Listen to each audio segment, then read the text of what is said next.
What's up, y'all little fellers? Sorry, I'm adjusting my microphone. Turn up that funny music. Alright, it's time. More Ace Attorney. Hopefully I can finish it tonight. Let me open it. I wasn't playing it because I was listening to badass Psychonauts music. Because that game is fucking legendary.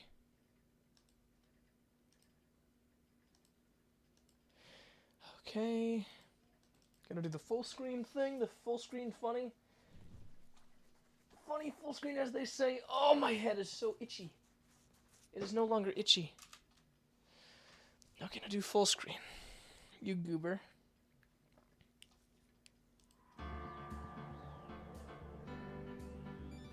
Ugh.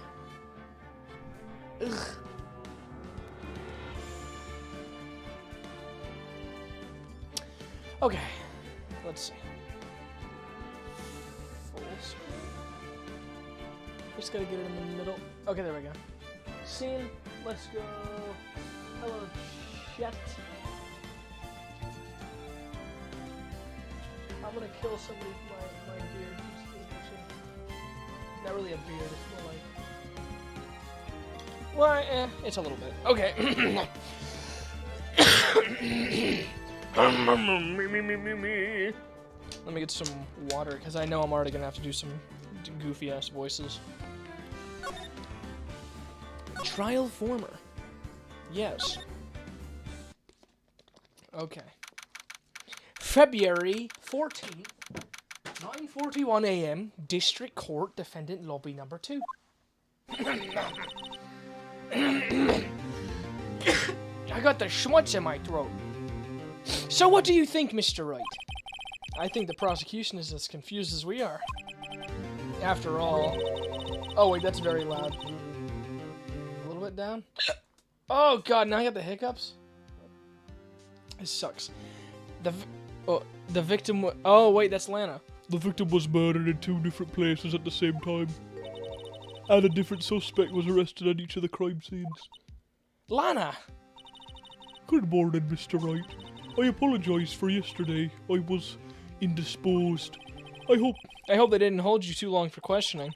We just finished, actually. I'm used to all-nighters, though. So how'd it go? It's as Mr. Wright suspects. The police are clueless. I figured as much, so I struck a plea bargain. A plea bargain? What do you mean by that? 7-hour stream time, baby? No. I looked it up. I only have about 3 hours left. 3.5 hours, maybe. Maybe 4. Okay, 4 maximum. We agreed that if I told them the truth behind this simultaneous murder, they wouldn't seek capital punishment. That's what I mean, Emma. But Lana, don't tell me you... Much to my regret, I'm as much in the dark about this as they are. Miss Sky. We found trace evidence of a certain person in the police department's evidence room. They belonged to Officer Jake Marshall. What kind of trace evidence? Blood-stained fingerprints, to be exact. Whoa. That's the trump card I have up my sleeve today. You do understand what this means, don't you? In order to defend my sister, you're going to accuse Mr. Marshall. We have to play the cards we're dealt. Isn't that right, Miss Sky? Do what you have to, Mr. Wright. Alright, thank you, Langaskang. 10 a.m. Oh man, they do these court cases early.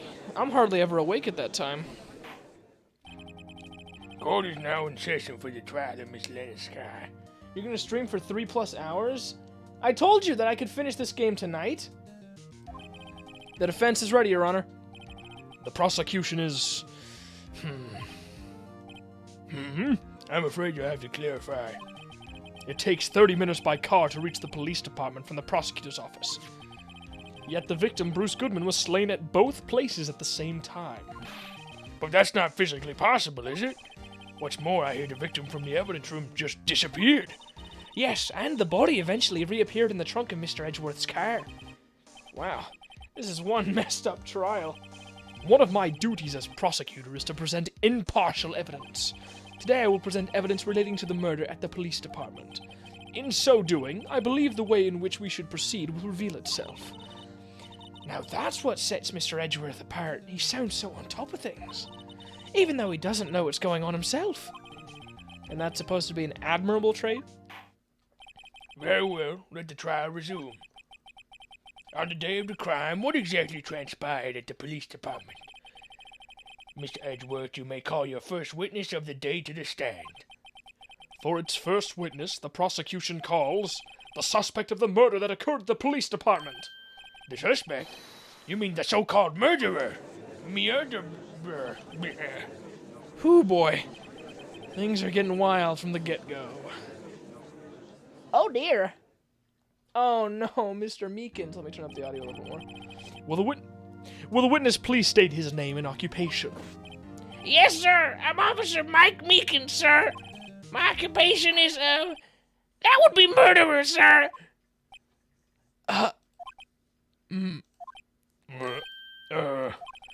So you're telling us you're a professional killer? Sir, it was me, sir. I'm the one who did it.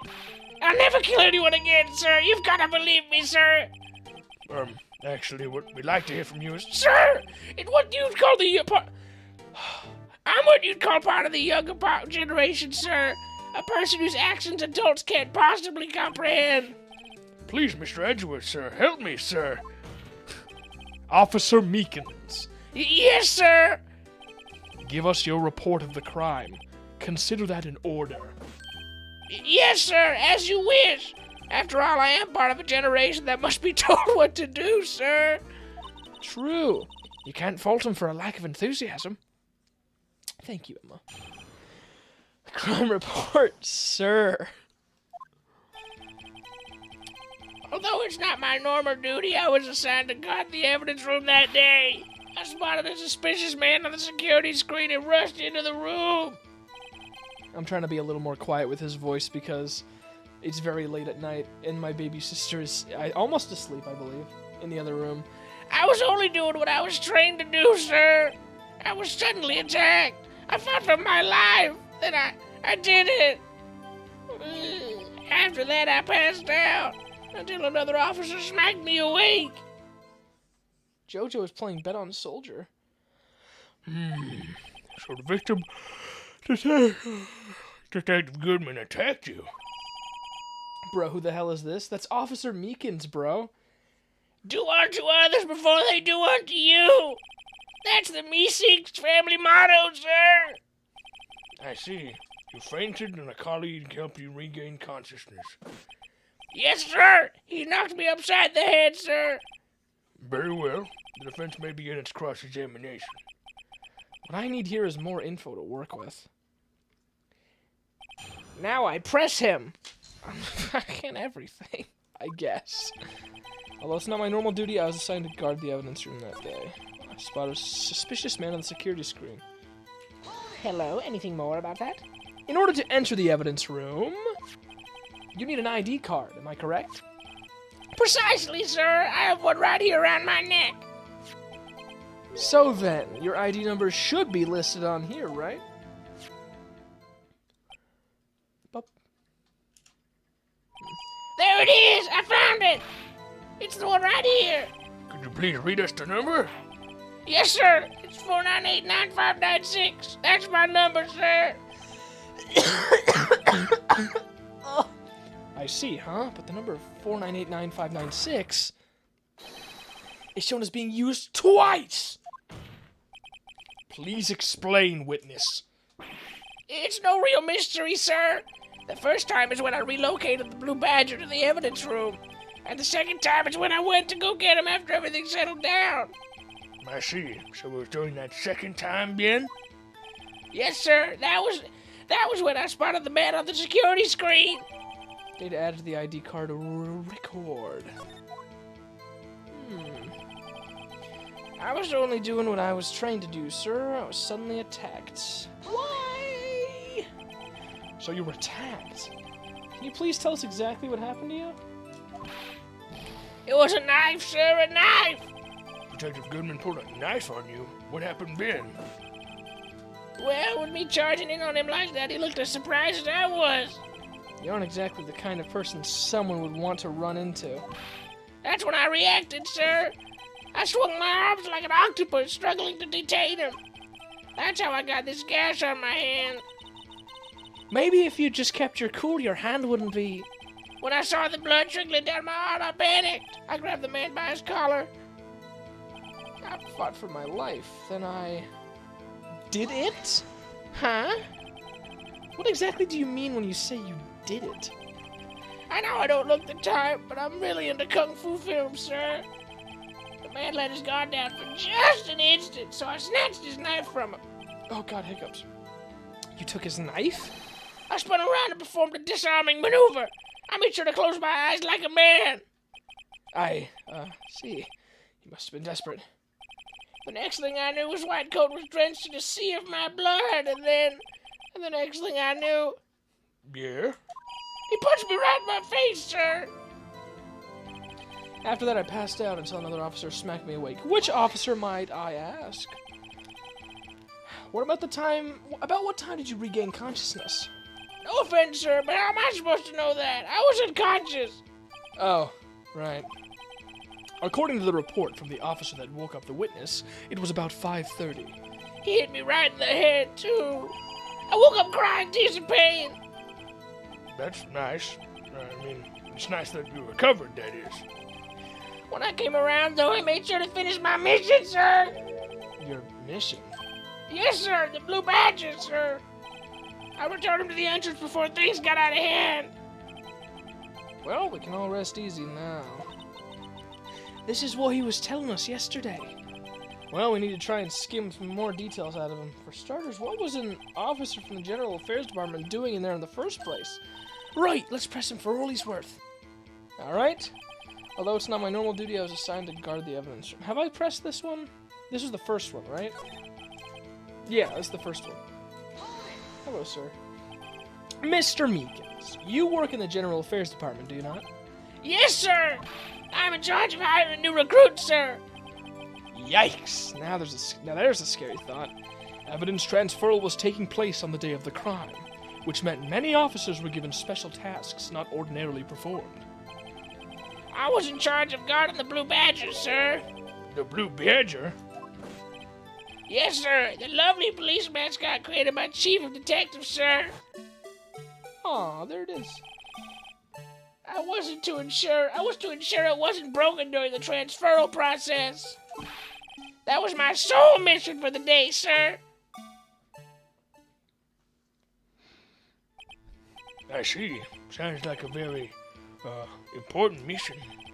After the award ceremony finished that day, there were so many people running around.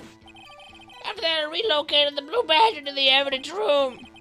Oh, so that's why you went to the evidence room. Oh, I totally forgot to do the judge voice. Squeeze the little man out of all his lies. I don't think this guy's the murderer. I think he's innocent. He's too cool. His design is too awesome to be the killer. Tell us, what did you see when you got there? I believe we now have a fairly accurate picture of what happened. Wait, why'd you cut him off? Oh, did I get all the things? Yes, Your Honor. Only one thing remains unclear. Was the man this officer murdered really the victim? He's got a point. You know, call me crazy, but it doesn't really feel like Edgeworth and Phoenix are against each other in this one. It kind of feels like they're in cahoots.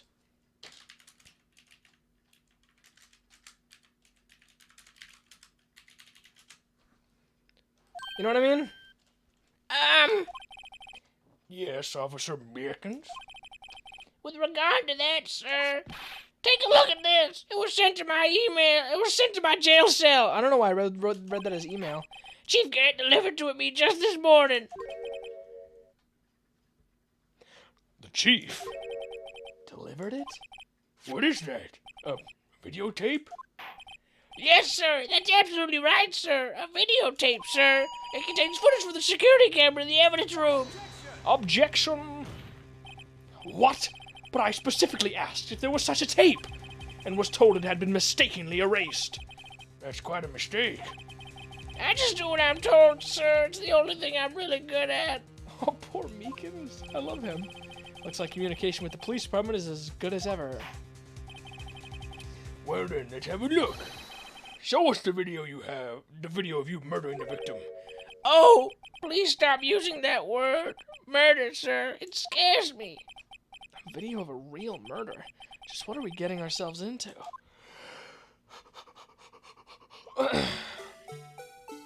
Oh god, it's terrifying. Why is the camera right there? Does it have... Is there like actual stuff happening? There is actual stuff. So there's the guy. Why is it still moving? Oh, I guess it's... I forgot it's solar powered. Of course it's covering... Oh, that's evil. It covers his face. Vile. Look, it's Meekins. Get him, Meekins. What are you doing here, sir? What are you up to? Hello? Ah! Who are you? Oh! Ow, ow, ow, ow, ow. You fucking got me. You killed me. Oh my god. Help. Someone help. I'm bleeding. Oh, Meekins. This is like Five Nights at Freddy's. This is scary. Oh, and the thing's uncovered now. Well, I believe we're all thinking the same thing. How can we deal with these unsettling feelings stirred within us? What the hell was that wriggling piece of plywood? Sir, that's the pride and joy of the entire criminal affairs department, sir. It's the Blue Badger, sir.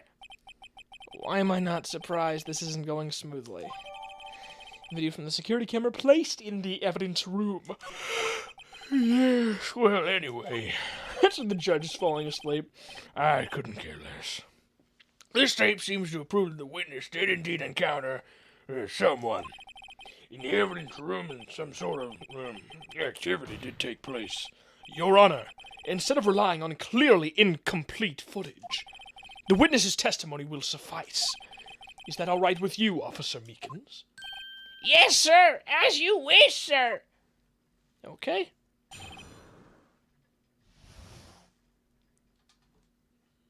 Mystery Man.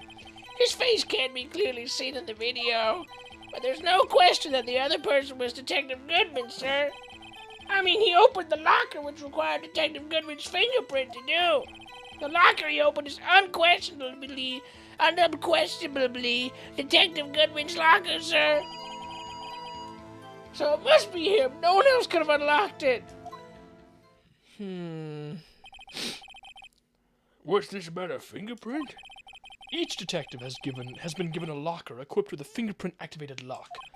These locks ensure that each locker can only be opened by the detective it belongs to. Intriguing. That would mean the victim at the crime scene would have to have been Detective Goodman. Very well, the defense may begin its cross-examination.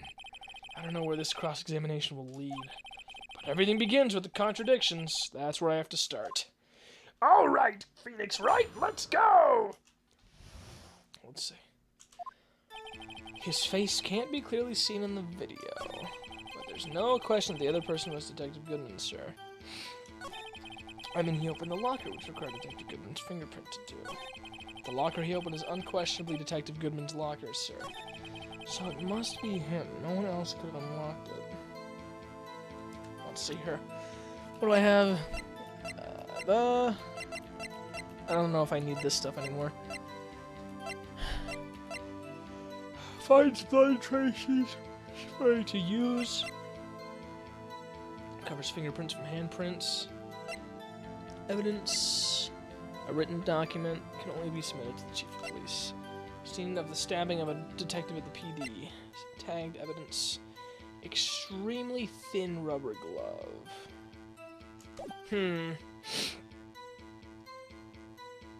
I don't... Locker open is unquestionably Detective Goodman's. I mean, open the locker. So it must be him. No one else could have unlocked it. Hold it.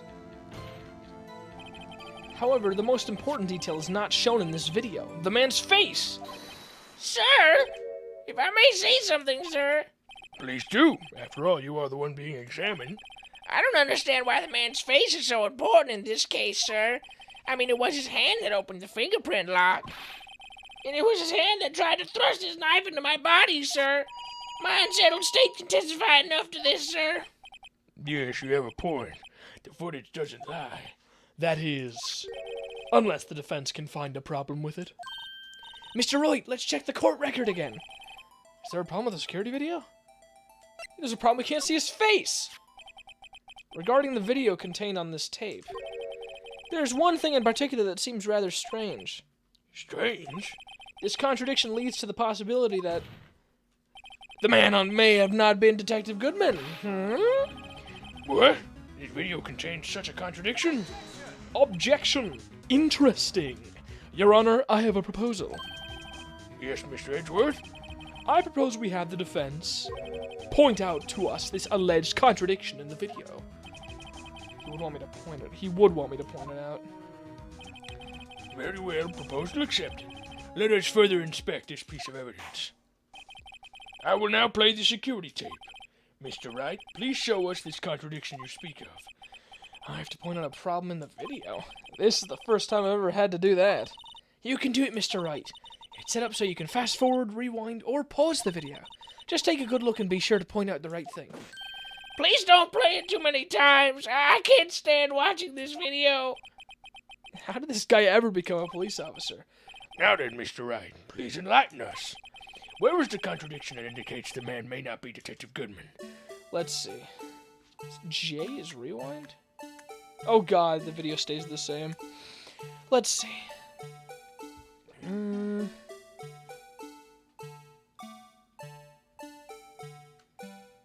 there anything going on?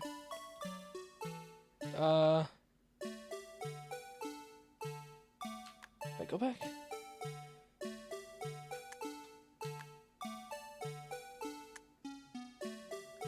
Wait, hang on, one more time.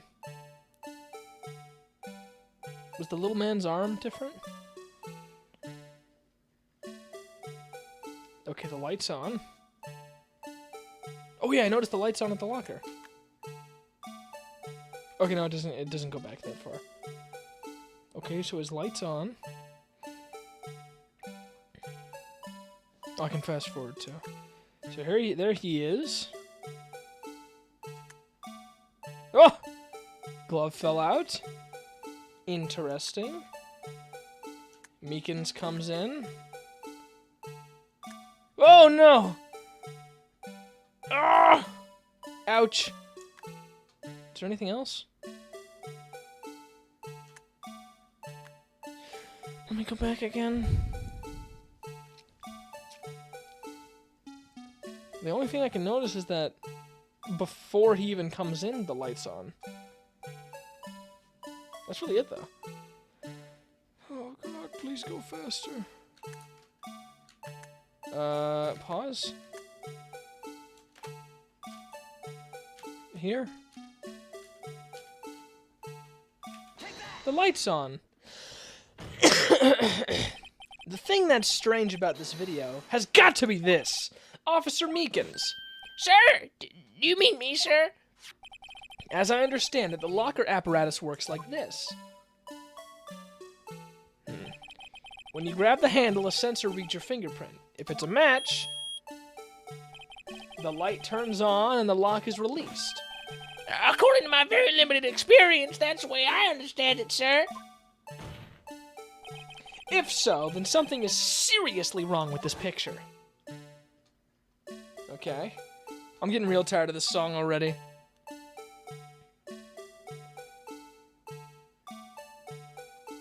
Light on. Oh boy. They couldn't have written a longer song for this guy. Little Blue Badger Man. When the victim reaches for the handle to open the locker, let's rewind to a little earlier. Oh god, oh god! Go faster! I swear to God. Please! Let me finish. Here! Notice the light? What's this? It's already lit. Mm-hmm. Precisely my point, Your Honor. The locker was already open before the victim grabbed the handle. I don't know. What's that voice? Why did I make him sound like a nerd just now? Order! Order! What's the meaning of this? It's pretty simple, Your Honor. The locker wasn't locked on the day of the crime. Objection! But the locker locks are controlled by an electronic system. When a door is shut, a sensor is triggered, and the locker is automatically locked. Oh, I know. He must have broken down. Of course, I'm not an expert in this. That's not likely, Your Honor. The sensor would detect and report any malfunction. Oh well, this goes to show novices should keep their mouths shut. So then, Mr. Wright, do you have an explanation? Me, Your Honor? Yes. Why wasn't the locker locked? Me, Your Honor? Yes. Well, you see, this isn't exactly my field. What do you think, Miss Scientific Investigator? Huh?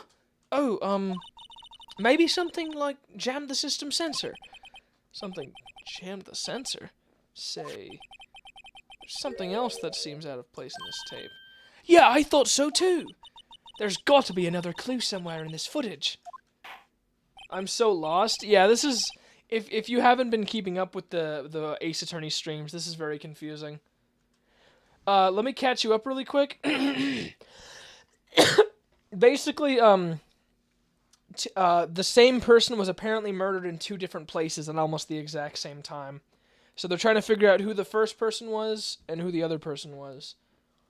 They're trying to figure out who the imposter between them is, and who actually did the killing in the first place. Very well, let's inspect the video once more. The locker wasn't locked, Mr. Wright. Please point out the for us. All right, so the locker. No, go fast forward. I feel like I'm forgetting something. Open the locker. The glove. Go back. How do I pause? Backspace? Hop! A little bit more? Okay. The glove jammed the sensor. I'll just point at it. Take that! Unbelievable. Please watch closely. This is the continuation of the part I showed you earlier. Oh, God. At least the music's not playing. Ooh, hello, mister.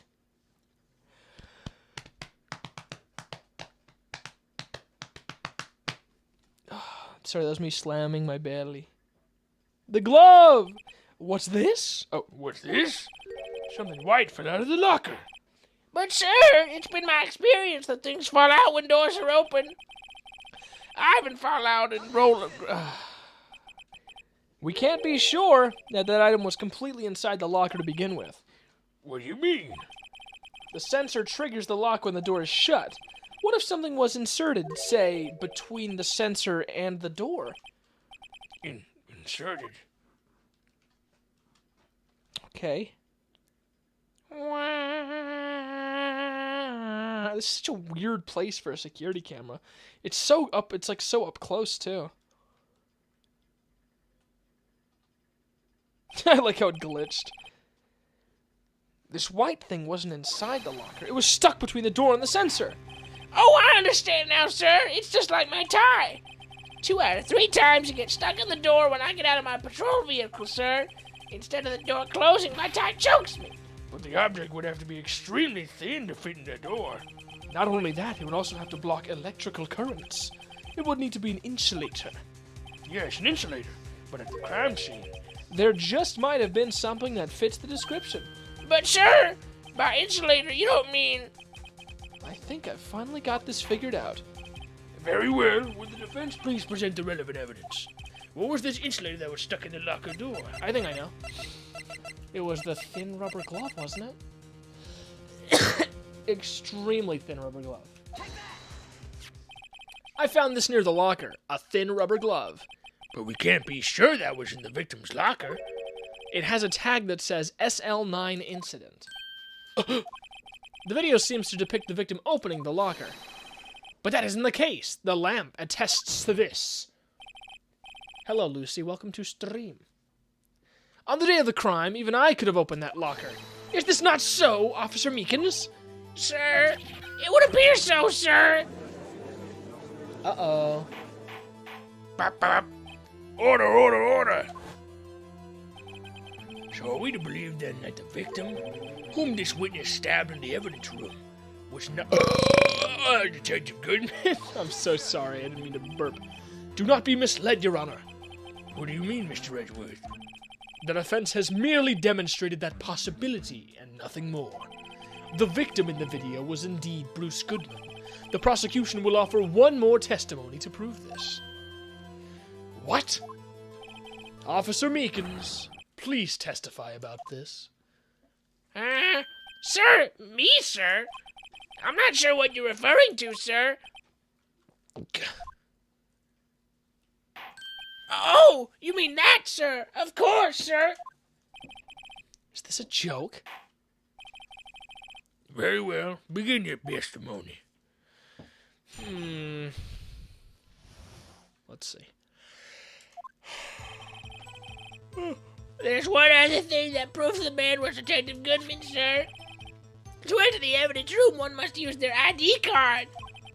When an ID card is used, there's a record of it. At the time of the crime, the detective had used his card. An ID card record. I see. I have the ID card record right here, Your Honor. Miles, Meekins, Bruce, Mike. The ID card used at 5:14 is that of the victim. Just before the crime. Yes, without a doubt, this is the victim's ID. However, one thing does strike me as unusual. Several hundred cases should have been due for transferal. Why were there so few people using this room? This particular evidence room is only used for storing certain special cases. Special cases? Extremely violent cases involving police staff. Just hearing that makes my hair stand on end. Me too, although it doesn't make much of a difference. There were only a few cases up for transferal there, and most were cleared up by noon. Right, I see. Now let's move on to the crossings.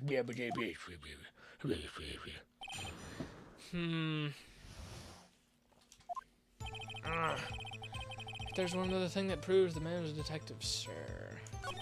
Went to the evidence room. When an ID card was used, there's a record of it. At the time of the crime, the detective used his card. Really? That's all I got? Jeez. Found at the prosecutor's office crime scene.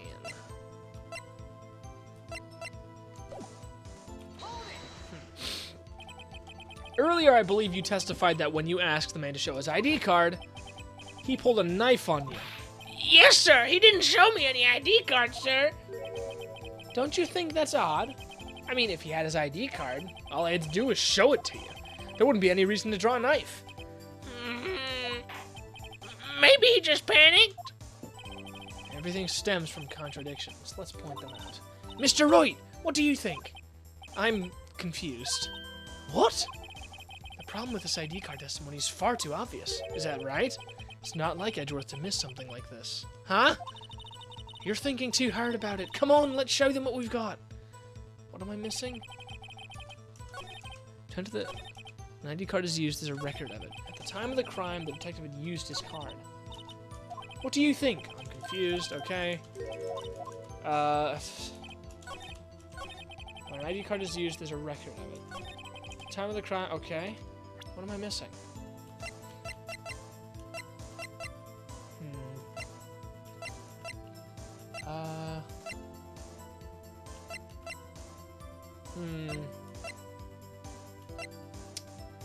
Half-written document can only be submitted to the chief of police.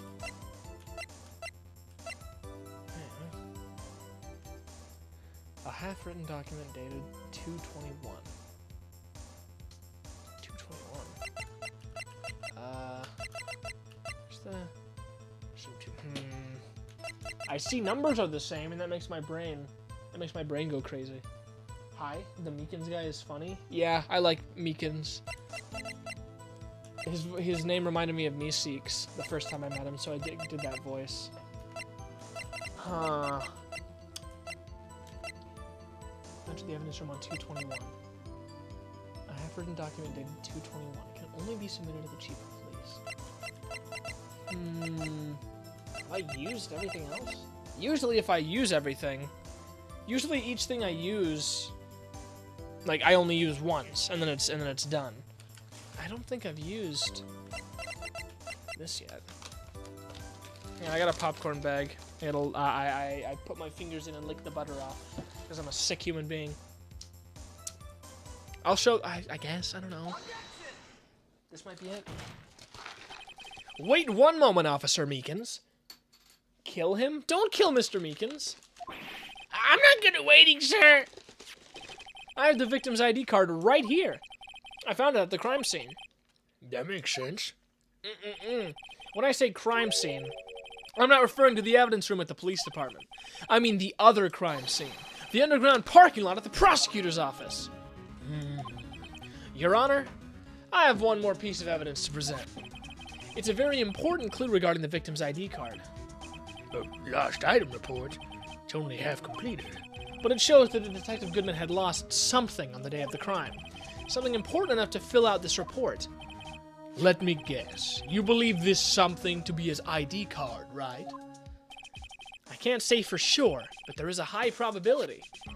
On the day of the crime, Detective Goodman was not carrying his card. Then why he stab? Order. So now, what does this all mean?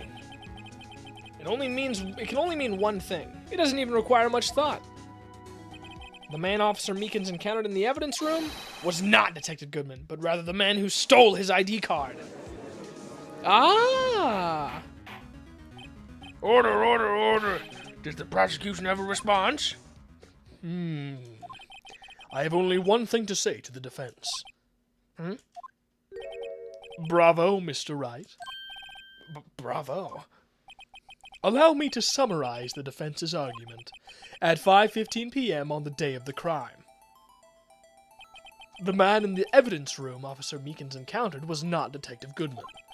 There are two grounds to support this. First, the locker in the evidence room was already unlocked. Second, the victim lost his ID card. Am I correct so far, Mr. Wright? Yeah? What's he up to? That being the case, we must inevitably arrive at a single conclusion. If the victim in this video is a fake, then the murder in the evidence room is also fake.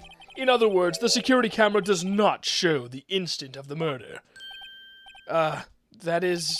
Well, I guess that's right. Is something wrong, Mr. Wright? Only moments ago you seemed content to be pointing your finger around. This isn't going to end well. Oh, well. It seems you've finally realized exactly what you've gone to such lengths to prove. Explain yourself, Mr. Edgeworth. The defense has already done the explaining for me. The victim in this video is a fake, which means a murder did not take place at the police department at 5:15 on the day of the crime. So the real crime could only take place at one location, the underground parking lot. At the prosecutor's office, the murder being Miss Lana Skye, the defendant. The evidence is compelling. A trustworthy witness observed the moment the defendant used the murder weapon. Ah! I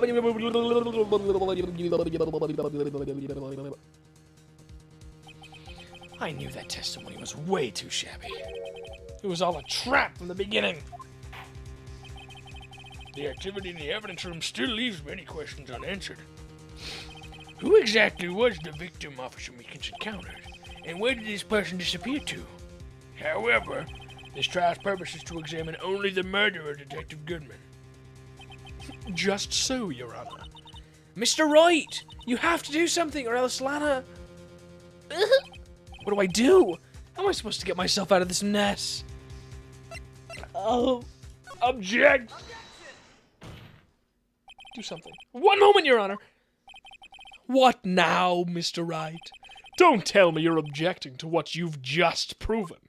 Nope. Of course not. But I almost walked right into the prosecution's trap. What are you talking about? This cross-examination has proven one thing and one thing only. The security video did not show the actual murder. Oh, I just noticed the little character leans forward right as he's stabbing. That's clever.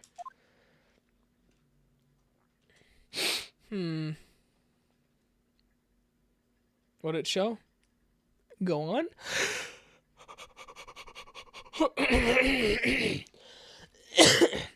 All right, the cloth.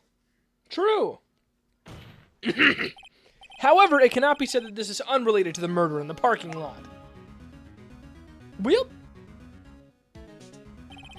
specifically, large amounts of blood traces were found in the evidence room. The defense demands further examination into the truth of the matter. Mr. Edgeworth. Yes. Jeez. Yes, Your Honor. If this court were to examine this further, other witnesses will be necessary. Is the prosecution prepared? I'm sorry, Your Honor. The prosecution considered the incident at the police department to be unrelated. We have not prepared any other witnesses for this incident. Darkness. This just might be my chance. Time to call a certain Texas Ranger to the stand. Mr. Wright, do you mean? Your Honor, the defense would like to request a specific witness. Oh? Whom do you have in mind?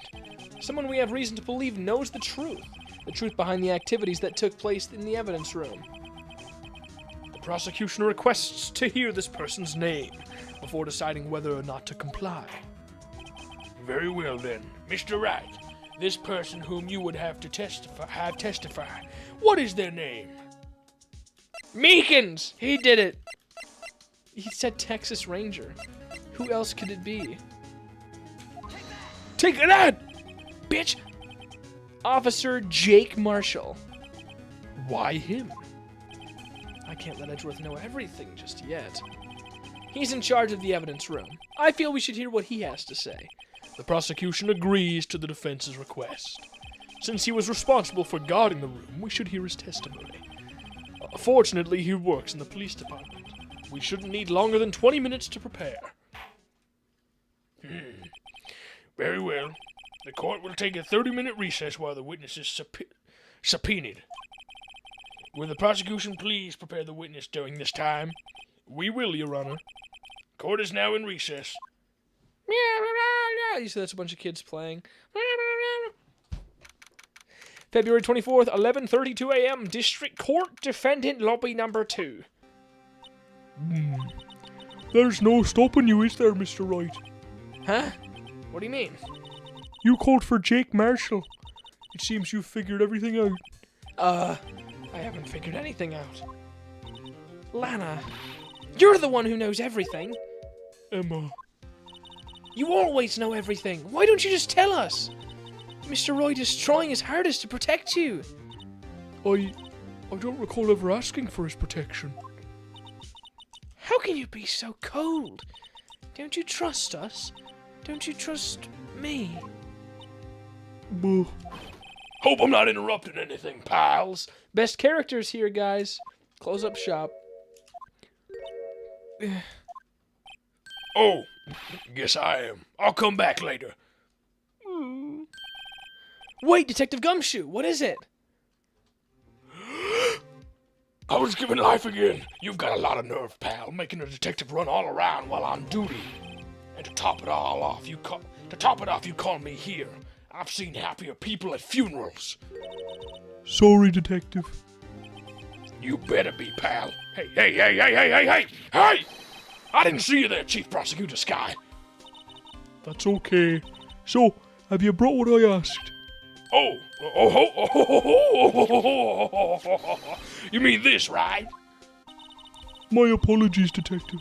Due to my present circumstances, I was forced to use Mr. Wright's name when making my request. My name? Never in a million years would I have thought it was you who asked me. Could I bother you to bring me the SL9 incident files? I'll need them by noon. Talk about crazy. The SL9 incident? But Lana, that's... I thought Mr. Wright might need them, so I had them brought here. Here, you might do well to read them. I can't believe you, the chief prosecutor, were a witness in that case. Miss Sky was a witness? SL9 incident files received. The files for the Joe Dark killings solved 2 years ago. Take it from me, you don't want anything to do with serial murders. Oh, what? Now that I've brought you your stuff, you're just gonna ignore me? Emma, but why? Why is your name in here? What? My name's in there? I don't know. Unless... No, it couldn't be. Lana, this SL9 incident. Is that... Ugh. That's the classification number the police filed it under. 2 years ago, the rest of the world knew it as the Joe Dark killings. The Joe Dark... No, Lana! That's over with! No! What? Emma, wait! She ran away? You know what? I just remembered. I gotta be somewhere. Sorry, pal, but I'm out of here. Dang. Jake Marshall, Angel Starr, Damon Gant, Miles Edgeworth. Not to mention Lana and Emma. Everyone involved in this case is connected to those killings 2 years ago. This can't be just a coincidence. No one knew you just might be able to figure it out. Time to get back to the trial, Mr. Wright. Best of luck.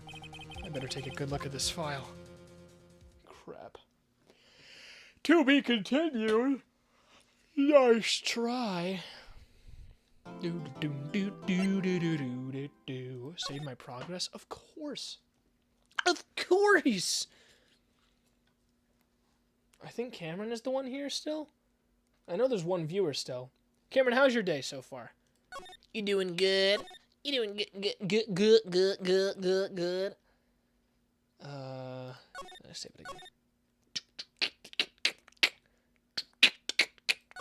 No, go back. No! Okay. February 24th, 12:14 p.m. District Court, courtroom number 9. Okay. The court will now reconvene for the trial of Miss Lana Skye. Emma didn't come back. Allow me to call the next witness to the stand. The officer in charge of guarding the evidence room on the day of the crime. There he is. Why is he drinking in court? Witness, please state your name and occupation.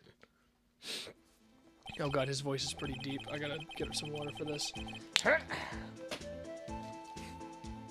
Me, partner? Oh, I'm just a man, same as you, wandering the trails of civilization.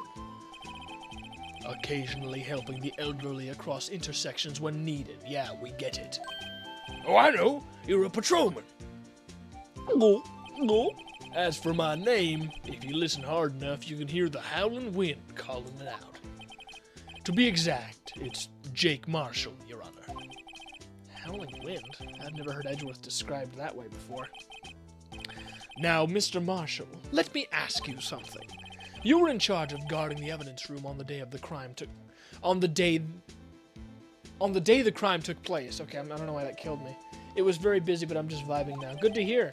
It was busy for me too. I had my younger brother's birthday party today. His birthday was the 10th, but we couldn't have the party until today, so. Is this correct? According to the papers, partner.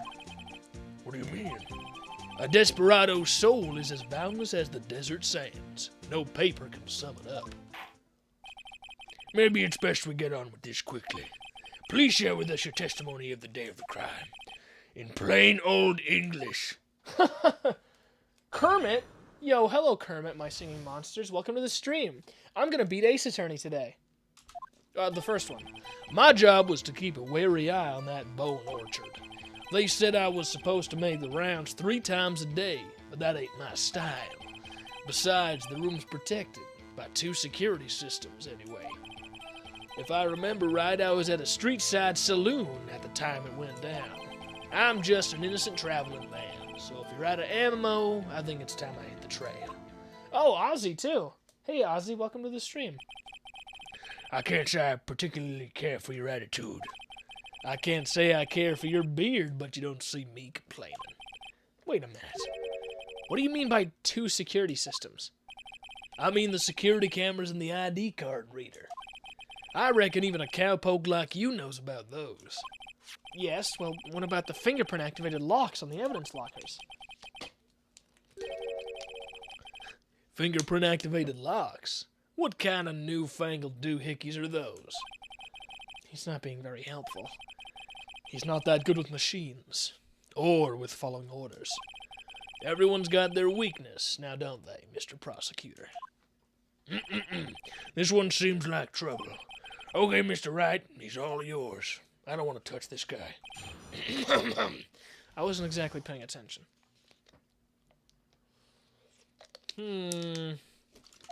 Okay. My job was to keep a wary eye on that Bone Orchard. They said I was supposed to make rounds 3 times a day. Bone Orchard? I know what you mean by Bone Orchard, but I just better. How exactly do you keep an eye on the evidence room? I just made sure nothing moved in the security camera monitor. That room's so still, even time dies in there. I was just a caretaker who interred the recordings. You interred them? Videos of nothing aren't that useful. When the time would come, I'd erase the tape. If nothing unusual is recorded, tapes are to be erased every 6 hours. Each time I'd erase a tape, it felt like I was erasing a part of my life. This guy has a flair for the dramatic, but it isn't going to do him any good. So in actuality, you don't physically enter the evidence room? They said I was supposed to make rounds 3 times a day, but that ain't your style. What do you mean it ain't your style? But you made your rounds on the day of the crime, right? Ain't you heard a word I said, partner? I told you that ain't my style. Huh. I'm afraid I don't understand. No desperado I know lets rules get in his way. No desperados I know join the police force. So, Officer Marshall, on the day of the crime, just between you and me, I didn't set foot in the evidence room that day. There was rubber gloves stuck in the victim's locker. Do you know anything about that? Sorry, partner, can't say I do. I haven't been in that crypt in weeks. How does this guy avoid being fired? Besides, the room's protected by 2 security systems. I've already read this. If I remember right, it was at the street side. So what do you mean? What were you doing in a place like that? I was eating spaghetti. Not even Angel's steak lunches can beat that parlor's Vongole sepia pasta. Do you mean to tell us you abandoned your police duties to eat some noodles? Not all desperados eat tacos, partner. That's not what I meant. I hope this has at least taught you a lesson. That's strange. This is usually where Edgeworth says, Did you not want to race this year? I'm just an innocent traveler, man, so you're fat ammo this time, I hit the trail. Out of ammo, Officer Marshall. That's right, partner. Or as you'd call it, evidence. If you plan to pin me to this crime, then you'd better draw. Otherwise, you're just wasting my time. My steel horse is waiting to carry me back west into the sunset. One thing seems clear. Despite being responsible for guarding the evidence room, the witness doesn't appear to have seen anything. Texans don't take orders from anyone. Everyone knows that. Apparently your superiors don't. Okay, I have a trump card up my sleeve, so I'd best keep my cool. Before I use it, though, I'd better up the ante. What have I missed? That I was beside you. Protected by 2 security systems? I guess I haven't pressed enough. You used to be a detective, so you've used the evidence room in the past, correct? Of course. Back in the day, my locker was a gold mine of evidence. Can you please stop trimming your beard? You're getting stuff all over the podium. And yet, you didn't know about the fingerprint locking mechanism? Sorry, partner. I ain't good with machines. I couldn't even tell you how a bike works. That's quite, incredible. The sensors on the locker handles cannot be seen. It's well known that some detectives are unaware of their presence. Now that he mentions it, Detective Gumshoe said something like that, too. At any rate, it doesn't seem that this is relevant to the crime. Can you tell us what you were doing when the crime took place? If I remember right, I was at a street side saloon. I'm just an innocent traveler. Okay, I have a trump card on my before I use that, I better have the ante. Just keep. They said I was supposed to make rounds. Besides, the room's protected by 2 security systems. What have I missed? I'm just innocent. Huh?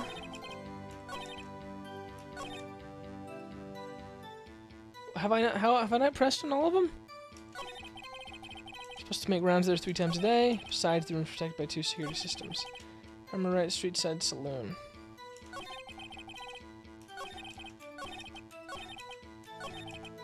I guess I'll just press them all again. How exactly did you keep eye on the evidence room? I just made sure nothing moved. Okay, I guess I haven't pressed enough. I'll just keep pressing.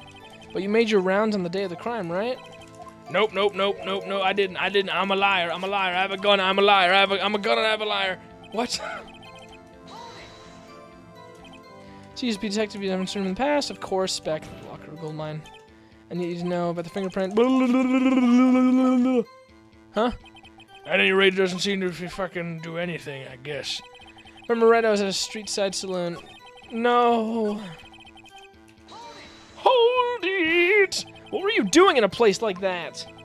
I was eating spaghetti. I love spaghetti. I love spaghetti. Spaghetti. Okay, I have a trump card on my sleeve, so I best keep my cool.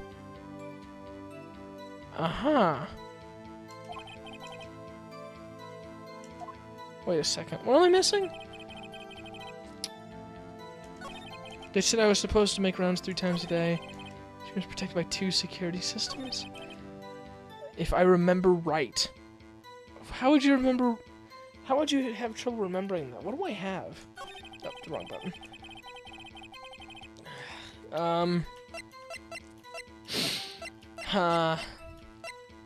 Parking lot floor plans, crime photo, victim shoe, switchblade, ID card record, fingerprinting set. Oh, cool! Look, I can rotate it. Wow. Okay. Screwdriver, evidence room floor plans, evidence locker, unstable jar, Marshall's fingerprints. You were at a saloon, huh? Then is that why your fingerprints were there? How did I forget about that? I'm an idiot. Excuse me, sir. Officer Marshall, doesn't it strike you as odd? That is, you being called in to testify like this? After all, you weren't in the security room at the time of the crime. And yet you dragged me down here. Explain yourself, partner. It's quite simple. You left a very large trail behind at the crime scene. Or, to be exact, a handprint. Listen real good, partner. Like I said, I'm the caretaker of that crypt. I pay my respects, that is, make my rounds, about once a month. It's only natural my fingerprints would be in there. Objection! Nope. I only wish it were an officer or orificer. But you see, your fingerprints were covered in blood. Witness, what's the meaning of this? Your blood-stained fingerprints were at the crime scene? The blood was wiped away. However, a luminol test clearly revealed this. Well, Officer Marshall? It seems to me there ain't a person in this room with a head on his shoulders. Huh? I take it you have an explanation then, Officer Marshall? About the blood-stained fingerprints? Very well, you may begin your testimony by your fingerprints found at the scene of the crime. Blood-stained fingerprints. Like I said, it's only natural for my fingerprints to be in that evidence room. One of them just happened to be at the same place as the blood-stained handprint. The murderer touched the locker where my fingerprint was by chance. The bloodstain and the fingerprint are completely unrelated. Or didn't you know the murderer was wearing gloves? See, I had nothing to do with it. Interesting. The witness's explanation appears valid, although there's room for doubt. Life wouldn't be fun without any doubt, partner. I agree. The defense may now cross-examine the... This guy's holding something. I can feel it. Now's my chance to prove it. Plus ultra. Let me check my stuff real quick.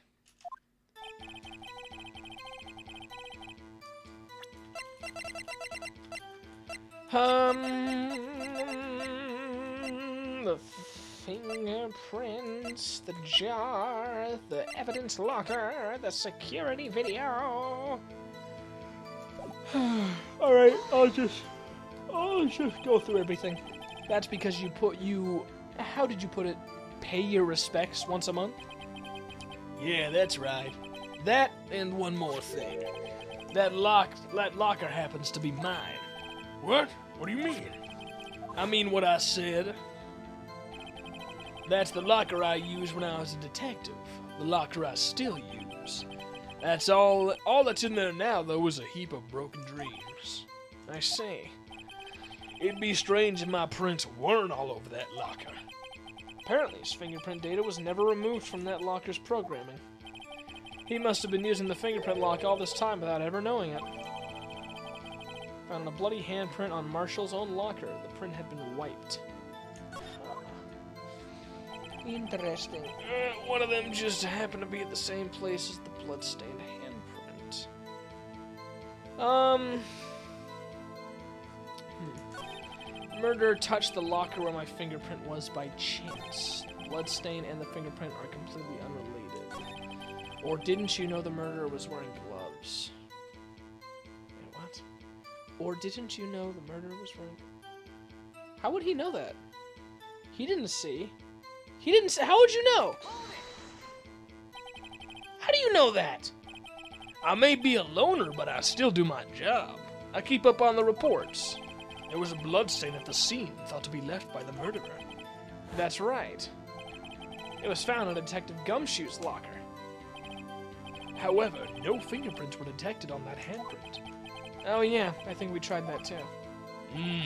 So that would mean the murderer wearing gloves happened to place their hand on top of Officer Marshall's fingerprint.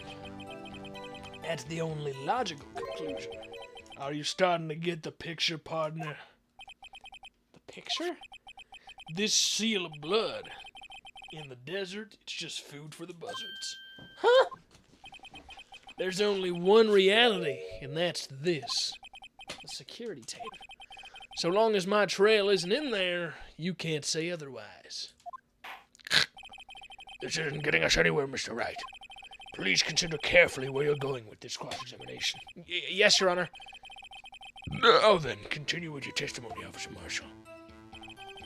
Too bad it wasn't me in that videotape, right, partner? What? Why are you being mean to me? Why are you being mean to me? Tell me. What do you mean by that? You want to tie me to this crime, isn't that right, partner? If so, that video is the only direct evidence you have. Objection! That video is next to useless. It's full of blind spots. Blind spots? Places you can't see. The camera's panning back and forth. The floor isn't shown. If someone was familiar with the camera's position, they could leave the room without being caught on tape. Objection! We don't have time for your speculations, Mr. Wright. Well, Mr. Wright, if you can show us evidence in this video that indicates Officer Marshall was present, please do so now. Show evidence. There must be something. Very well. I'm going to point out your mistake, Officer Marshall. Tread carefully, Mr. Wright, or you might wind up being the one making the mistake. That read was weird. Now then, let's have another look at the video. Show us this incriminating evidence to witness State Marshall. What have I not seen in this? I've seen the guy. I've seen the handprint. I've seen the cloth.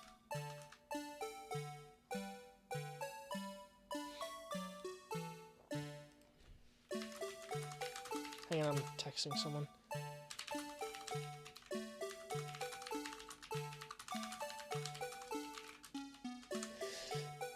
What am I missing? Hello, Miki, wiki, 51, 52, 53.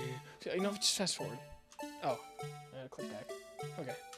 What? It was the,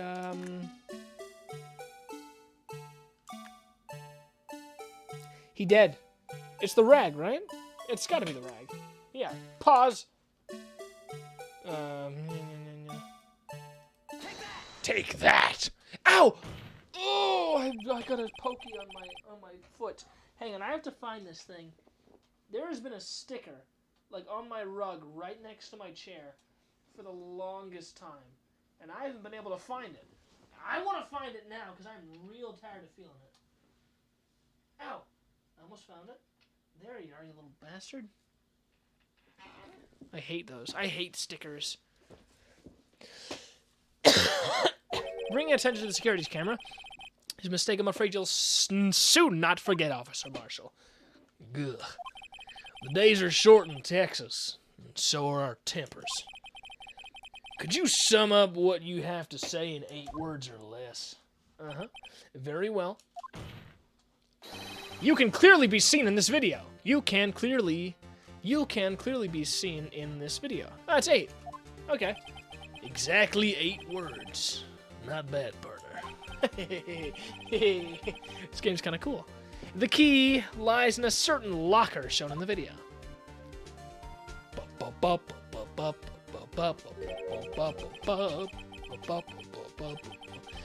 That locker with... Oh, that locker with the white cloth sticking out. That was the witnesses, I believe. Now then, let's rewind the video a bit. And we're gonna have to go all the way back.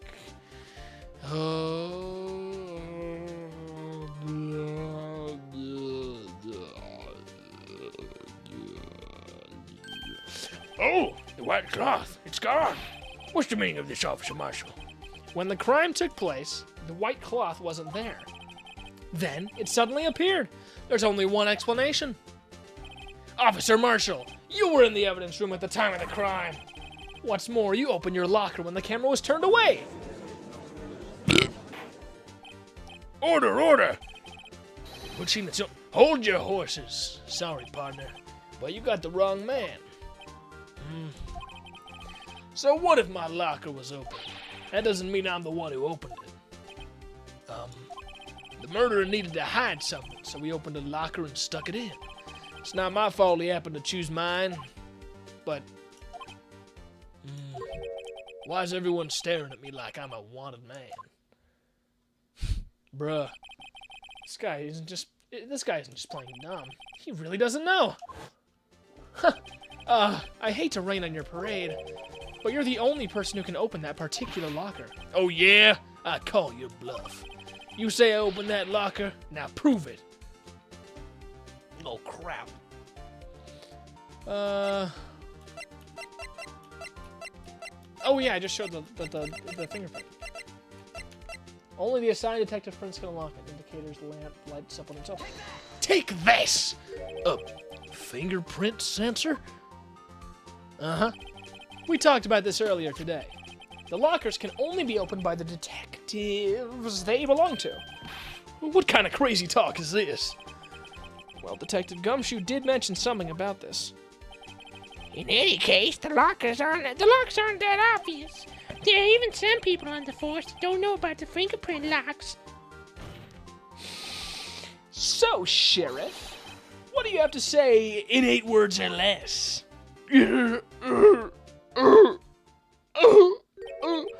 I only got 1 word for you, partner. No!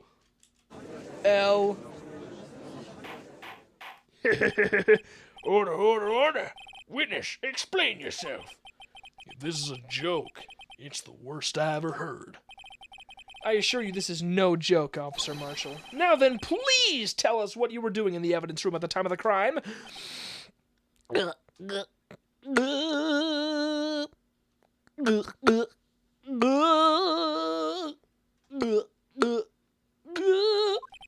Olay, please answer the question.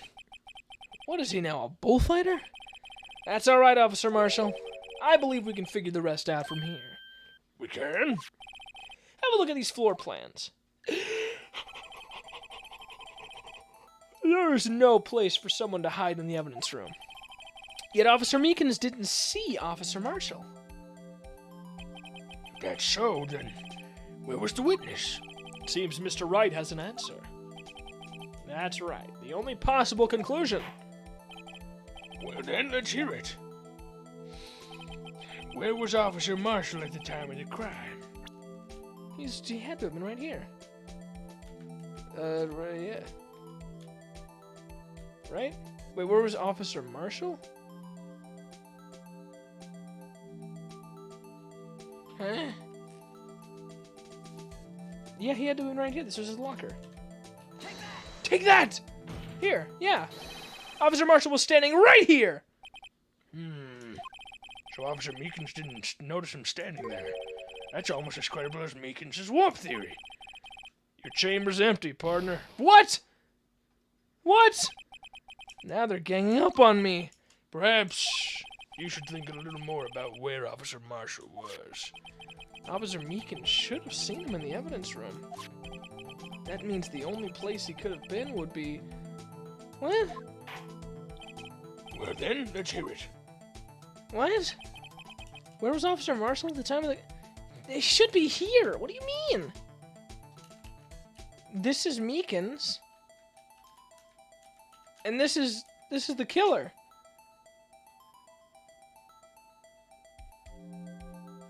And the locker is... Okay, maybe I'm reading this wrong. Maybe it's a different locker on the far end. There's only 2 lockers that are on like far ends. I guess here? But that doesn't make any sense. Why? I'll just kind of close, maybe? Officer Marshall was standing right here! So Officer Meekins didn't notice him standing there. That's... What? Is it right where Meekins... Is it on Meekins? What? It could... How? How is it on Meekins? Alright, let's take a look. Alright, explain yourself, game. How was Meekins here? Officer Marshall was standing right here! There? But that's where the victim, Detective Goodman, was. Exactly! What? Correct. Unless the man wasn't I forgot about that.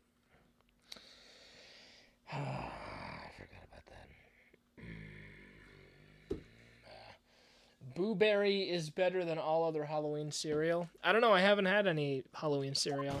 I think the designs are kind of cool, though. I believe the victim in the video is Officer Marshall. It was you dressed up like Detective Goodman.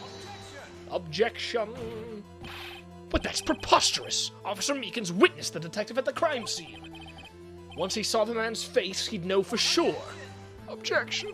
May I point out that Officer Meekins did not know Detective Goodman. He also testified about that when the man... Oh, let me reboot. He also testified about the man's reaction when confronted. When I entered the evidence room, I asked him to show his card, sir.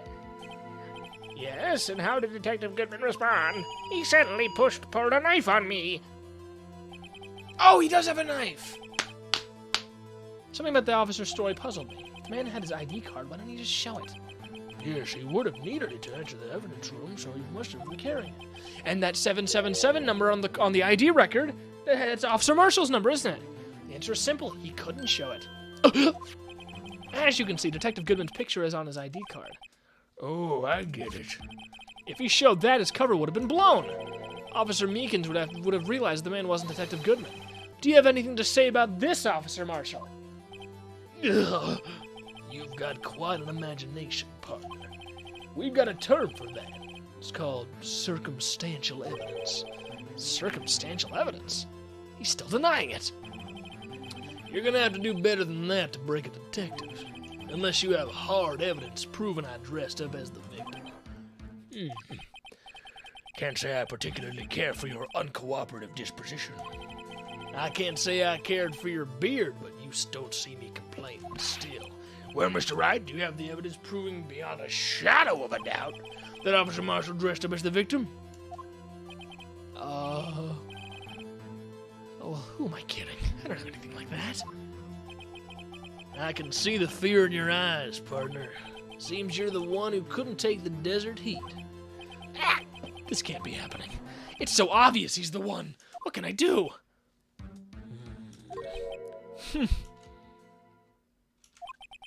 It looks like your lack of experience has finally been exposed.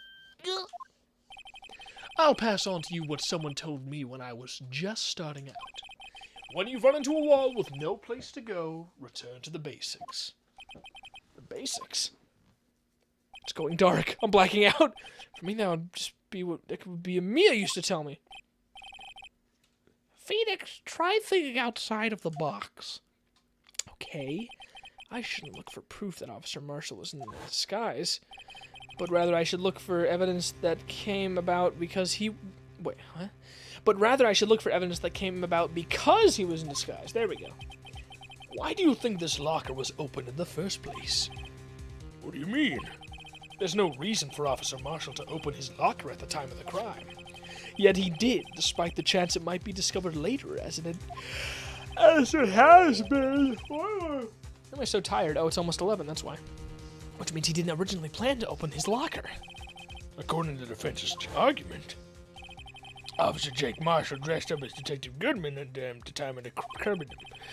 Then, after the crime was committed, he opened his own locker for some unknown reason. The fact that a white cloth is sticking out of the locker seems to indicate that he opened it in order to put the cloth inside. So, just what exactly is this piece of cloth? Perhaps the video is the key to all our unanswered questions? I don't have any evidence, so this video is my only shot. It could be the costume. Maybe. Oh, it probably is the costume. Let's take yet another look at the security tape. After committing the crime, the witness opened the locker to put away the white cloth.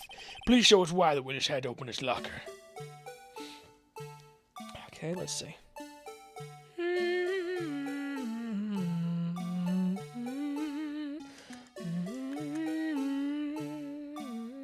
Okay, the glove fell. Move it along, move it along. Meekins comes along.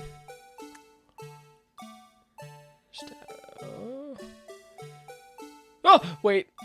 Hang on. I saw something there. Jay. How did I not notice it before?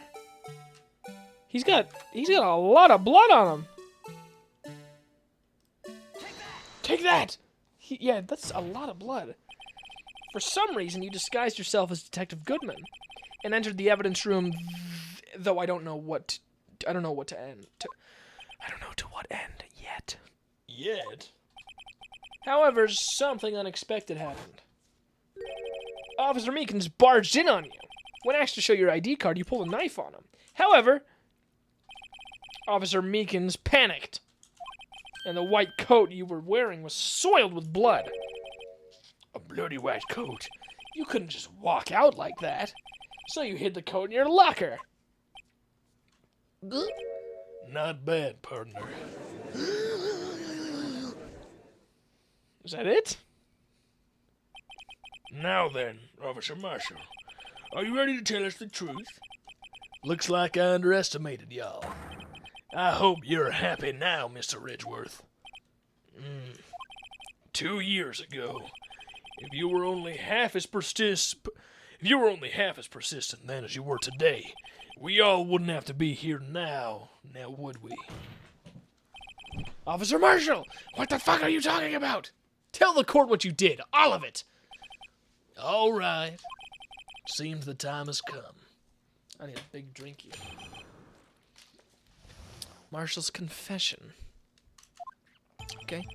I had to do it that day. I couldn't just stand by and let it die. Let what die? Oh, the SL9 incident was about to end, wasn't it? I stole the detective's ID and dressed like him. I planned to take out the evidence. I wasn't expecting Officer Meekins. I knocked him out and managed to escape. I knew which areas wouldn't be caught on the camera. There wasn't any murder in the evidence room at 5:15. Interesting. So the supposed victim was really you. But there's one thing I still don't understand. Traces of a large quantity of blood were found on the floor of the evidence room. If no one was murdered, then how could that be? Officer Meekins managed to cut his own hand. My guess is he's the donor. It was way too much blood for such a small donation. Okay.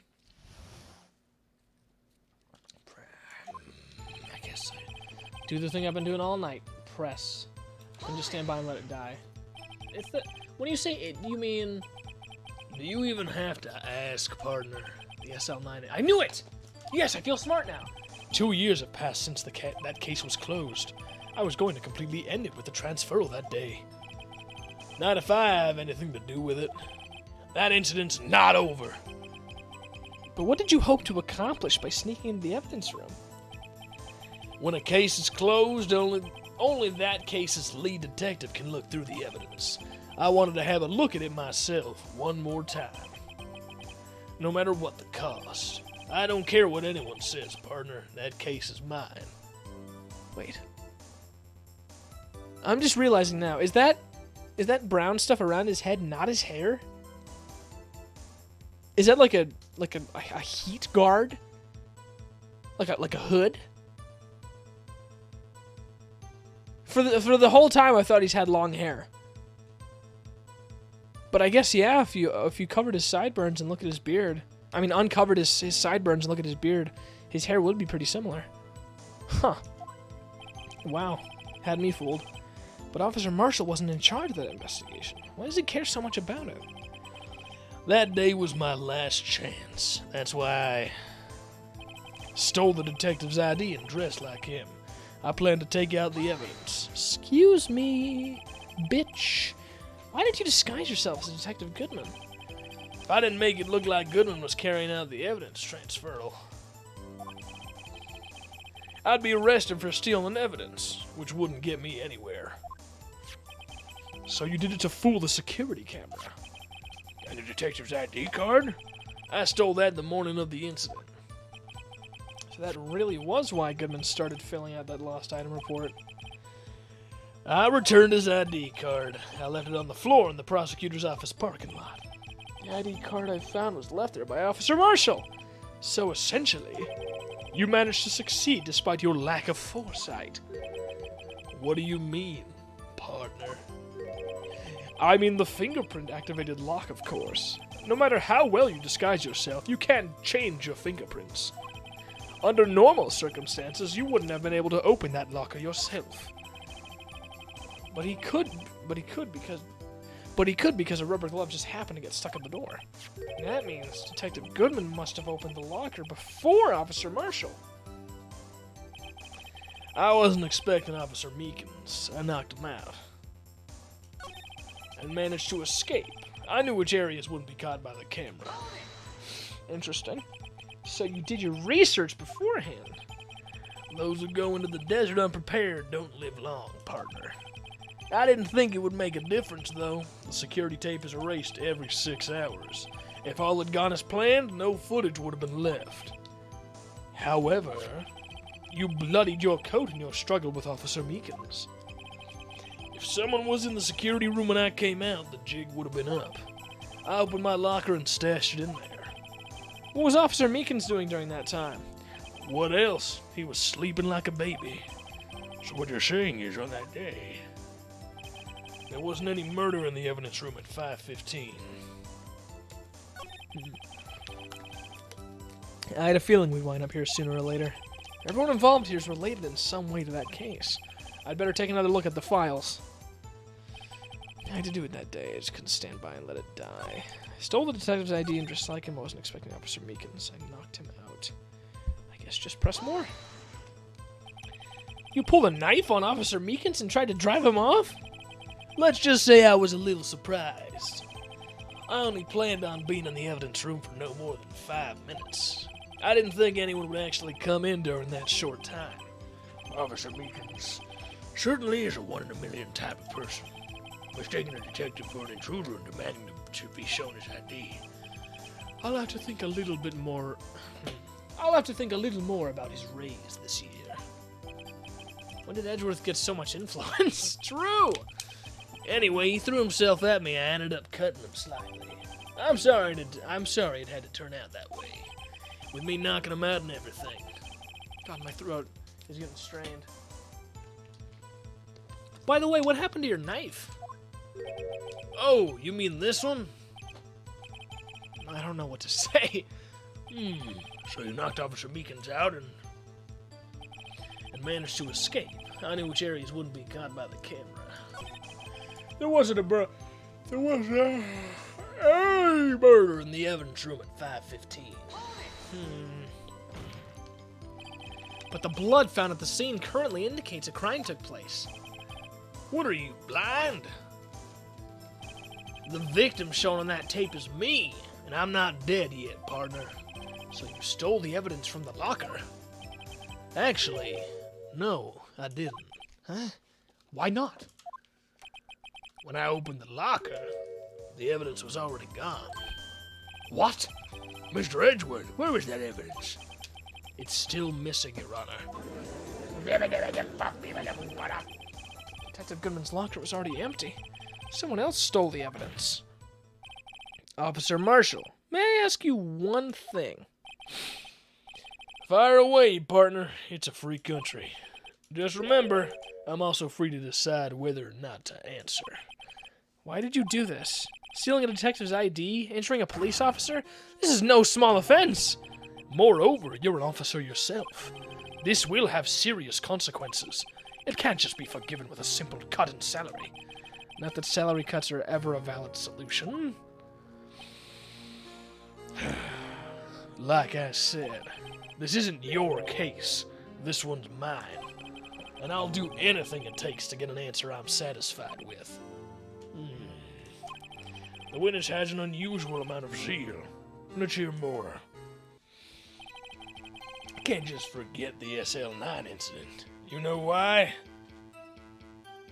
Why? Why is that? But that case was solved 2 years ago, wasn't it? Wasn't it? That's the reason the evidence was stored in the evidence room. Joe Dark was convicted for his crimes. One thing I can say for sure is he deserved his sentence. I remember the Joe Dark case. It involved serial murders, didn't it? I don't intend to complain about how it turned out. But there's something that still bothers me. Something went down at that trial. Something no one will talk about. What happened? I don't know. That's what I'm trying to find out. Why is he so concerned with that incident? Maybe I should present him with what I think his real reason is. I had a feeling we'd wind up here sooner or later. Everyone involved... Oh, right. I can just stand by and let it die. I stole the detective's ID. I managed to escape. There wasn't any murder. I can't just forget this. On that instant, you know why? Present? Oh. Oh, right. Wrong arrow. I guess he'd need these from the locker. Okay, show me. He'd have to have need those. Officer Marshall, I think I understand. I think I know why you care so much about the SL9 incident. Sounds like you've been sipping too much cactus juice, partner. I have the SL9 incident file here. The name Marshall is mentioned in here. In a list of murder victims. Neil Marshall. Neil Marshall. Are you related to this man? Neil Marshall? Yeah, I'm sure you've heard the name. 2 years ago. Oh, right. Oh! He received the same lousy prosecutor award you got. What? A prosecutor? He must be talking about the King of Prosecutors Award.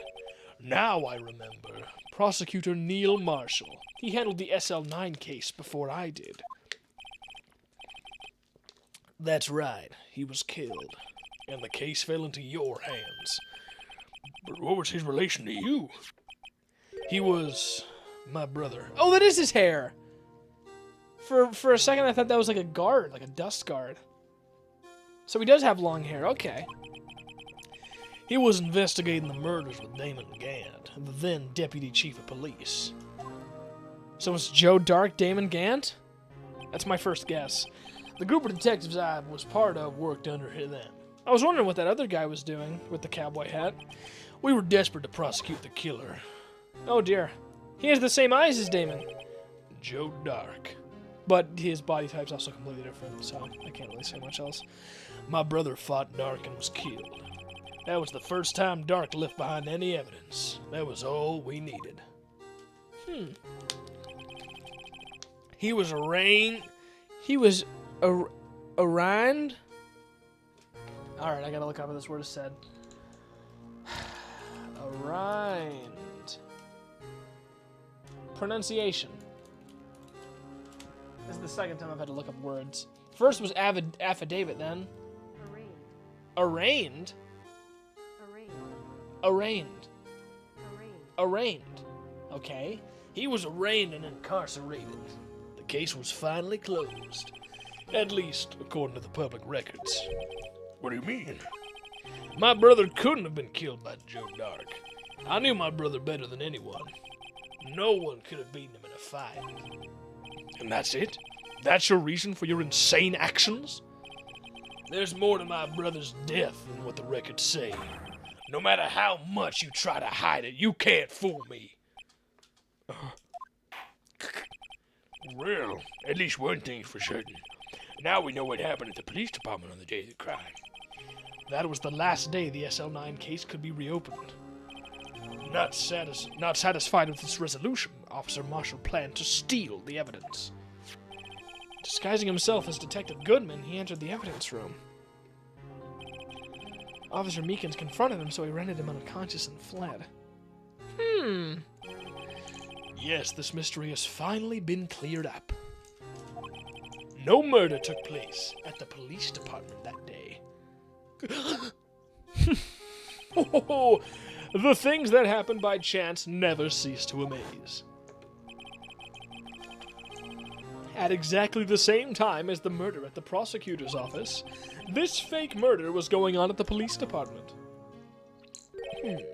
Chance? It's gotta be more than just that. So if no one was murdered at the police department on the day of the crime, that means the murder in the prosecutor's office parking lot was the real one. Which, in turn, means only one person could have committed the crime. Chief Prosecutor Lana Skye. Uh-oh. Well, we're stuck again. But wait! A verdict wasn't reached in yesterday's trial. Objection! Which is why we examined the incident at the police department today. But there's only one reason the defendant was not convicted yesterday. There yet remained the mystery of the simultaneous murder at the police department. Seems to me this boy's got the draw on you, partner. All of the mysteries at the police department have been resolved, no doubt about it. Our sole murderer took place at the prosecutor's office. The only suspect is Lana Skye. Skye. I don't know why I keep saying murderer instead of murder. And the testimony of Miss Angel Starr is completely incontestable. If you have a response, make it a single word or less.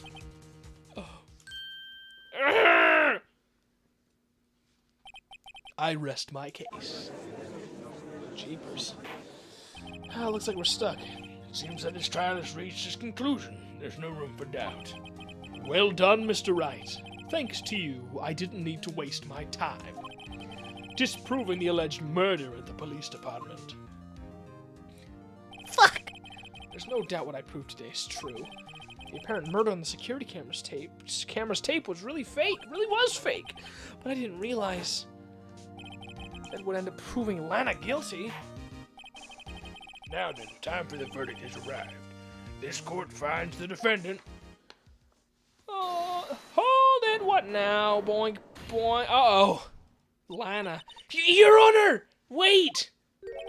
Emma? The defense has an objection! A scientific objection! Right? What do you mean, right? Mr. Wright, are you this girl's guardian? Your Honor? Oh, in a sense. Please, Your Honor, all I'm asking for is a minute of your time. Please hear me out. Mr. Edgeworth, please. I don't want to leave any loose ends. You want a minute? I'll give you 3. Okay. Awesome! I was kind of in shock. I mean, finding out the SL9 incident referred to the Joe Dark killings.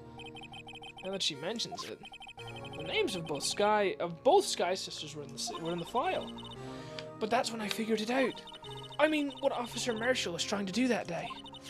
So I knew his fingerprint had nothing to do with the crime. That left only one thing. The other handprint. You mean the traces of blood found on Detective Gumshoe's locker? But no fingerprints were found on it, right? No, but I figured if I examined it scientifically, I'd be sure to find a clue. So, I ran over there and looked at it again. So did you find something? No! Huh? Sorry. Well, I guess I'm not much of a scientific investigator after all.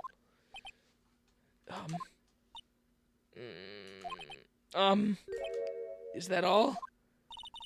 Please don't be mad. I'm just a high school student. And I'm just an attorney. But Mr. Wright, those traces of blood are the only clue we have. If we can't find something wrong with them, please, Mr. Wright, you're a professional. If anyone can save Lana, it's you. Me? Oh boy. Time's up. Now then, Mr. Wright.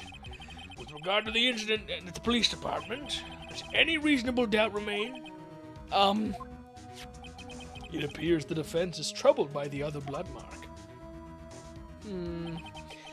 Looking at the floor plans, a handprint was discovered around here. Is there a problem with this? Mr. Wright, I'm sorry I can't be of more use. But still, if you can't find anything wrong with that blood mark, Lana will be...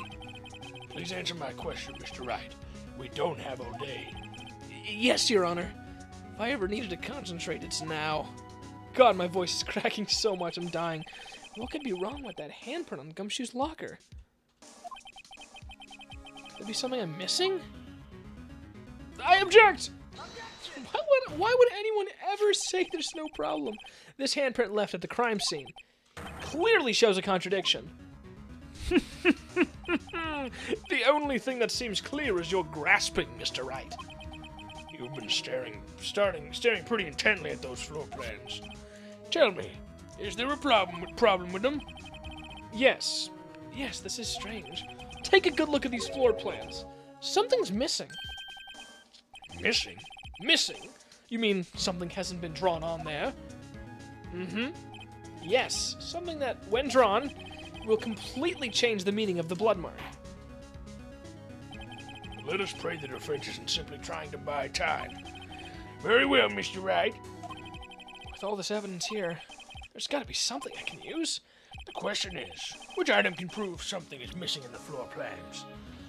Attorney's badge, Goodman's ID, King of the Blue Badger. I was wondering why it wasn't drawn on there. So it's this. Yeah. I was wondering why it wasn't there. What about that piece of plywood? The Blue Badger, mascot of the police force. Defender of truth, guardian of proof. Explain yourself, Mr. Wright. Please look at the floor plans of the crime scene. The Blue Badger is not here. So watch what happens when we put him in. This is where he was dancing at the time of the crime. Okay. Well, what? That's right. So long as the Blue Badger is dancing here, it would be impossible to place a handprint in this spot on the locker. What? God damn. So that means... exactly what does that mean? It means it can't be done. What are you saying? Blood traces were undeniably found in that locker. Don't look at me, Mr. Wright. I think it through scientifically. Emma, on that afternoon, Officer Meekins was the one who brought the Blue Badger to the evidence room, right? After he put it down, it would be impossible to leave a handprint on that locker. So that must mean this blood mark was left there before the Blue Badger was brought in. Just one moment. I will not allow such far-fetched balderdash in my courtroom. It may sound far-fetched, Your Honor, but it's the only possible explanation. On February 21st, in the police department's evidence room, blood was spilled not once, but twice. But how? One time was captured on this tape, taken by the security camera. Officer Meekins cut his hand, from which a trivial amount of blood fell. The problem is, the other time.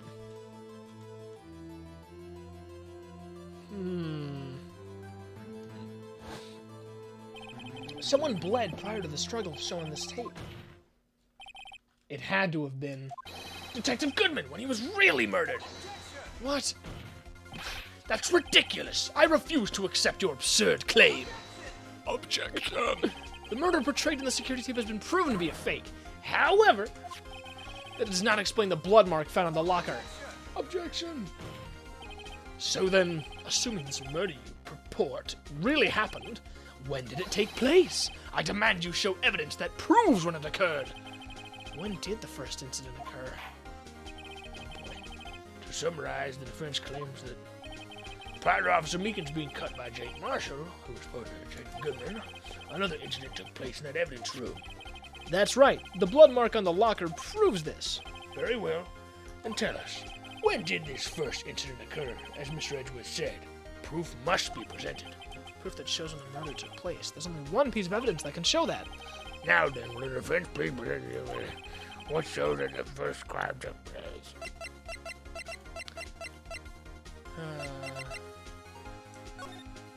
Okay, so that still hasn't been shown yet. Okay. Boink! If the crime took place inside the evidence room, then the killer would have had to enter it. And in order to do so, an ID card would have been required. An ID card? Oh! The ID card record. Officer Meekins brought the Blue Badger panel into the evidence. Wait. I wasn't even thinking of that. I was just thinking of Officer Marshall's number being revealed. If the crime took place before that time, then it would be 4:40 p.m.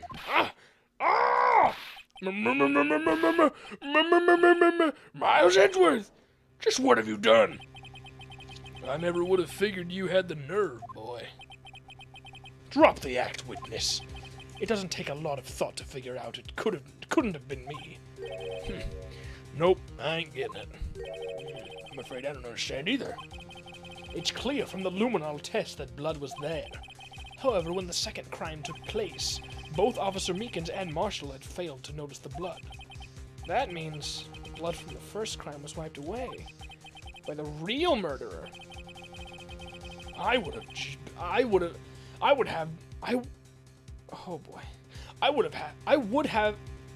have had just 10 minutes to murder the victim, carry his body away, and clean up the blood. Unfortunately, that's physically impossible. That would mean the crime must have taken place before Mr. Edgeworth entered the evidence room. Let's look at the chart again. There's only one other card number remaining. 77777777. Talk about a lucky number. But wait, that doesn't make sense. How could Detective Goodman have entered the evidence room? Since there's no record of his card being used beforehand, he must have entered along with the real murderer. That's the only plausible explanation. He went in with 777777. Mr. Edgeworth, please look into this ASAP. Find out whose ID number is 77777777. That's 1 7 too many, Your Honor. Unfortunately, I'm unable to look up the number of that ID card. At least, at present. What? Explain yourself, son. The ID number 777777 belongs to someone with a rank of captain or higher. Someone who is a so-called executive officer. We don't have the authority to inquire to such a person's identity. Objection. But that's ridiculous. Just how? I'm not finished talking, Mr. Wright, you fucking dunce. There is one situation in which we can be granted such an authority. If an official charge is filed against an executive is accepted. An official charge? Sorry, I'm drinking water. My voice is killing me. You're all alike, aren't you? With your cover-ups and your forgeries. That's how the prosecutor's office operates. I take pride in my work, Officer Marshall. I would appreciate it if you would keep your slander to yourself. Slander, is it? Okay. Let me ask a question. Yes? No, not to you. To her, the defendant sitting over there. Your own little executive. Lana. Don't be stupid. She's been charged with murder. Of course we've looked up her ID number, and it's not 777777. Don't play me for a fool, partner. That's not what I want to ask. All I want to know is one thing about that incident. The SL9 incident? Answer me this, Chief Prosecutor. In that trial 2 years ago, did you really only use legitimate evidence? Well, I don't know what to say. Do you need the witness to repeat his question, Chief Prosecutor? I heard him fine, Mr. Edgeworth. 2 years ago, I was in charge of the prosecution for that trial. At the time, Occasionally, we felt the powerlessness of the law. At least, I did. Lana? I became a prosecutor in order to suppress crime with the law. Before I realized it, we were the ones being suppressed by the law. Defendant, just what are you saying? I'll ask you again, Chief Prosecutor. During that trial 2 years ago, did you really present all the evidence in court? Can you look at me, an investigator in that crime, in the eye, and say that you did it? Chief Prosecutor, you didn't. I don't have to, Officer Marshall. Why won't you answer him? Drastic crimes require drastic measures. That's just the way it is. We did what we had to in order for him to get the verdict he deserved. But Lana! Even if it involved forging evidence.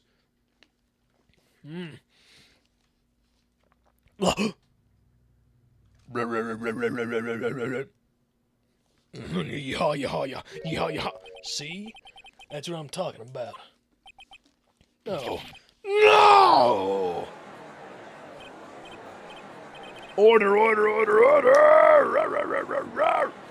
Len's remarks caused such a stir. The chaos. Oh, we would have to wait until the following day. Huh. Okay. Wow.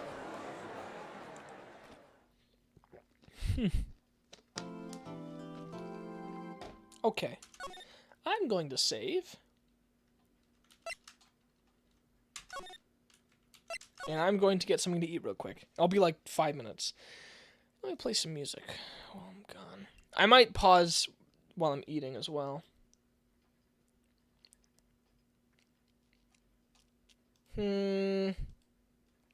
My channel? No, not my channel. Why am I going to my channel? Let me look up more Psychonauts music. This should work.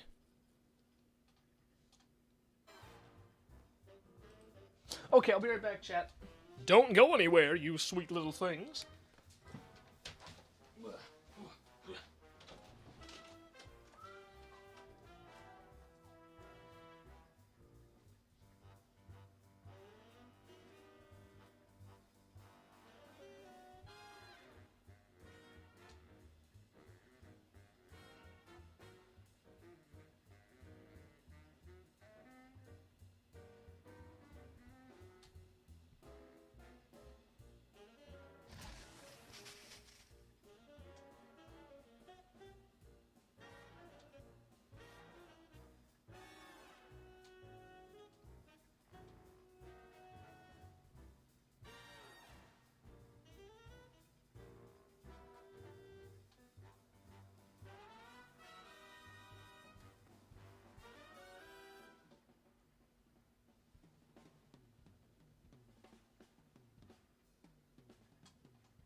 I'm back. Stream has been great, Goose, but I gotta get on to bed. Keep on swagging, gamer. Dang! Guess I'm all out of viewers. I'm gonna finish this game, though. It's the last thing I do. Even if it kills me.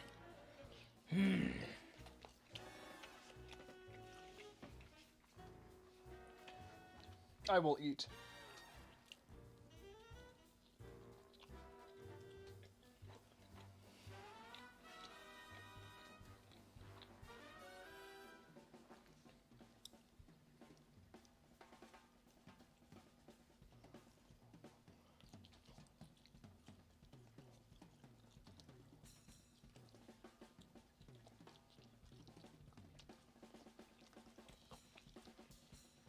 This song goes hard.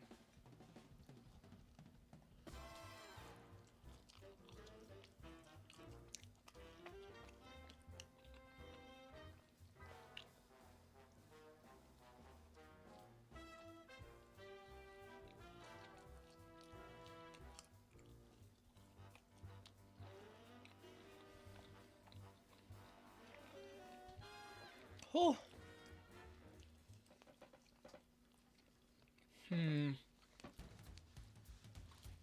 Yeah, this works too. I'm almost done. I have one piece of pizza left. Yum, yum, yum.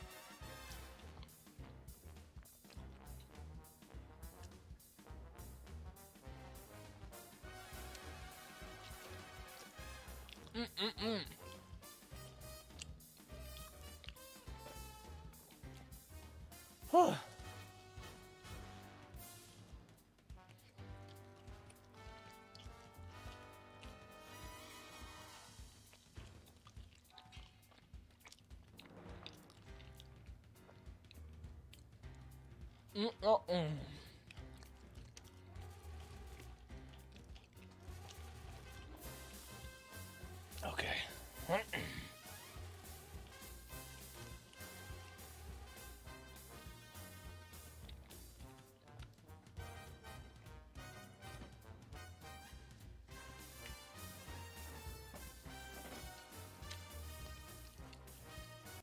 Alright, for the music.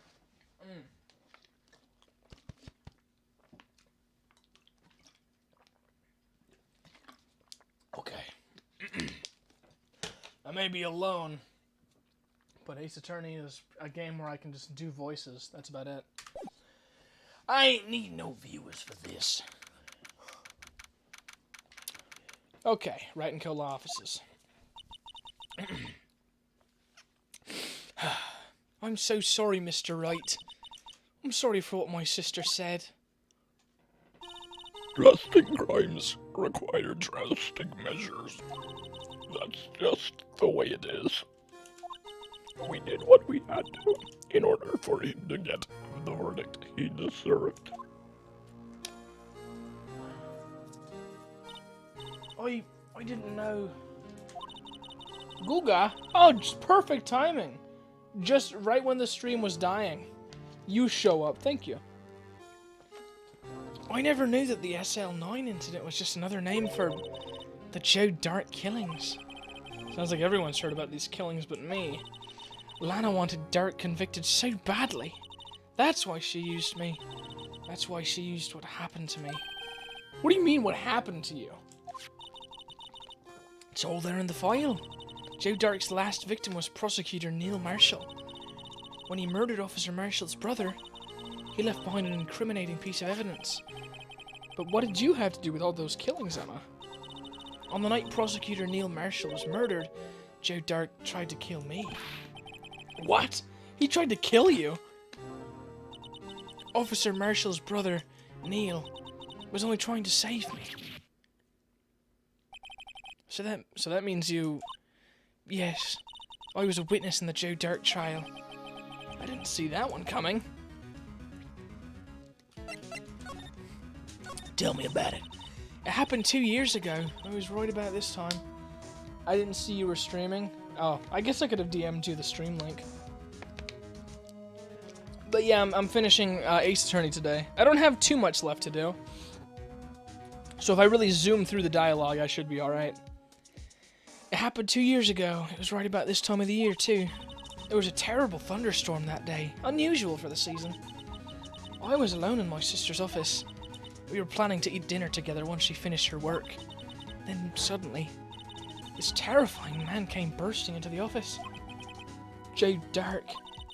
Oh, Joe Dark. It seemed like he was running from someone. He pulled out a knife and screamed at me. I didn't know what was going on. Just then, Prosecutor Marshall showed up. Jake Marshall's brother. Joe Dark tried to take me hostage. Before he could, Mr. Marshall tackled him. Then, what happened? I'll never forget it. Lightning struck and the lights went out. Suddenly, a bolt of lightning flashed outside the window, lighting up the office for an instant. Vosh. Joe Biden. Joe Biden. Joe Dark. Wake up. 200 yield. 2 million yield. What I saw then burned a permanent picture in my mind.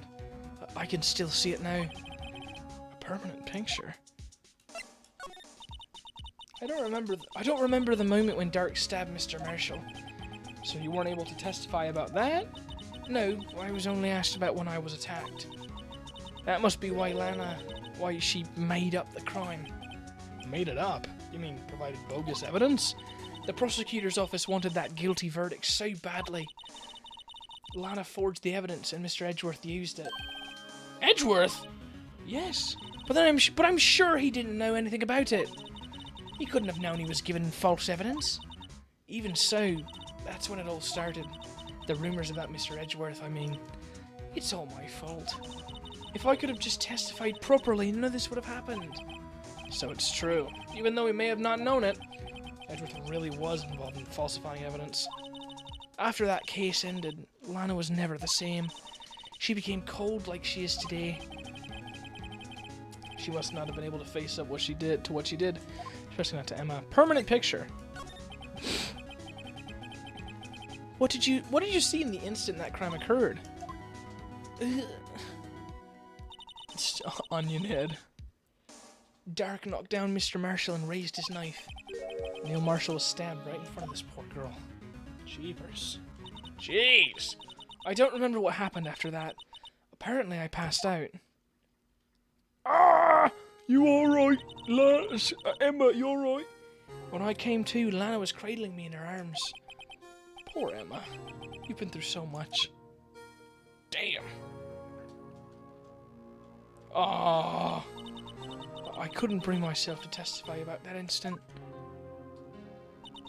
I tried, but the words just wouldn't come out. I drew a picture, but it wasn't any good.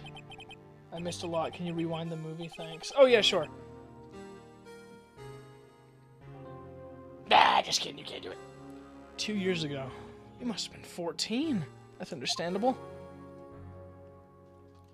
/J. Of course I know you're joking. You don't have to /J, you fool. I know you're joking. I don't want any /J/GH/hyperlink. I don't need any of that in my chat. I know what's real. Once it was all over, I made up my mind. I decided that when I grew up, I'd become a scientific investigator. I want to be able to fight crime with my testimonies and find the evidence to make an all airtight case. That way, Lana would never have to forge any. I see. I think I'm finally starting to understand what makes Emma tick. But there's still something that bothers me about that crime. Something puzzling. There's something that's puzzling me, Emma. What is it? You said you were in Lana's office at the time, right? That's right. Why then would a serial killer come running in there? Not only that, but he was being chased by a prosecutor. Oh, there's no mystery there. Joe Dark had been taken in for questioning that day. Taken in for questioning? You mean by the police? Of course. This happened at the police department. He tried to run away halfway through the interview and fled into my sister's office. Why did you run all the way over to your sister's office? because the detective's offices and the questioning room are right across from the elevator. Across from the elevator? But Lana was the chief prosecutor, wasn't she? No, silly. Didn't I tell you? 2 years ago, Lana was a detective. She was the best in the entire force. What? That's news to me. After the Joe Dart case, she was transferred to the prosecutor's office and made chief. Lana used to be a detective. I better have another talk with her. I think I know just where she is, mate. Hello. Lana. Mr. Wright, seems I keep causing you trouble. Falsifying evidence. I didn't think you were the type. Criminals don't mind playing foul. Why should we? But Lana, if you're wrong, an innocent person might be found guilty. Believe me, I understand the risks. Lana, Emma told me about you. Oh? About how you were a detective 2 years ago, and how the SL9 incident was the reason for your transfer to the prosecutor's office. That's right. Could you fill me in on the details, especially about that unusual change of jobs? Oh, wait. Why she look like a general? I don't know. Outside window again? What are you doing? Is he really outside the window? Let me see. I don't see him. I don't think he's out the window. Anyways, I'm just chilling. I don't know why she looks like a general. I suppose you have a right to know, Mr. Wright. Alright, let's talk. Here, today's trial. A lot of revelations were uncovered at the trial today. Not the least of which was the fact that this case is largely connected to another one 2 years ago. Evidence from that case was stolen as well, though I expected as much. I know how obsessive Officer Marshall can be. That trial. It really wasn't fair, was it? Must be at mine. Oh yeah, my little brother's at your room, Guga. I'm too lazy to check. True! I believed in you, Lana. I believed that no matter what happened, you'd always stick to the truth. It couldn't be helped, Emma. At that trial 2 years ago, I sold my soul. Well, all drama aside, the fact of the matter is, at 5:15 there was no murder at the police department. Tell me it's not true, Lana! What the witness, Miss Starr, said. About you stabbing Mr. Goodman with a knife. Lana, I don't understand. Why won't you tell us? Emma, this doesn't involve just me. I don't think I've ever seen Lana look so phased before. Yeah, I did. I saw her a few seconds ago. It's true. I was a member of the police force 2 years ago. She was amazing. Okay, I'm not doing that weird voice anymore. Maybe this guy, Damon Gant. They still talk about all the cases she and Chief Gant cracked together. Chief Gant? He was the deputy chief of police back then, but he still worked on the crime scenes. Lana sounds like British Squidward. True! Damon Gant, he was everything I aspired to be. They were the best team ever! They solved crimes before the reports could even be filed. Emma really idolizes her big sister. But now you're chief prosecutor. What happened? I always planned on becoming a prosecutor. The reason I became a detective was to gain experience investigating crime scenes, so you could use that experience in court, right? Gant's help in the SL9 case was crucial to this resolution. To do that voice, I have to put my fingers on my nose. That's making it really itchy. After that, he became chief of police and arranged my transfer to the prosecutor's office. Maybe I should ask more about this investigation of theirs 2 years ago. I want to sneeze.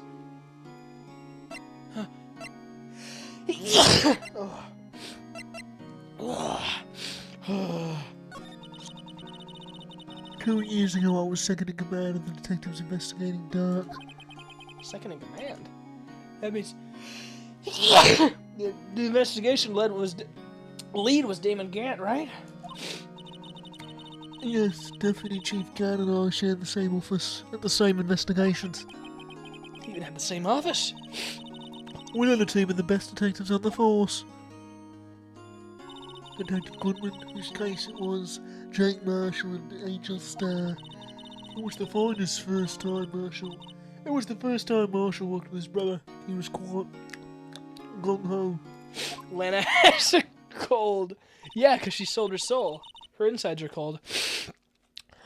Without a doubt, Joe Dark was the serial killer. Yeah, normally Lana sounds awesome. Like she sounds super hot and sexy and attractive. But she has a cold. We asked him to come in for questioning. We were desperate for evidence. That was when his final murder took place. When he tried to murder Emma, Prosecutor Marshall was trying to save me from Dark. You see, the first person who happened upon the scene of the crime was me. Huh? Now you tell us. Damon Gann and Neil Marshall were the ones questioning Dark that day. The investigation was in its final stages, and Dark must have suddenly panicked. So he waited until Gann and Marshall let their guards down and fled the room. From there he ran straight to the office shared by Deputy Chief Gann and myself. That's where he found me. So you were the first person to run to the scene, Lana? It appears so. I was filing some papers while Gann and Marshall were questioning Dark. Oof! When I returned to my office, I saw 3 bodies on the floor and smelled blood. 3 bodies? Prosecutor Marshall, the victim Emma, who had passed out, And the suspect, Joe Dark. During the struggle, it seems Mr. Marshall struck a final blow before he died. Joe Dark had incurred a minor concussion and lay unconscious. what did you do? To be honest, I panicked. I picked up Emma, carried her out of the room, and just held her.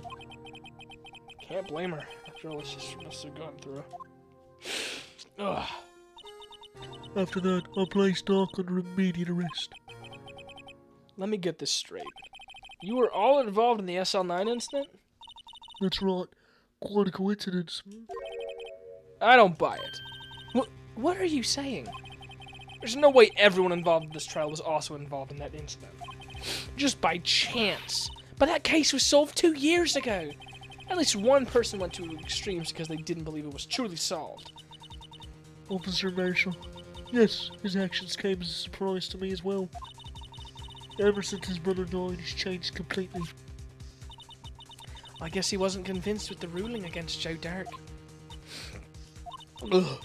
Life doesn't end with the closing of a case. Everyone has to live the rest of their lives with their memories. That case just might not be over yet. Oh, Emma was assaulted by Dark at the police department, right? yes, in the office that Damon Gann and I shared. In the office that Mr. Gann now occupies by himself, the chief's office. Maybe we should have a look at the chief's office, the site of the final SL9 murder. Are we allowed to go there?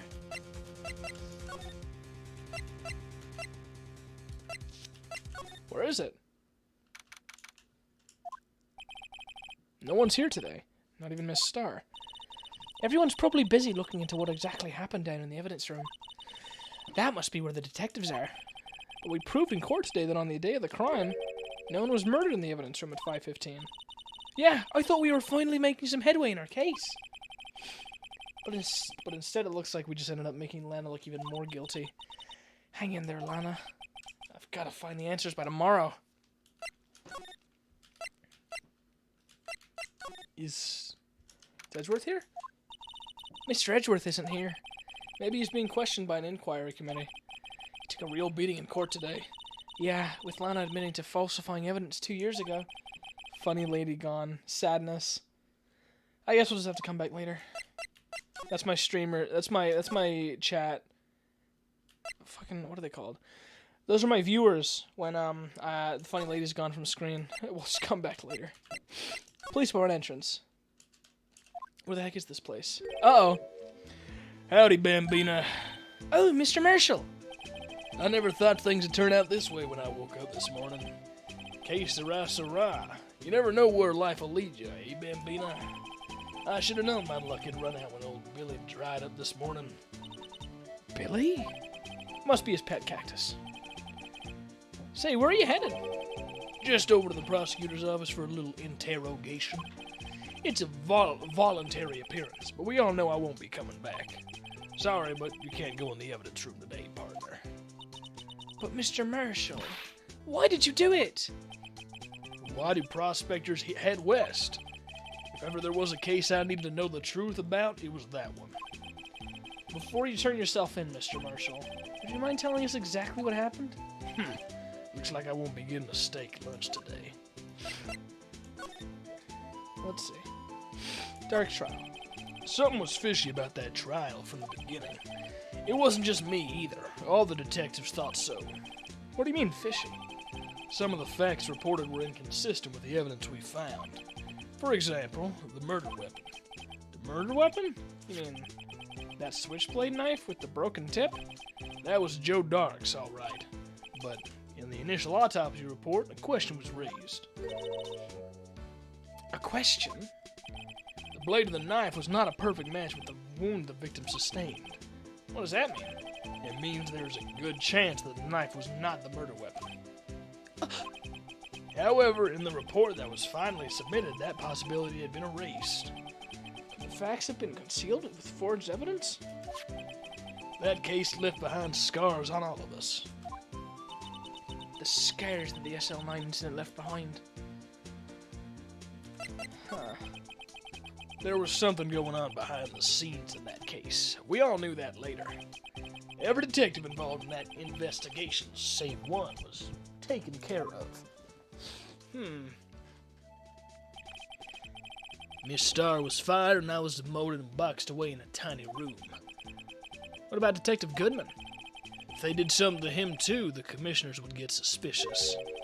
No, they were careful enough not to be too obvious. He shot you? True! Oh yeah, he's the guy that shot me with his gun. Hey, who are you talking about? Don't get upset, Bambina. I mean Damon Gant, Atlanta Sky. The investigation led Damon Gant and his second-in-command, Atlanta Sky. Sorry for burping so much. It's funny. There wasn't a person on the force who hadn't heard of that duo. Get another water.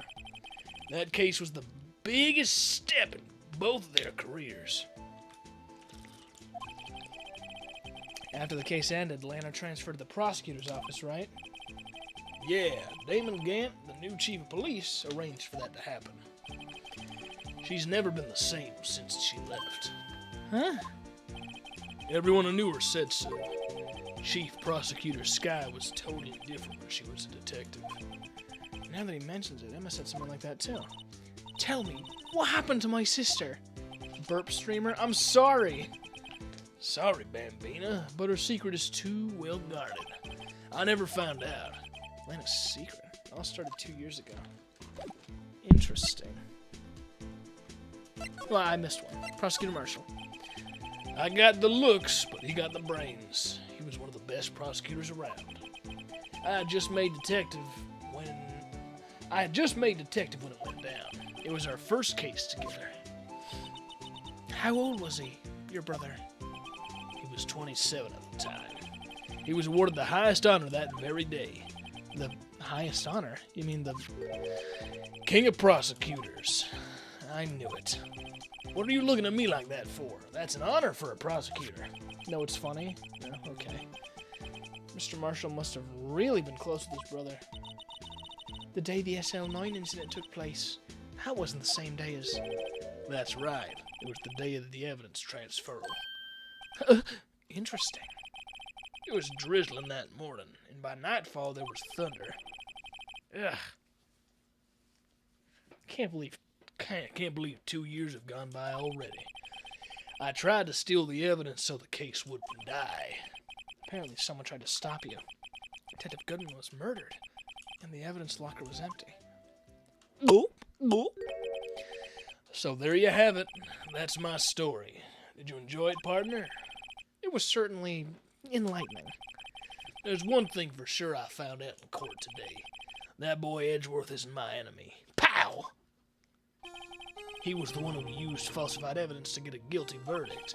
And someone else was the one who gave him that evidence and planned everything. that someone is Damon Gant. I knew he was suspicious. Don't believe me? Well, I don't blame you. I won't even be a patrolman after today. Well, too bad I won't be around to work with you when you become a real scientific investigator. Adios, Bambina. Man, he was kind of cool. Poor guy. I guess criminal affairs is all that's left to do. Police station. This place is always pretty empty, but today it's deserted. All that there is two guys that there always are. That must mean everyone's busy solving crimes. Oh, if you're looking for the others, they're all in the conference room. Thanks. Wow, he actually talked to us. With the chief prosecutor saying what she did and the decision about what to do about Mr. Edgeworth, not to mention her statement to the media in tomorrow's trial, there's more chaos going on than Thanksgiving and Christmas put together. I think festive is the word usually used for those. Sir, we'd like to have a look around Chief Gant's office. Just use the connecting hallway to the other building and take the elevator up to the top floor. Really? You mean it? It's okay for us to go in there? I mean, we aren't police officers or anything. Hey, you're right. You can't go in there. It's off limits. Now I see where Detective Gumshoe gets his unique charm. Well, what are we waiting for? Let's head to the chief's office. Ha ha! What the why does he have this? A giant organ. Wait, this music sounds familiar. Whoa, where am I? In the chief's office, silly. At least that's what it said. At the door. Check out that pipe organ. It's real, isn't it? Hey, I used to take organ lessons in kindergarten. They used to call me Little Miss Back. I thought I was a genius until they tried teaching me notes. That's not too bad. I never could remember where C was. Oh god, this is another grating voice. Oh, it's you two. Chief Gant! He put that paper he was reading on his desk. So, Righto, have you been swimming lately? No, I haven't. I've been kind of busy lately. I can appreciate that. I've had my hands full too with Mr. Marshall's misconduct. And Lana's provocative statement. What in the world? I know, right? Provocative statement? Oh, you mean about the forged evidence. 2 years have passed since that incident. My, how time flies. See that big picture on the wall over there? On the wall? Did you say wall? Oh wait, that's the vase. Interesting. I'm gonna guess that Damon Gant, fucking what's his face, the prosecutor guy, was snooping around places he shouldn't, and Damon Gant beat him over the head with that pot. Yep, and because he's got gloves on, I didn't see it. That's a picture of me and Lana, Neil, and me. So this is Mr. Marshall's brother, Prosecutor Neil Marshall. We took it to commemorate our work together. Something's not right with this picture. I can't quite seem to put my finger on it, though. It's the vase. The Gant team picture.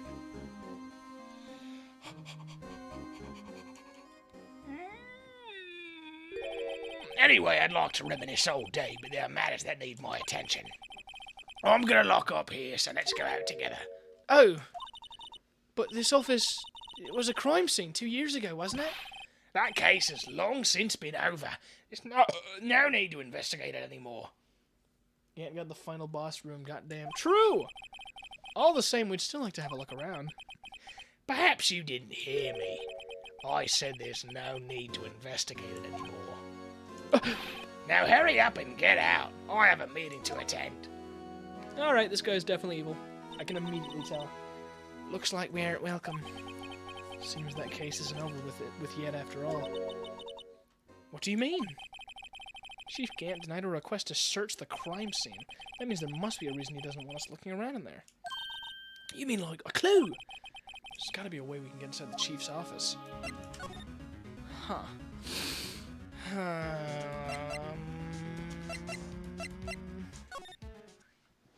Okay, I gotta sit right. I keep sitting in wacky poses and they're hurting me. My legs. Oh, hey, it's the best character. Hey, pal. Detective Gumshoe. Aren't you supposed to be in a meeting? I'm, just taking a breather. My feet hurt. From sitting so long? Actually, from serving everyone coffee. Sounds like Detective Gumshoe's still out of the loop. Say, have either of you seen Mr. Edgeworth? Edgeworth? No. Why'd you ask? He's under fire from both the police department and the prosecutor's office. It's almost like the battle's between you two in court. That sounds serious. Is it because of what my sister said? That's basically what it all boils down to. That falsified evidence 2 years ago. Now Mr. Edgeworth has the whole world after his blood. Yikes. Huh. Edgeworth's crisis. But why would Edgeworth be blamed? It's not like he knew the evidence was forged. Lana Skye is the guilty party here, isn't she? Regardless, the prosecutor is responsible for the evidence they present in court. Not only that, but as you know, there have been a lot of rumors going around about Mr. Edgeworth. His amazing talent as a prosecutor kept him safe from those who don't like him. But now with this, Are there really so many people who hate him? in our world, only those with talent rise to the top. Mr. Edgeworth not only has that, but he's young. There's no better recipe I know of for making enemies. Hey, Dick! Keep up the good work! Yes, sir.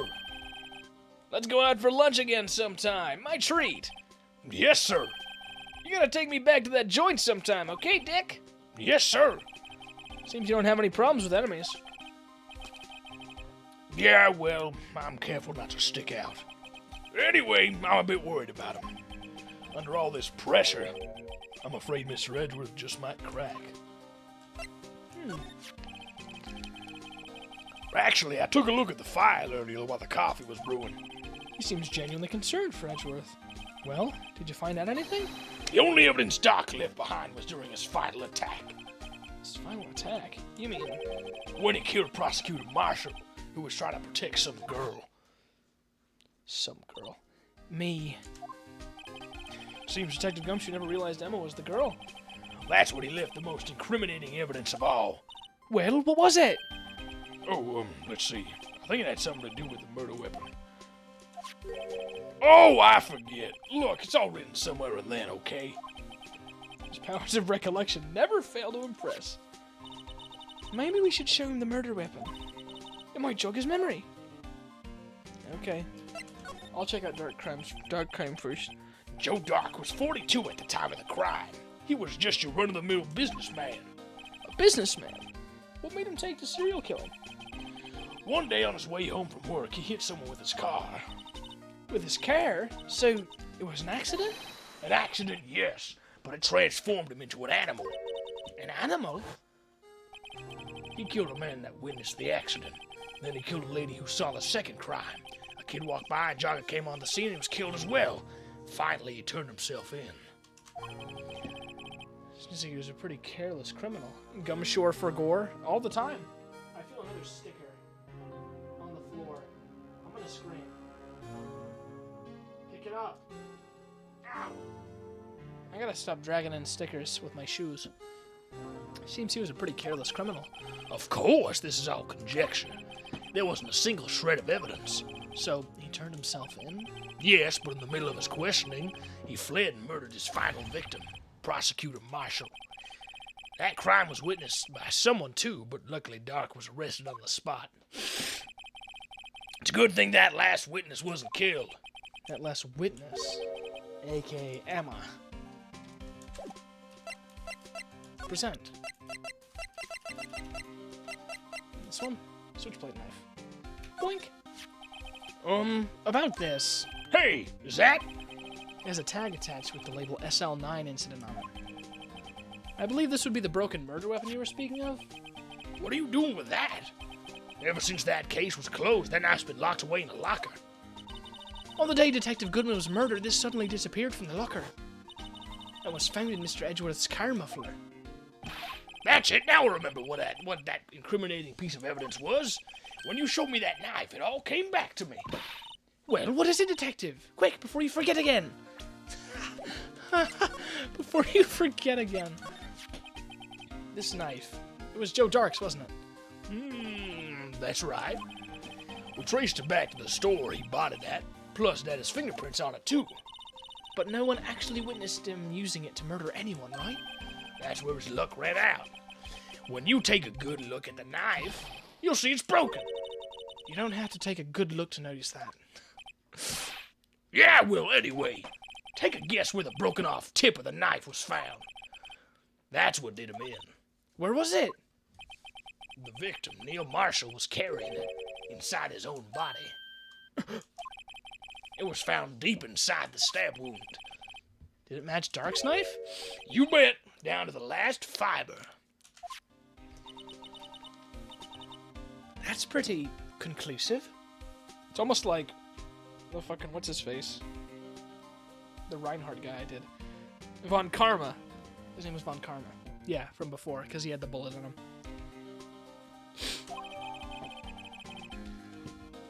Neil's autopsy report added to the record. Switchblade knife updated in the court record. Well, there you have it in a nutshell. That's all I know. Can I ask you one more thing? What is it? If it's money you need, you should ask Chief Gant. It's not money, but it does concern the chief. His office is a crime scene, right? It's where Prosecutor Neil Marshall was murdered. The chief's out now, and his office is locked. But we'd like to have a look around if that's okay. Well, any detective's ID card can unlock the door. What? Really? But if I let a civilian in there, I'd be charged with breach of trust. Breach of trust? Simply put, I'd be canned. Oh. Sorry, pal. I don't plan on getting fired because of you. How about this ID card? It was Detective Goodman's. That won't work either. The data was deleted the day he died. Oh. So in other words, Gumshoe was our only chance of getting into that office.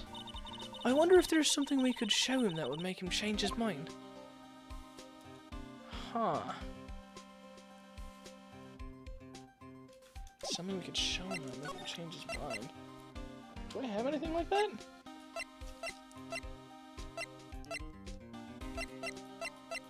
God, I have so much evidence now.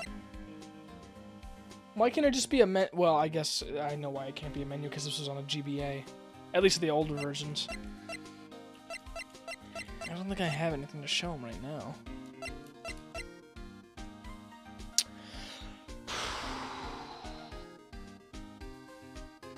Yeah, I don't think I have anything to show him right now that would make him change his mind.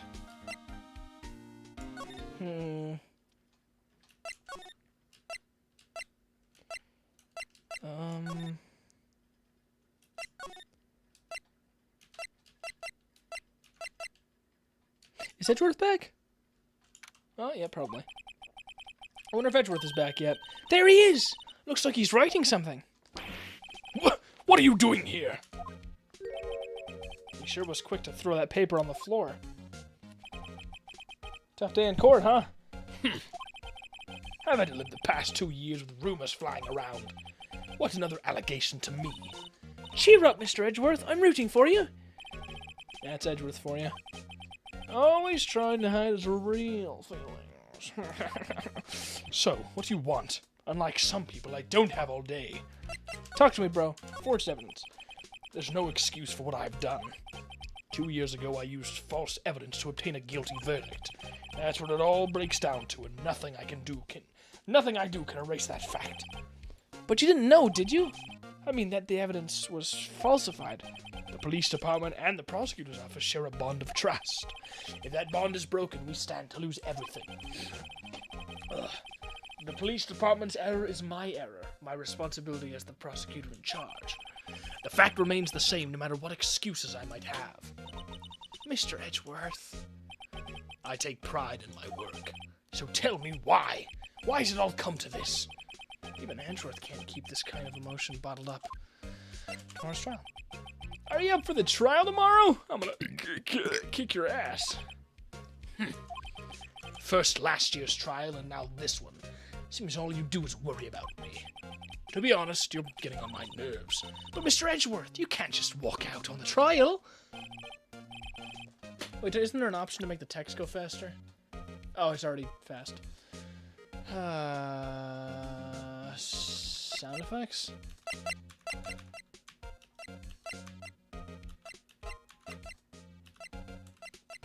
Yeah, it's fine. I'm going to sleep now. I just wanted to pop in and say have a good night. Good night, beautiful. Have a good sleep.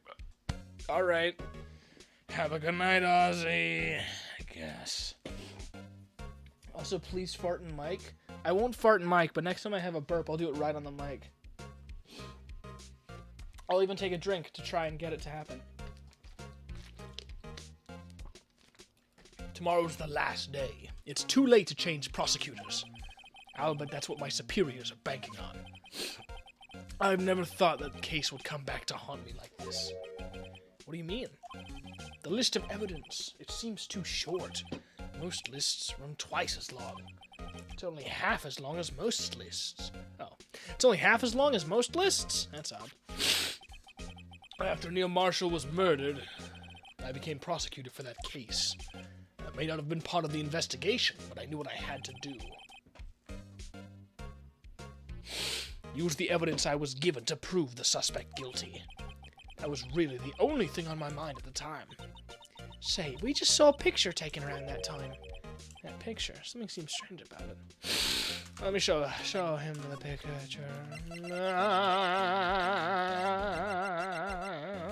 Stop! Look at this, bro. This picture was hanging on the wall in Chief Gant's office. Look, there's murder happening, I bet. Prosecutor Neil Marshall. He had just started making a name for himself. Looks like this was taken when he received the King of Prosecutors trophy. Speaking of that, there's something that bothers me. Yes? The trophy Mr. Marshall is holding.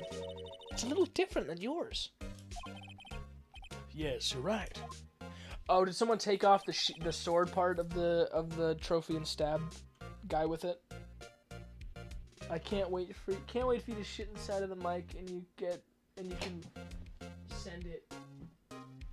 Can't wait for you to shit inside of the mic and you can send it after so I can sniff it.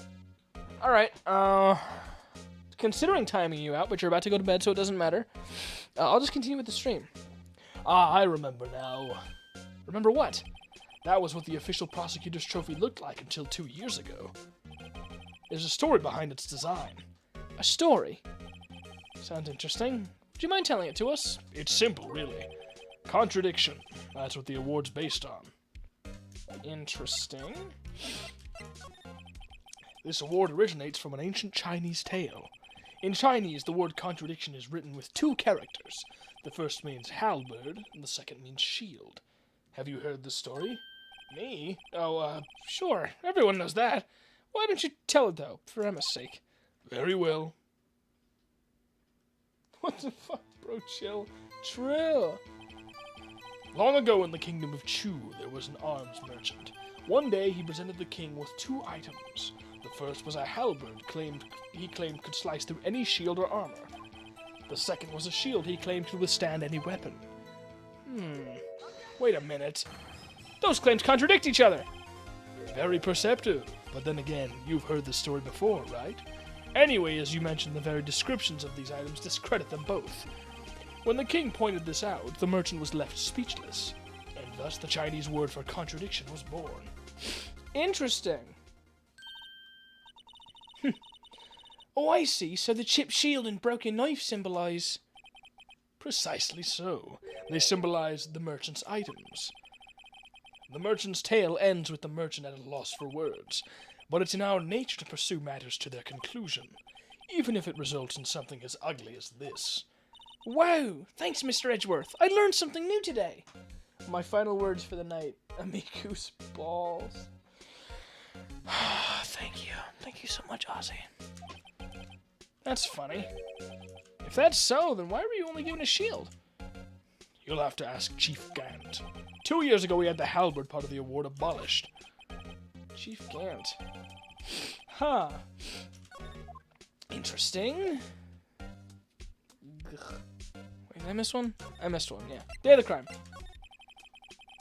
This is the second stream I've watched that went to Fecal Funny. Yeah, Ozzy really likes fart and shit and piss. Could you tell us again about what happened that day? The day Detective Goodman was murdered? You were participating in a ceremony over at the station, right? I've never cared for ceremonies, but I had to attend that one. Because you were awarded this? Those receiving awards can't exactly skip out on the ceremony. I finished up at the office in the morning, then drove over to the police department. You finished up at the office? Yes, just odds and ends, clerical stuff. I didn't plan on returning to the office that day. That is, until I was asked to take something back. Take something back? This. Oh yeah, Chief Gann asked you to hold on to that, didn't he? Yes, it was a piece of evidence in a case that was closed half a year ago. He asked me to bring it back to the prosecutor's office. That's the story we heard yesterday. So you came back here to the prosecutor's office because the chief asked you to? That's right. Interesting. Wait. I feel like I'm forgetting something. I'm so tired right now. The ball! Hello! I wonder what he was writing before. Come on, Mr. Wright, let's take a look. Are you crazy? Edgeworth is sitting right there. Just distract him, I'll check it out. Hey, Edgeworth. Is that Detective Gumshoe at the window over there? Oh no, he's falling to the ground. Hold on! First let me see what this girl's doing crawling around my feet. Awesome. He didn't even look. He doesn't care about Gumshoe. No. What letter of If you're having trouble reading, I'll read it for you. It says letter of resignation. Aw, you're quitting? Resignation? Edgeworth, you don't mean... I'm tired, right? I feel as if something inside me has died. But Mr. Edgeworth, none of it is your fault. I know the path I've walked. You don't need to tell me. And the path I've walked hasn't been a just one. I can't forgive myself for what I've done, and no one else should forgive me either. Uh-oh. I think he's serious. I don't know why I felt genuine sadness when I heard Letter of Resignation. It's almost like I care for these characters. Mr. Wright, please, you have to do something. This Letter of Resignation. I wonder if I can use it for anything. Edgeworth's discarded Letter of Resignation. He's serious. Wow. Well, I have nothing else to do with you, Edgeworth. Underground Park, glad.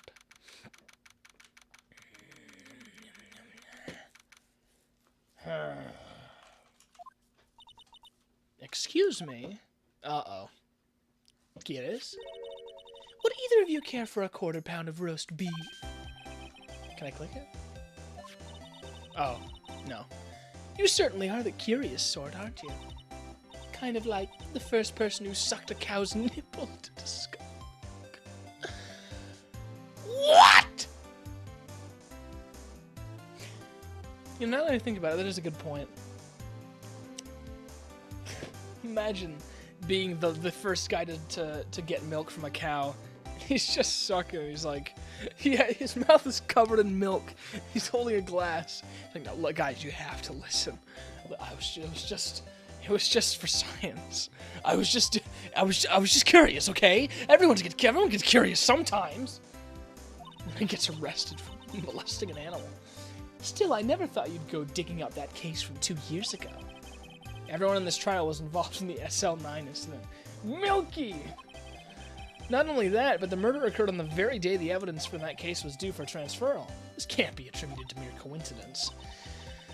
Aren't you forgetting something? You know, that little scene I happened to witness? Death.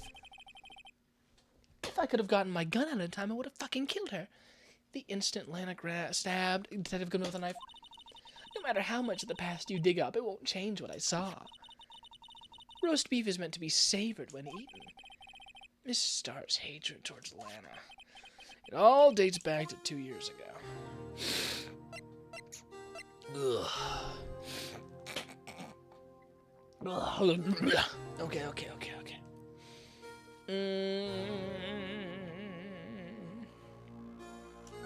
No, don't present. Talk.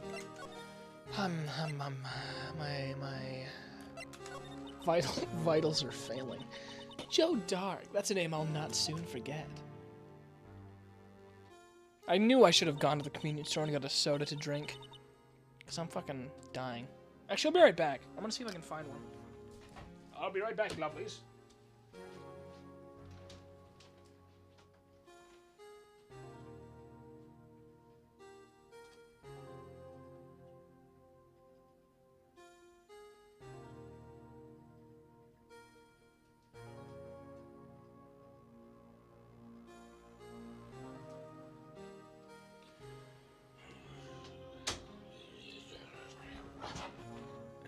Big beef. I'm back.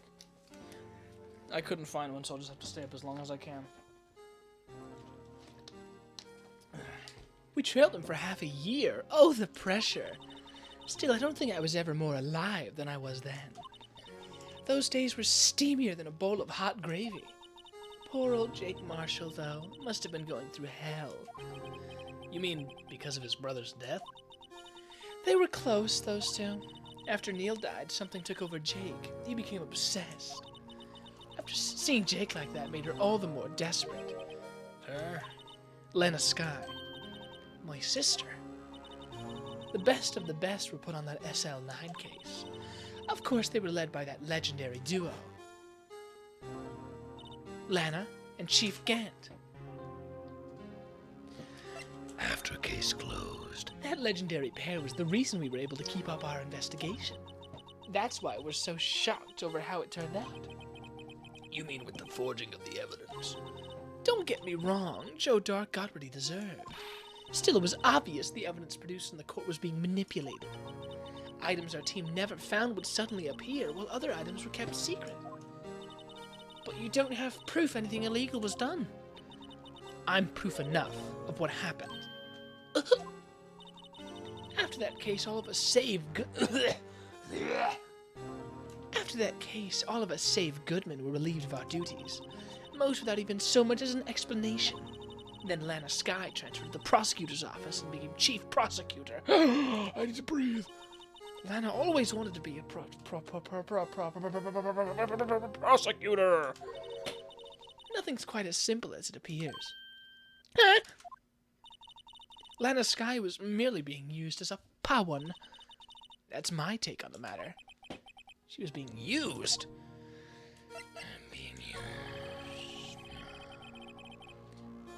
Lana transferred to the prosecutors 2 years ago, didn't she? Yes, thanks to Chief Gant's powerful influence. Chief. That's right. Having solved the SL9 case, his position as chief was secured. There was only one thing left for him to control, and then no one could stand in his way. The prosecutor's office. What? You mean that's why Lana was transferred? If he could control the chief prosecutor, he can control the prosecutor's office. That must have been his goal all along. All along. God, I'm slurring my words now. God, my nose itches. Okay, all better. But how could he control Lana? I don't know, but one thing's for sure. Ever since that case ended, she's never been the same. It's only logical to conclude there must have been a reason for her change. At last. I'm finally getting close to the bottom of this ugly mess. Thank you, Miss Starr. You listen to me, rookie. It takes more than just ingredients to create fine cuisine. I hope you turn out to be a better chef than I've been. Okay. How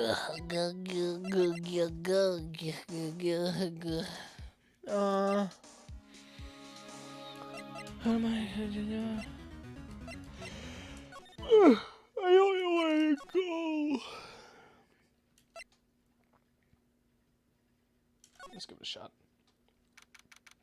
February 24th, Police Station, Criminal Affairs Department. Oh, you're back. You're still here? I gotta make up 150 copies of these files. Brewing coffee, and files. I'm turning into a regular DJ. You're a DJ as well? If I'm not mistaken, I think he means desk jockey. That's so stupid. Oh, that DJ. I gotta admire your persistency, but my answer's still no. I'm not letting you in the chief's office, period. It'd be my neck on the line. That office is the last crime scene in the SL9 incident. I have to take a look in there. There's got to be something we can do to make the detective change his mind.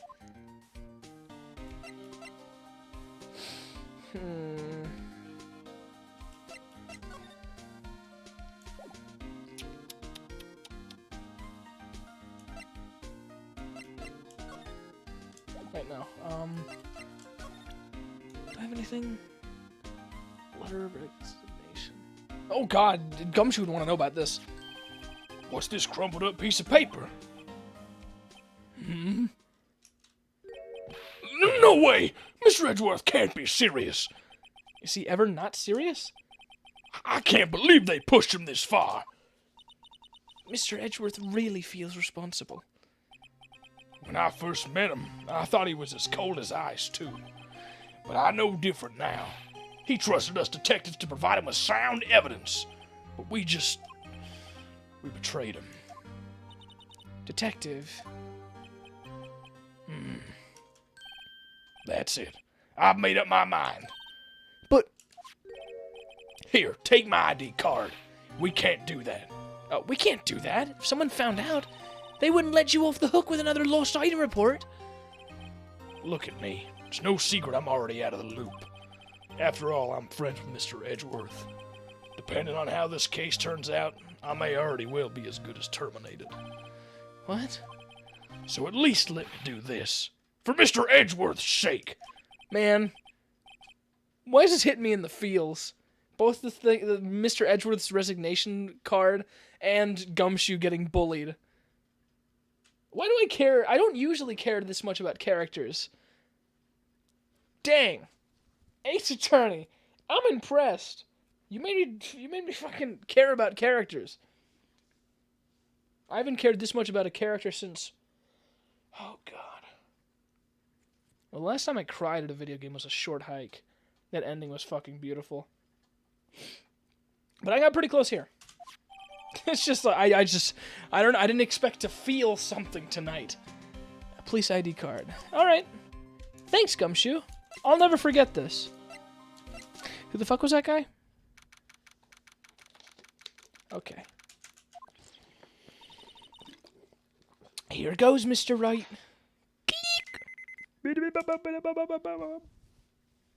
Alright, let's take a look.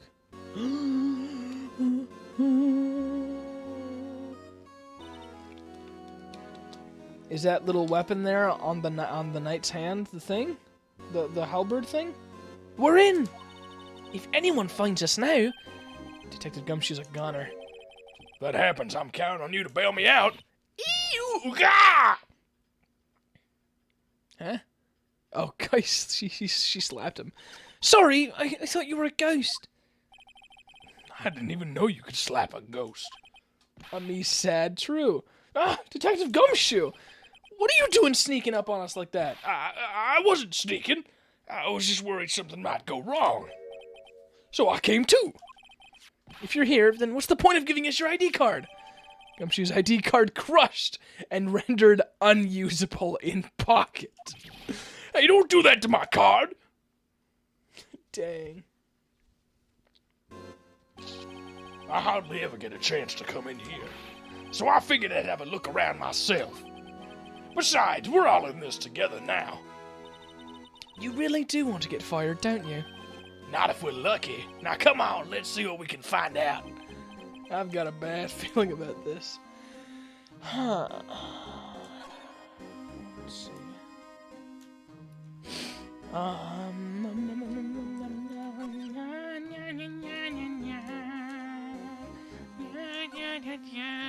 Look at that giant window. Makes you want to crash through it and jump outside. This is the 15th floor. I know. I was just saying. Saying what? Ever since being a detective, I've always dreamed about doing something like that. Note to self: Detective Gumshoe has a lot of dreams. So long as he doesn't go crashing through that window when he gets fired. Don't say that. Porn computer. This was Lana's desk. Sure is tidy. Lana's always been a meticulous cleaner. There's not even any dust on it. Looks like someone's still keeping it clean. Does Lana ever come back here? Nope. Chief Gant must still keep it clean in memory of her partnership. They were the stuff legends are made of. Does he keep it in memory of her or in memory of the crime? Interesting. This intrigues me, but I can't click on it, so whatever. Oh, the safe. I'm an idiot. It's right there. What is this? This is a safe, isn't it? Safe? That word is ripe with intrigue. Okay, if you say so. Rip Gumshoe, true. Looks like a code needs to be entered in this panel to open it. Oh, jeez. A 7-digit number. I think I just might know what it is. Huh? Okay, I'm missing something. I'm not sure what will happen if we enter the wrong code. I better wait until I find something more definite. A 7-digit number? Didn't we see one of those somewhere? How about we try entering my birth date? Gumshoe, you fucking dunce. The only place 7-minute numbers, 7-minute numbers? 7-digit numbers are seen as here. Let's see. 77777.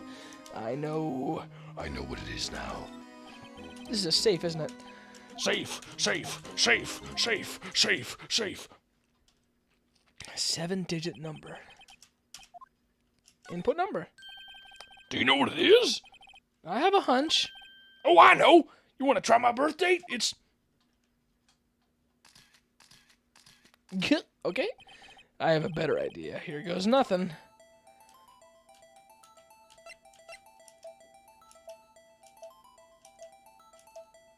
I swear, if they put in the whole thing just for... They put in a whole keypad just for me to press 7 times. Really? Bingo. What number did you enter? Whose birthday was that, pal? 777777. The final card number on that record. What? The number of the mysterious executive officer who entered the room that day. You mean 777777? That ID number? I think you're 1-7 shy this time. This can only mean one thing. That's Chief Gant's ID number. Say, anyone care to look inside? Let's take a look-see. 777. How much? Is there any money in there? How much does he have stashed away? Look, it's a shard from a broken cup. somehow looks familiar. Where have I seen this before? There's something else in here, too. What's this? Looks like a piece of leather cloth. Interesting. This is a handprint, isn't it? Hey, I saw someone wearing a shirt like that once. You think the chief made up the design? I don't think so. Oh, well, it was just a thought. Is that it? Is that all that was in the safe? Apparently so. Markiplier funny moment. Piece of cloth with a handprint on it and a broken shard from a cup. Look like pieces of evidence. Yeah, but unless you can prove they have something to do with the case, I'm afraid I can't just let you take them. After all, it is my neck on the line here. Great. Now I have to prove the relevancy to get them. How are these two items related to the SL9 incident? Come on, there's got to be something we can show the detective.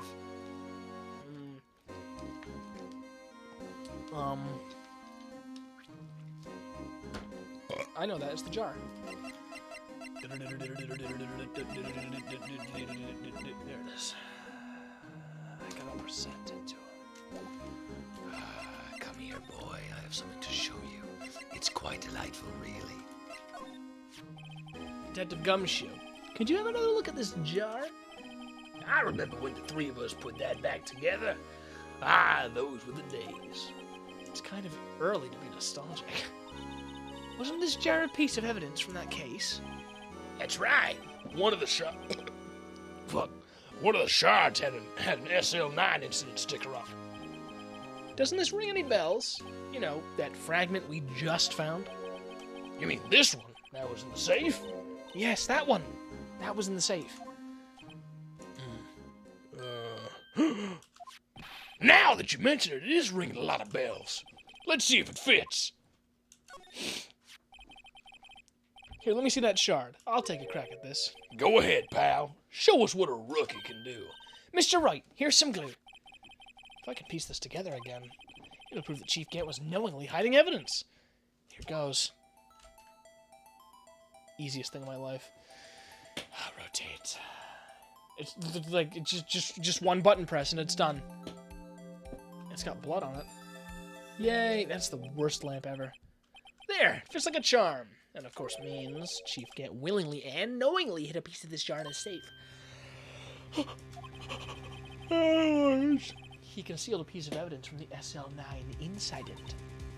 But, Hey, guys, get a load of this. what is it? This piece you just attached. It's different from the others. What? What do you mean? There's a reddish line on it. A reddish line. Oh, a reddish line. That's blood. I don't get it. Why would Chief Gant hide this in a safe? Unstable jar. Blood traces. Interesting. And then the fingerprint thingy. What am I presenting to you? Where is it?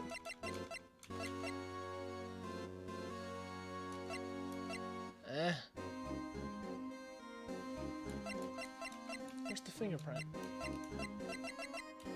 Oh, do I have to show him this? Oh. Detective Gumshoe, I'd like you to have a look at this. Hey, I know what that is. So you want to take some fingerprints? That's a great idea, Detective. All right, go to town. Sheesh. What are you doing? Why are you sticking out your hand like that? Go ahead, take my fingerprints. I love him. It's not your fingerprints we want to take. Huh? Come on, come on, this isn't the time for jokes. We're talking about that cloth we found in the safe. Oh, I knew that. The one with the handprint on it, right? Sheesh, where's your sense of humor? Alright. Okay, Mr. Wright. Let's check for prints. Sprinkle the powder on the cloth. Then, once they've been absorbed into the prints, blow the rest away. What do you mean, Mom? I don't have to be told a million times. Alright, let's get this over with. Gum. Gum-brained. He's been gum-brained. Alright, dust. Enter? I do press enter to dust, don't I? Why is it not working? Oh, there we go.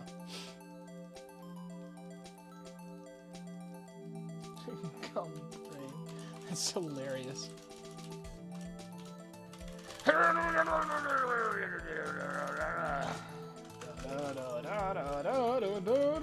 I had that fucking Psychonauts 2 music stuck in my head. That should be enough, right?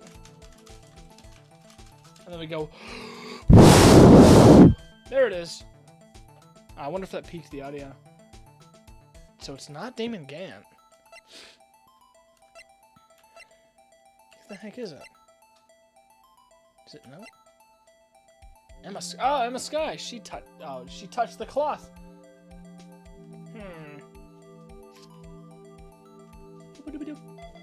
Yes, we found it. MS Paint, yes. No, how could this be? What are Emma's fingerprints doing here? Hey, you found a match? Whose fingerprints were they? Huh? Oh, seems the prints are too old. They aren't clear enough to get a match. Oh, that's too bad. I thought they'd be Dirk's prints. Psst. Hey, you, over here. What's going on here? What are that kid's prints doing inside the chief's safe? Don't ask me. Let's just keep this information from Em for now. Here, maybe you should hold on to this.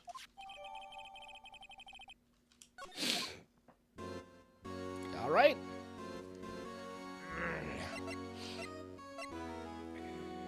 Is there anything else we can...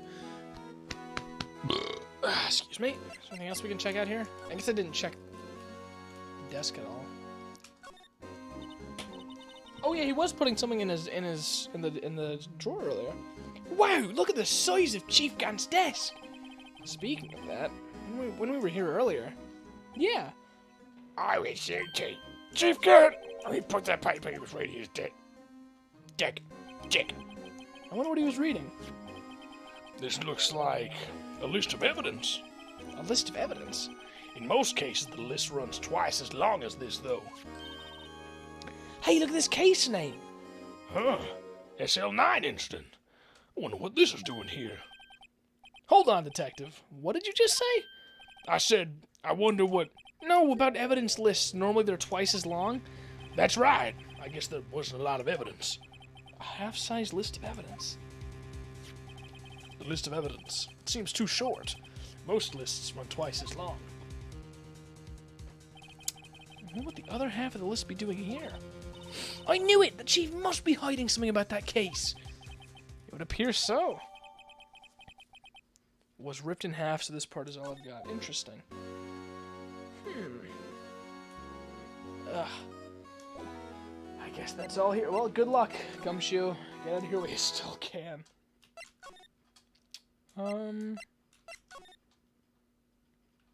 Nothing here. No, not you. No, it's pipe down. I guess here.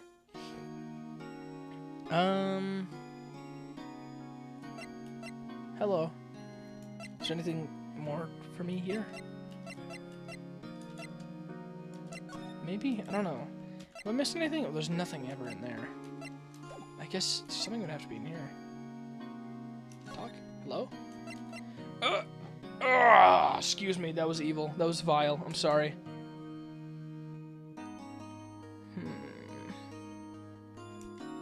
What am I missing? Well, I guess I did miss that one thing that she was talking about.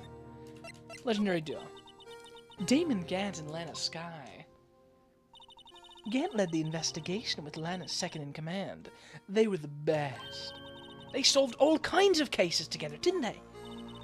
Damon Gant's magnetism in particular was almost unreal. His magnetism? By that I mean his ability to attract evidence. He produced the most incredible evidence in the cases he handled. Incredible evidence, you mean? Oh yes, there were rumors about him even back then. No one dared confront him, though. I take it she's talking about forged evidence. Back then, everyone looked up to Lana. All the detectives wanted to be like her. What you do? I don't know. Really? Oh yes, myself included. I was a fool, really. She hated anything crooked and always watched out for the other detectives. That's why she was so concerned for Jake. Mr. Marshall. When Jake's brother was murdered, she felt as if she had lost her own brother. If it wasn't for her, I don't think Jake would ever have recovered from his shock. That's what makes it all the more infuriating. Miss Starr. That's why I'll never be able to forgive her. Why did she have to turn so cold after that?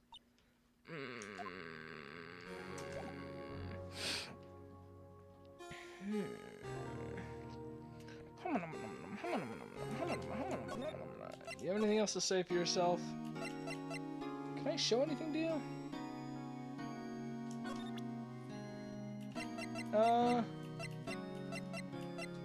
Wait, no, go back. Can I show you the evidence list? This is proof, right? Attorneys and prosecutors have no business showing evidence outside court. It's taboo, especially when the interests of both parties are involved. She really means it. Lana! What do I do? Don't tell me I'm stuck again. Huh. What the heck do I do? Ugh.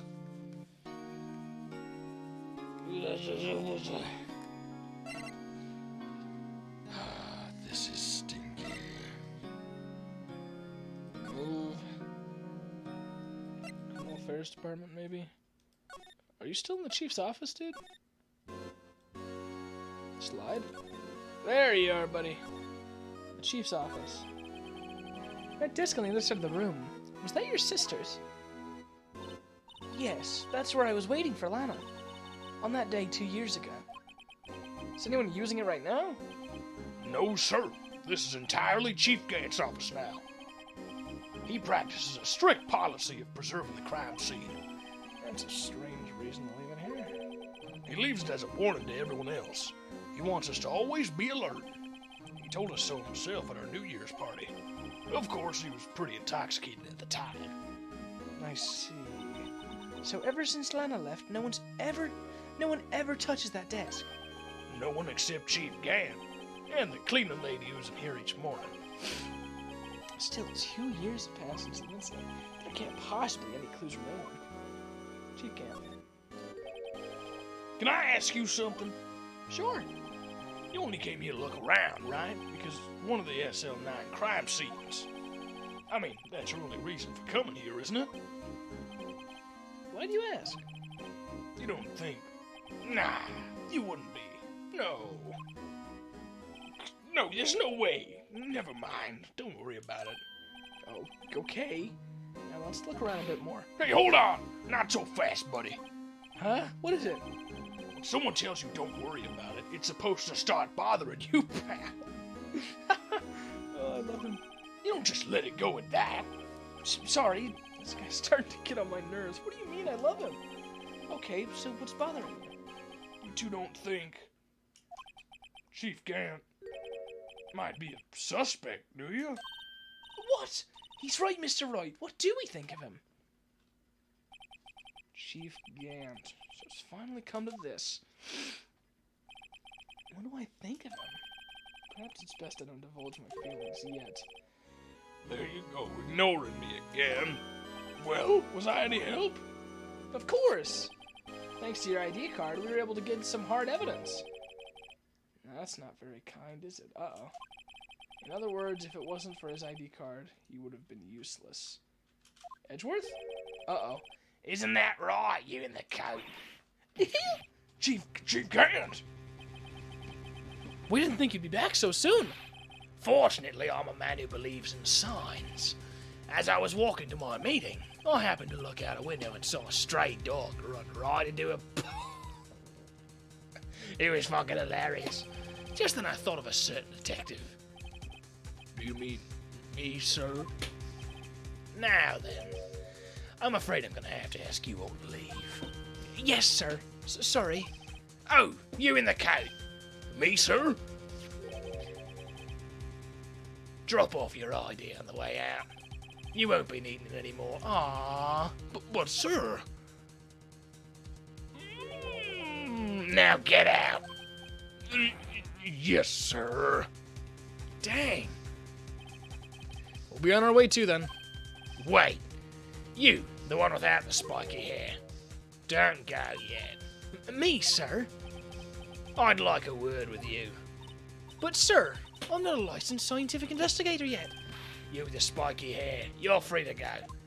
And he said, what the dog doing? Mr. Wright! Hi, what's up? Oh, hello, Firewall. Welcome to the stream. I'm trying to, finish Ace Attorney. I feel like I'm really close. Man, this case. Yeah, I actually feel bad for Gumshoe. I haven't cared about a character in a video game in a long time. Look, pal, if I've told you once, I've told you 1,000 times. The chief's office is off limits.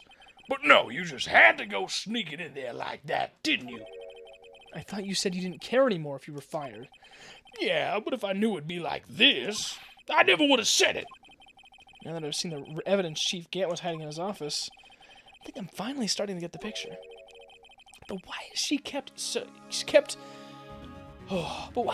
eerily silent about this? Anyway, you listening to me? I'm gonna try to smooth things over with the chief again. Later, pal. Oh, God.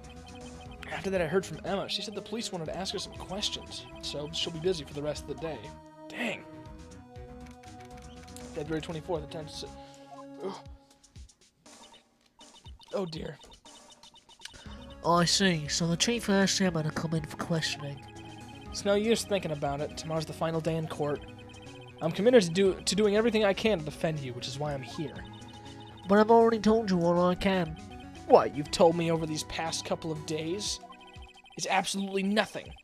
Not a single useful thing. Really? I believe I did mention something quite important.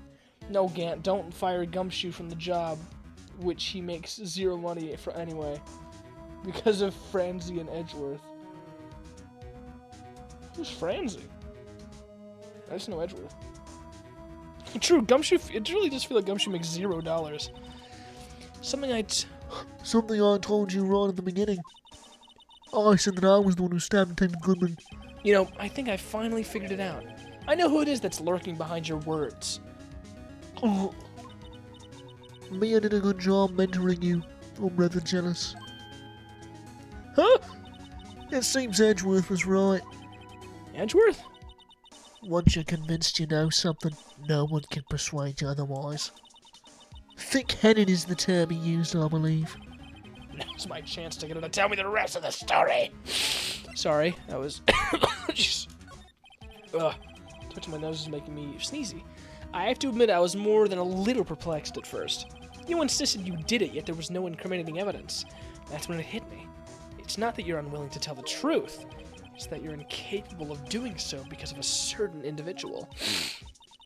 What an intriguing notion. A certain individual, you say. Oops, Franzi is in the next game. Yeah, don't spoil anything for me. I might even play it. So how are you enjoying the game so far? I really like Ace Attorney. It's not much on gameplay, but it's Tommy critical thinking? I don't know. I don't know how to describe it. The writing is really funny. I like all the characters.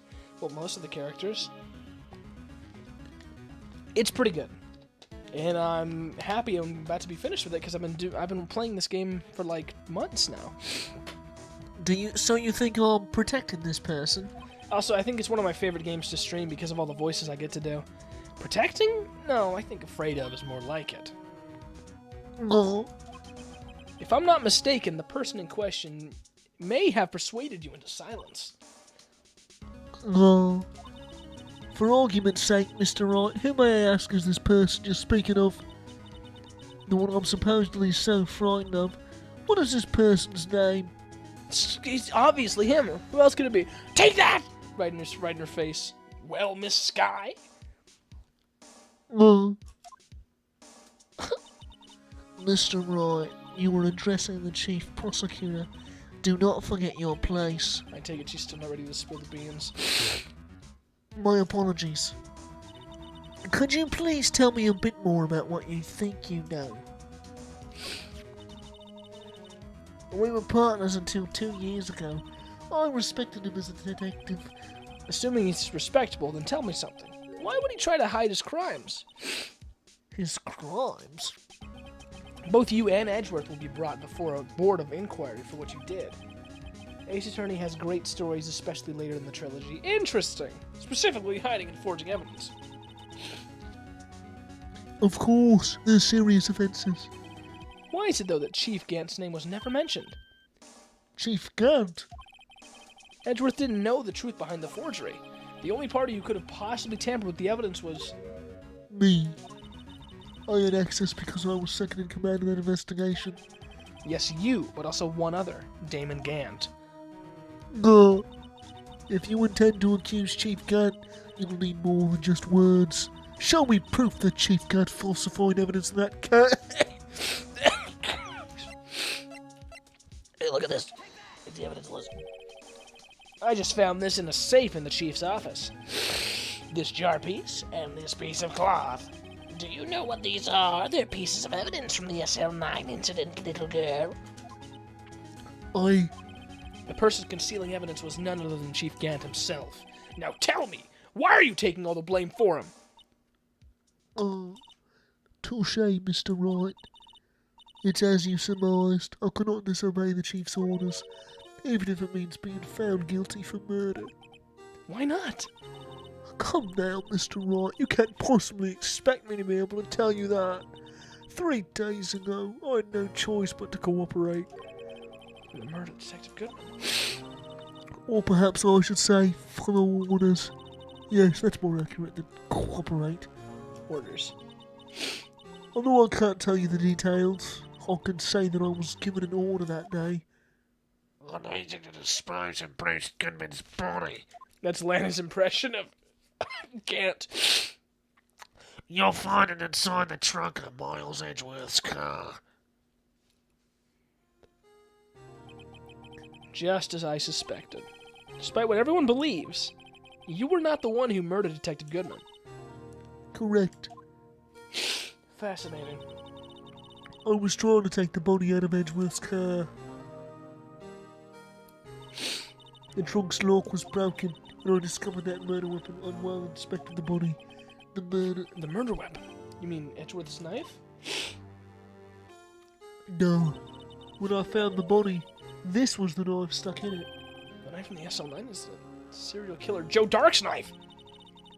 I couldn't just leave that knife in him, so I took it out and stabbed him with another knife. That would be Edgeworth's knife? That's right. That would explain why the hole is different.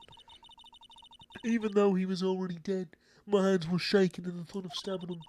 That's why I ended up cutting my hand. And that's the reason for the bandage on your right hand? Why does Lana have a lower voice than Phoenix? Oh, we made up lore for it. Normally she sounds like a super beautiful, sexy girl, but because of how evil she is right now, she has a cold. She's literally sick, and her nose is all stuffy. Once I'm sure once she's found not guilty, I'll give her a proper girl voice. I'm just not super good at those. Although I was doing a pretty good one for Angel Star. Yes, it seems that I got blood on the victim's shoes as well. And then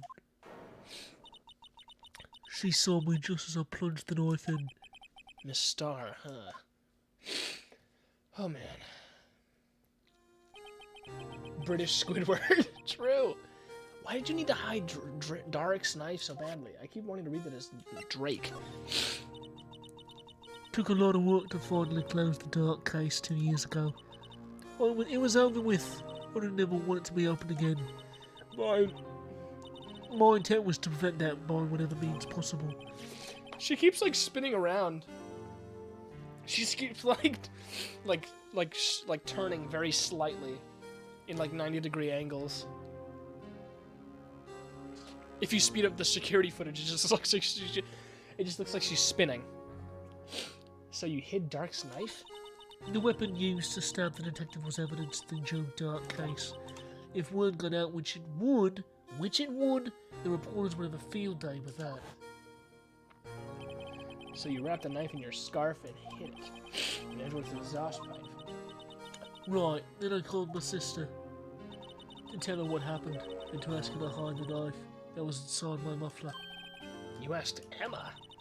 I didn't want anyone on the force to know about this. That would explain why Emma is so confident about Lana's innocence. Ah, okay, that makes sense. Speaking of phone calls, I had a bad feeling about one of them that day.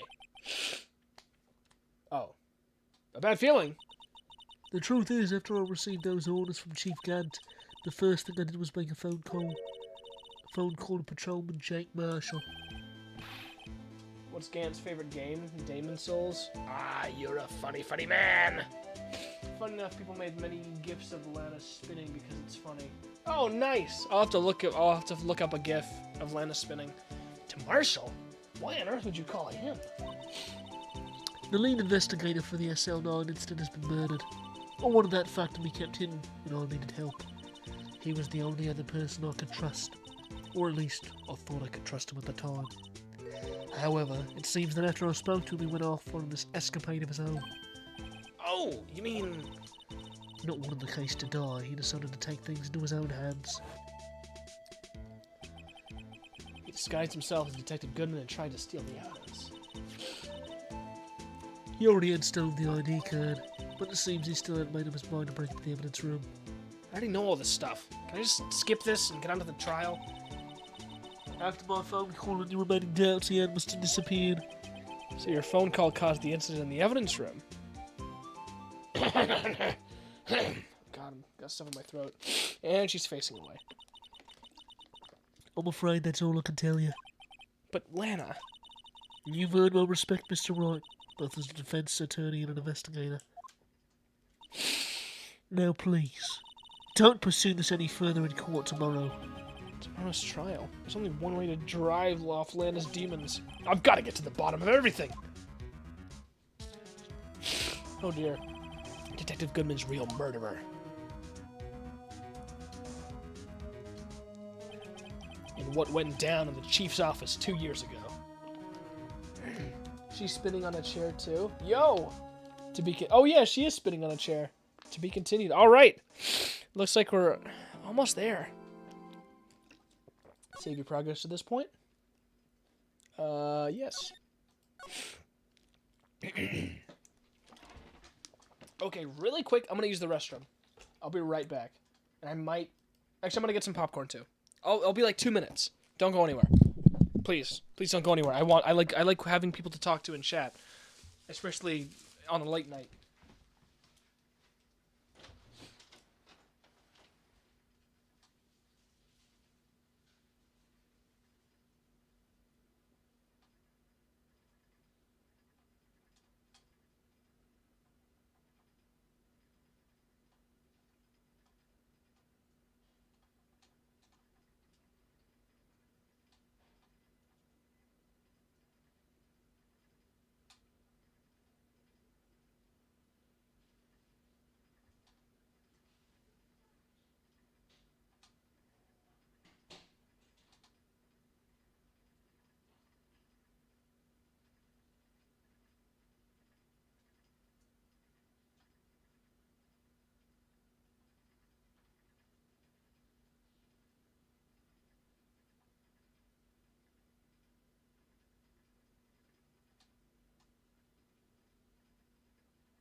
Oh, okay, I'm back.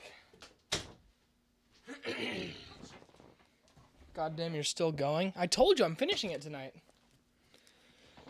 I feel like I'm so close. There's like one more day of court left. Of course I'm so close. And I brought popcorn to munch on, because I'm kind of getting hungry. Oh god, it's still smoking. Okay, back to the game.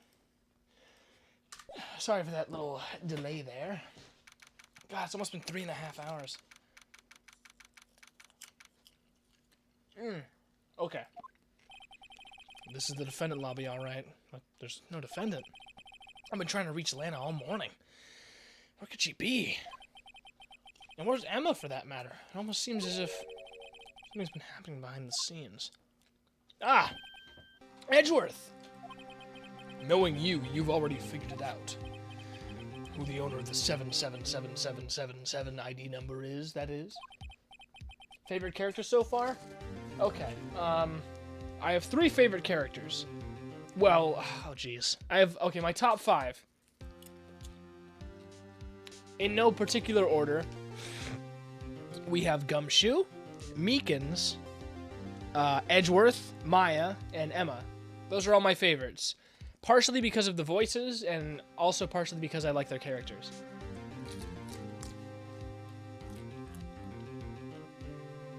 God, Firewall, I wish you were here when I was doing Meekins. Because I gave him the Meeseeks voice, because I confused his name for a second. Beat time? That's right. Well, I have a pretty strong hunch.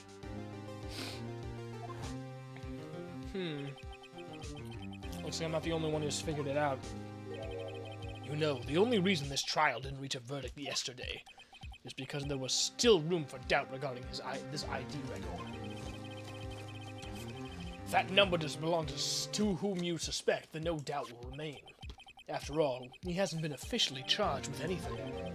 True. Not yet. Biaz, my number 1. Yeah, because you like me doing the Biaz voice.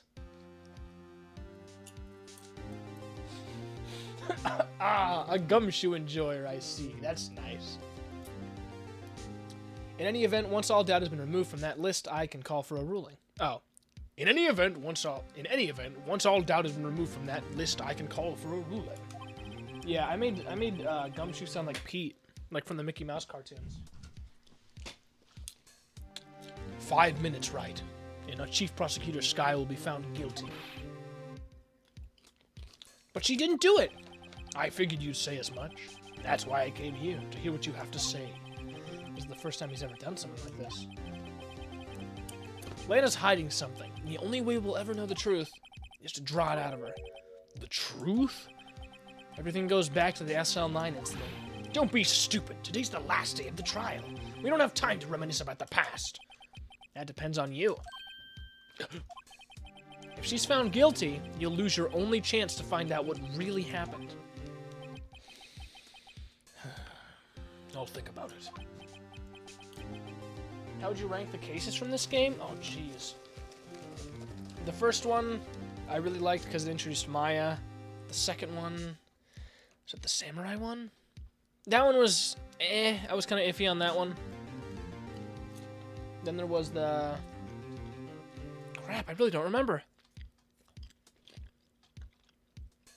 Man. Anyways, this one's alright, albeit a bit long.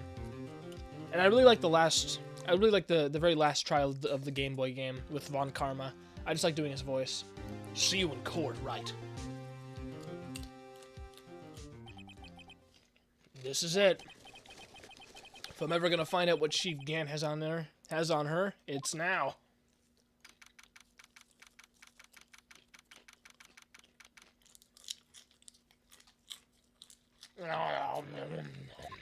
Here we go. Pop, pop, pop. Court is now in session for the trial of Miss Lana Sky. The defense is ready, Your Honor. The prosecution is ready, Your Honor. Normally this is when the prosecution puts forth its opening statement. But before that, the police chief has a proposal to make. Chief Gant. It just fades in. Morning, folks. How's everyone doing? Hey, has he been back to the pool yet? No, I've been drowning enough. I've been drowning enough as it is in my work. Oh, that's a good one. Don't think I can top that. If you don't mind me asking, Chief, what exactly is this proposal of yours?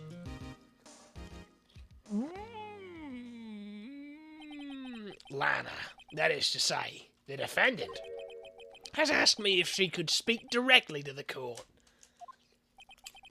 She wants to do what?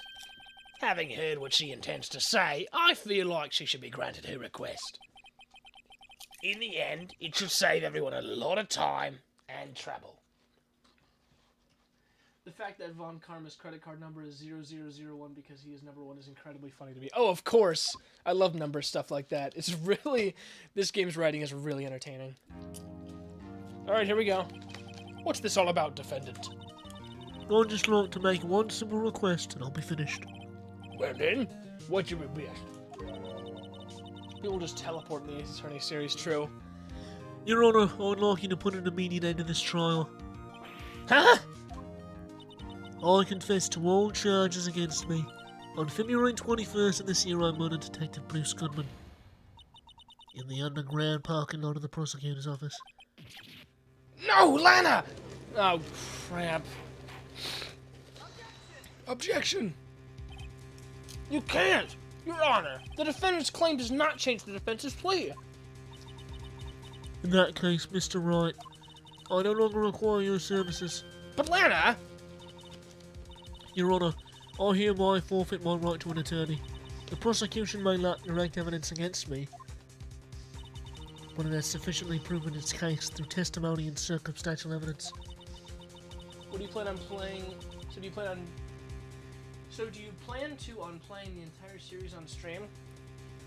It depends. If I play the second game, I probably won't play it alone. I might get other people to help me voice characters. It just depends on who I can get, like, on stream most reliably. You know? Because if I can only do a stream with that person once a month, like, what's the point?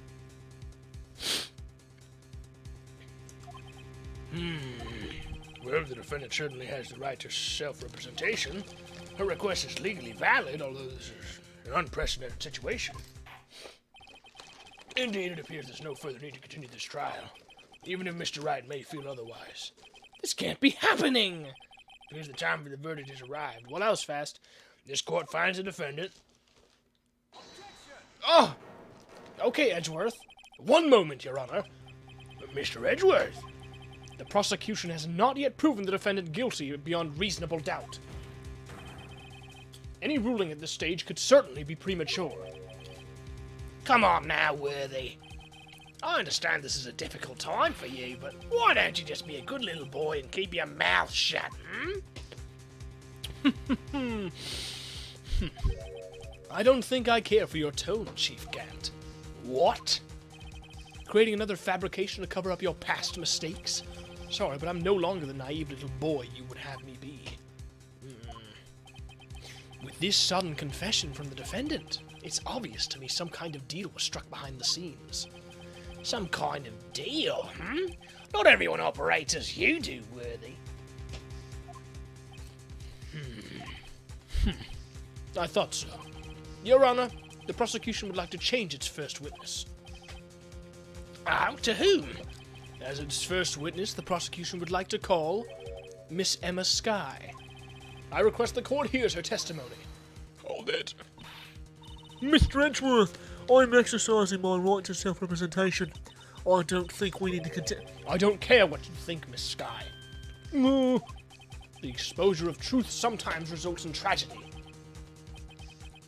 However, no matter how tragic the truth may be, it would be an even greater tragedy to avert one's eyes from it. Very well. The court shall grant the prosecution's request. I think it would be awesome if you could finish the trilogy on stream. These games tend to be addicting. I probably will. But I'll probably have a game or two in between those. Like, I'm working on No More Heroes right now. I'll probably start another game, and then I'll try seeing if I'm feeling up for Ace Attorney 2. I might just end up taking a break from Ace Attorney until I feel comfortable with doing it again. That's okay with you, right, Chief Gant? Worthy. You'll live to regret this. Mark my words. Miss Emma Skye, please take the stand. Looks like Edgeworth has decided to take the horse by the reins.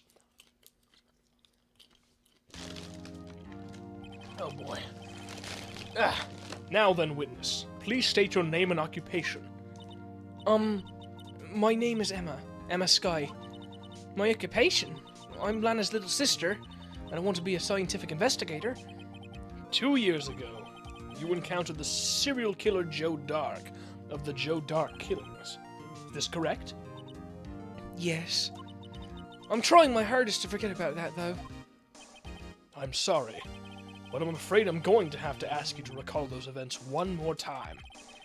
Mr. Edgeworth, please remember this trial concerns the murder of Detective Goodman. Is an incident that was resolved 2 years ago really all that relevant? Yes, it most certainly is. Well, okay then. He sure gave in fast. Now, Where's the popcorn? Okay. Please testify about what happened to you 2 years ago. Yes, always Karen Edgeworth not do his job as a prosecutor and help the defense win. That's what I was really weirded out by that. This whole, like, DS add-on, it just felt like he's just been helping us. It's bound to lead to the truth behind this trial. Alright, here we go.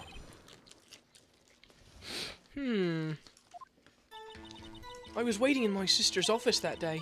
A man came running in and took me hostage. Neil Marshall rescued me. But I'll never forget what I saw in that instant. Favorite pun name so far? Oh crap. There's one on the tip top of my head. Oh, Mr. Sawit was a pretty good one. That's the one I can remember off the top of my head. That's about it, though. The man raised up his knife and stabbed Mr. Marshall in the chest. I can't really remember any. Forgive me for my lack of memory. I mean, it's very late. It is currently 1:16 where I am right now, and I am really grinding to finish this game. it's a good thing you weren't harmed. I passed out. I don't remember much. That's understandable. However, please tell me, Mr. Edgeworth, what does this testimony have to do with Detective Goodman's murder? That will soon become apparent, Your Honor. You've got to admire him for his courage, considering he has no evidence. Oh, true, Larry Butts. His name wasn't Harry, though. Everyone just calls him Harry. Very well. The defense may begin its cross-examination. 2 years ago. Okay. I was waiting in my sister's office that day. A man came running in and took me hostage. Hello. A man? Yes, Joe Dark. He was a serial killer. Joe Dark was brought in for questioning on the day of that ceremony. We were desperate to get anything on him that would lead to an arrest. When he saw his chance, he fled the room. Bruh? Upon fleeing the room, Dark proceeded to take the elevator. He must have been in a panic because the elevator was going up. For Gore. Then he ran into Sky and Gant's office. There was a lot of noise coming from outside, so I opened up the door to have a look. That's when I saw him. Neil Marshall rescued me. But I'll never forget what I saw in that instant. Tell me about it. Can you tell us about that? Mr. Marshall jumped on Dark. Just then, the lights went out. The lights? It was just about this time of year. There was a terrible storm going on, and lightning struck nearby. So the electricity went out. Wait a minute. If it was pitch dark in that room, you shouldn't have been able to see anything, right? Right, but just then lightning flashed again outside. That sudden flash left an unforgettable image of the scene in my mind. I see. He's just eating. I told the detective about what I saw then. The detective? Yes, Detective Goodman. He was in charge of the case. Detective Bruce Goodman, the victim. Hear more. So you spoke with Detective Goodman about this 2 years ago? Yes. So that's what's so scary about this trial. And you told Detective Goodman about what you saw? Yes, but at the time the words just wouldn't come out. That's why I drew a picture. A picture? Yes, I think she mentioned that before. Source lighting? Source lightning. True! Have you heard enough? Ask about the picture. This picture the witness drew, I believe it has a very important meaning. But the list of evidence I was given 2 years ago didn't contain a picture. Witness, would you mind if we added this statement to your testimony? Yes, Your Honor.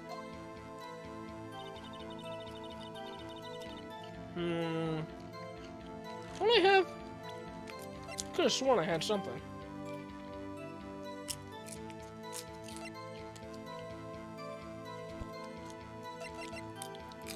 Files, yes.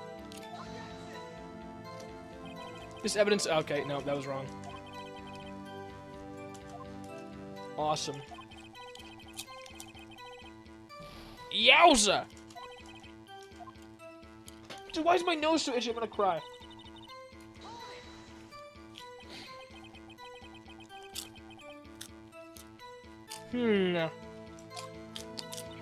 Yes.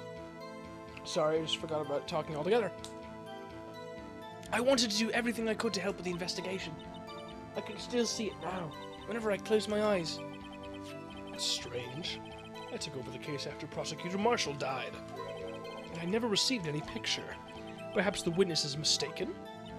But I did draw it, I swear! I'm not just imagining it. This picture that I drew, it reminds me. I guess I should check the evidence again. Well, anyway, let's continue. The scene that imprinted an image in your mind. Can you please describe it to us? The man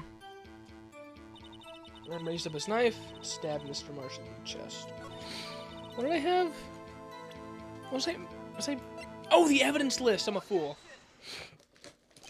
Mr. Edgeworth. This little girl put all her heart into drawing that picture. And yet you would insist on denying its existence? Huh? Hey, I'm not the bad guy. All I'm saying is that as the prosecutor for this case, I wasn't handed such a picture. That may well be. But that doesn't mean it doesn't exist. Behold! This is the evidence list for the SL9 incident? Mm-hmm. Please turn it over, Your Honor. Turn it over? Ah! What's this? Ah! Yes, what is that? Yes, what is that? Hey, that's it! That's the picture I drew! Indeed. Two men appear to be wrestling here. What's the meaning of this? What are you doing with that list? Me? Only the prosecutor in charge should have access to that list. Huh? These lists, they're different from each other. What? It would appear, Mr. Edgeworth, that the evidence list you were handed 2 years ago was incomplete. These two lists fit together to form one. You can see the marks here where they were torn apart from each other. So you see, Mr. Edgeworth, it's quite obvious what happened. 2 years ago, only half of the evidence in that case ever reached you. It's funny how nobody saw a huge rung on the back of the list of an important case for like 2 years. Yeah, some people, a lot of these characters in Ace Attorney are really, kind of incompetent, huh? Strange. Order! Dear Miss Sky, why did you draw your picture on the back of such an important list? Because that's what Detective Goodman handed me in the questioning room, Your Honor. Oh god, it's going dark. Wait a minute. If this list was torn in half, that means... Your Honor! Are you alright, Mr. Wright? Your eyes are bulging from your head. Sorry, I was just looking at Angel Star's booba! If the evidence list was torn in half, then there might be more of the drawing on the back of Mr. Edgeworth's list. Huh? Yes, that's quite conceivable, Mr. Edgeworth. It's possible. Let's see. He likes choking on something. Something wrong? Do you even have to ask? Sorry, Your Honor. There is indeed something drawn on the back of my list. It's that thing.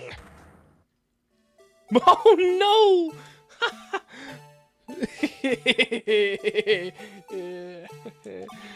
That's that thing. That thing that was dancing in the evidence room. Clearly this act of vandalism is the work of a certain chief of detectives. I guess he was out of scrap paper. Evidence list. Interesting. He literally shit himself. Very well. Witness, will you please testify about this picture you drew 2 years ago? Huh? Oh, yes, sir, Your Honor. What's wrong with Emma? She seemed to be thinking about something when she was looking at the picture. Emma's picture.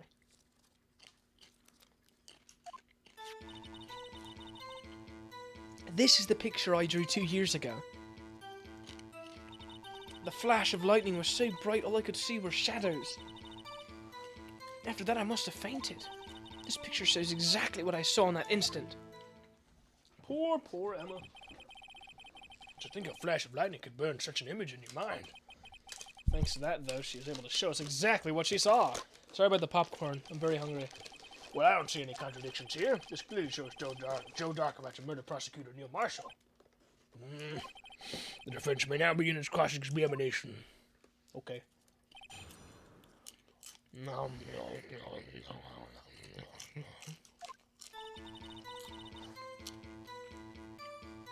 Okay. All I could see were shadows. Interesting. Tell me about it. So at the time you didn't even know it was Mr. Marshall had come to your rescue? No, I couldn't see him clearly. The lightning was so bright and I was knocked to the floor. You were knocked to the floor? Dark had such a tight grip on me, but when Mr. Marshall jumped on him, I was knocked away. I turned around, and that's when the lightning flashed. Huh. Poor Emma. I'm just glad she wasn't hurt. But in all honesty, the Ace Attorney series kind of parodies the law system, so it's understandable why people are just extremely incompetent. That actually makes a lot of sense when you put it like that. Huh. Interesting. I like that. What happened after the light? What happened after the lightning flashed? This is why you don't talk with your mouth full. Of popcorn, no less. After that, I must have fainted. This picture shows exactly what I saw in that instant. Wait a second. The knife tip was in the wound. Died from a punctured heart and lung. Stabbed in the back. Excuse me. I hate to be the bearer of bad news, but this picture the witness drew contains a blatant contradiction. What? But I still remember it just like it was yesterday. Shut the fuck up. Mr. Wright, perhaps it would be faster if you simply pointed out this contradiction for us.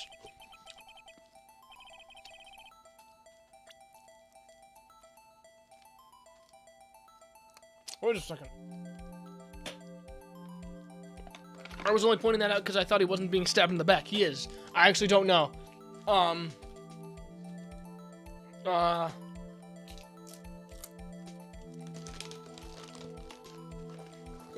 God.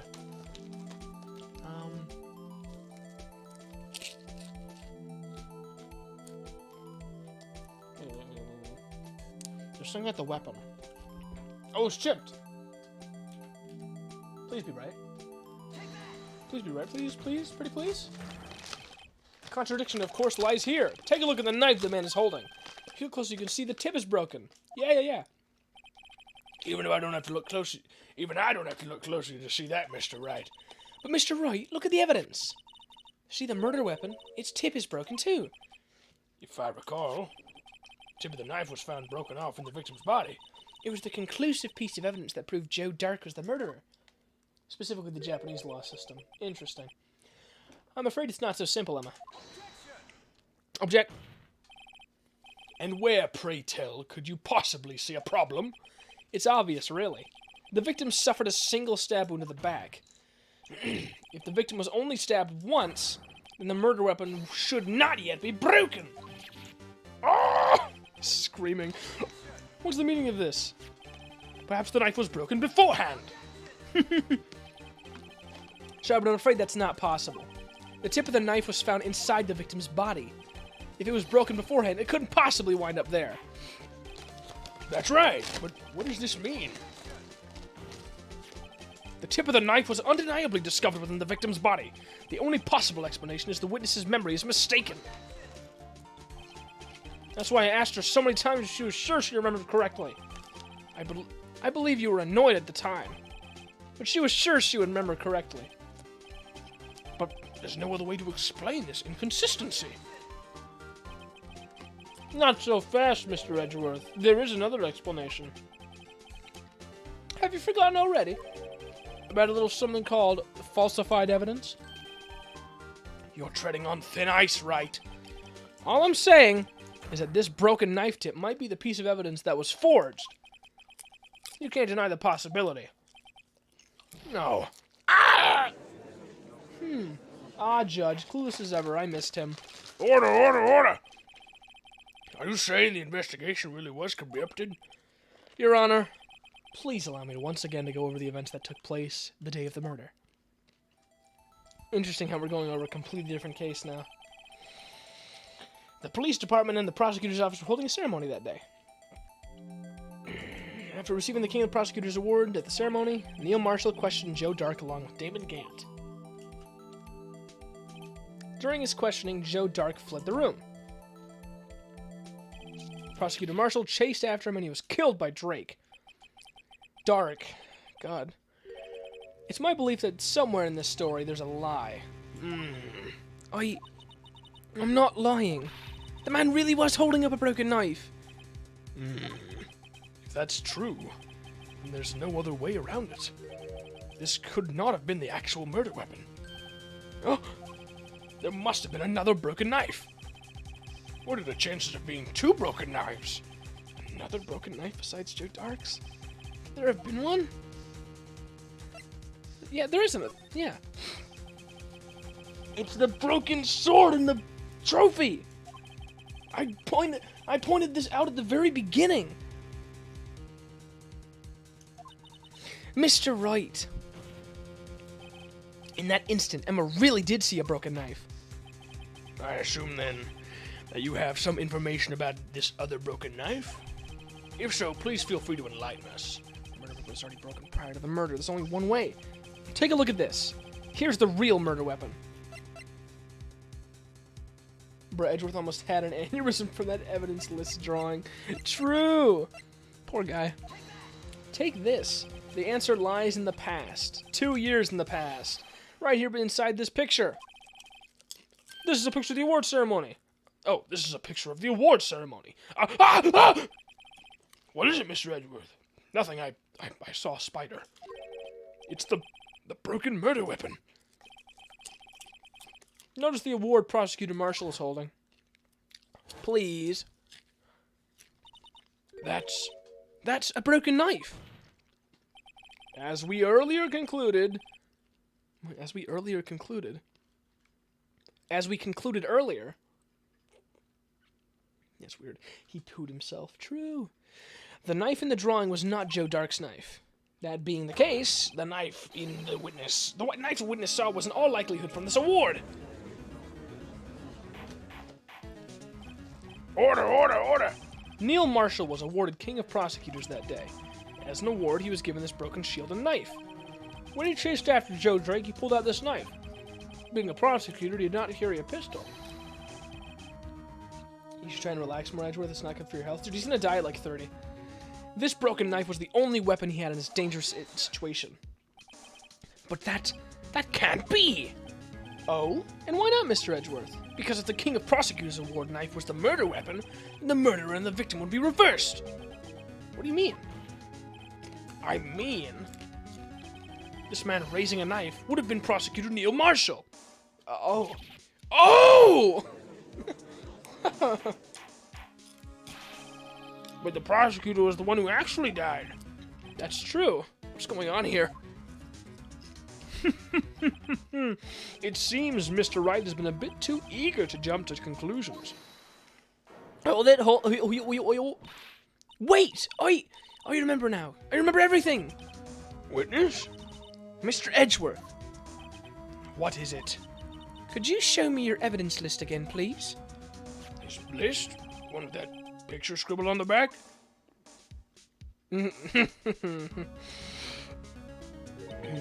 I knew it. This picture. I'm the one who drew it. What? You drew that? That's right.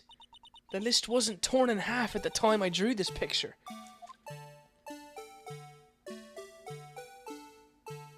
Huh? All this time I've been trying so hard to forget. I must have locked this part away deep inside me. Perhaps it would be best if we added this to the witness's testimony. Would you please tell us what you've recalled, Mrs. Barry? Yes, Your Honor. First the knife mix-up, and now the blue badger. This should be interesting. Huh. Alright. Gulp. Emma's recollection. When I saw that man raise his knife, I panicked and rushed toward the both of them. I think I knocked away the man with the knife. Just then there was another flash of lightning, and that's when I saw the blue badger. He wasn't in the room, but I'm sure I saw a shadow. I still don't get why everybody needs to scream during court other than it's funny. Well, it is funny. It's certainly not unusual. Try impossible! The chief of detectives hadn't even designed him up until this year. I mean, it didn't even exist 2 years ago. Yes, well, the defense may now begin its cross-examination. Stop, please! Don't pursue this any further! Lana! What's the meaning of this? Please explain. Please make seat in the defendant's chair. But you can't do this! You've already confessed to the crime! Why can't you just leave it at that?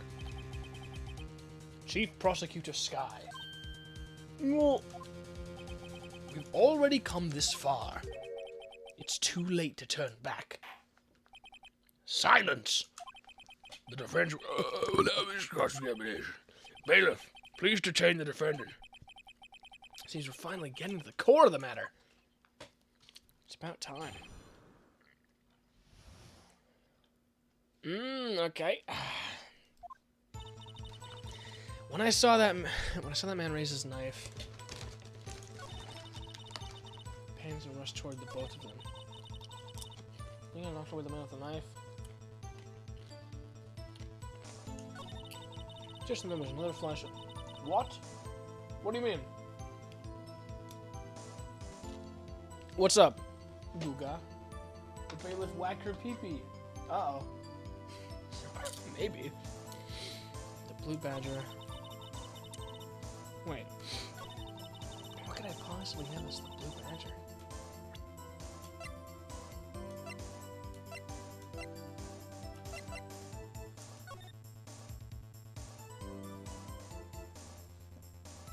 Wait, no.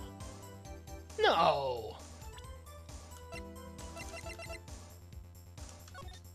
Oh god, don't tell me.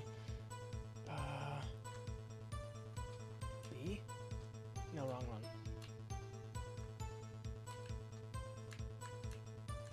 No fucking way.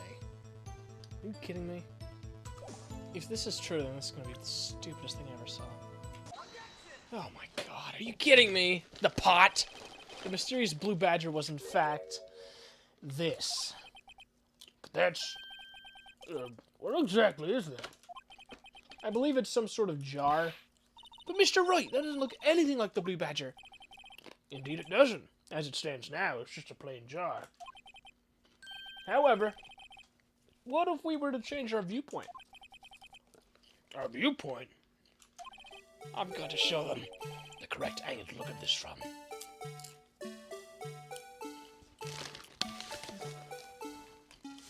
Oh wait, is that not the correct angle? Okay.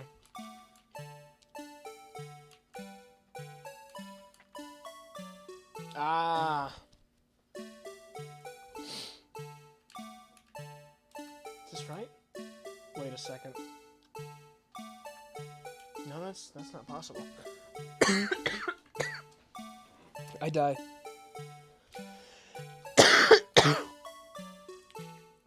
Maybe like this?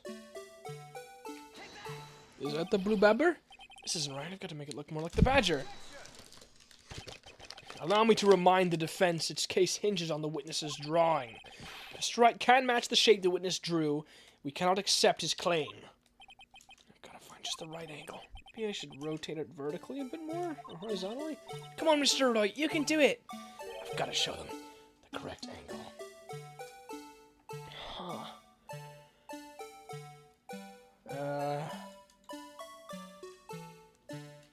SBNM.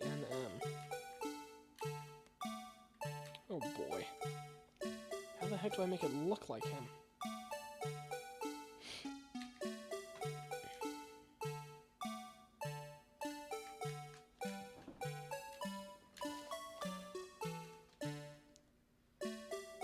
I think the twist is good, but this minigame isn't because it wants perfect accuracy.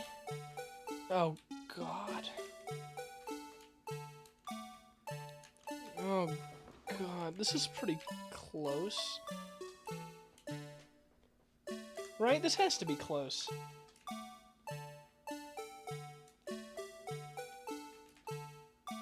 Right? Come on.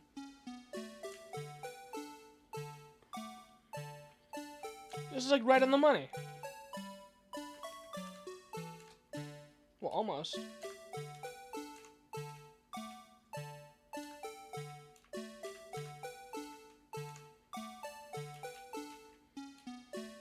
Right? This is close, right? I'm just making some minor adjustments. Really? This has got to be it, right? Yeah. This isn't right. Oh my gosh.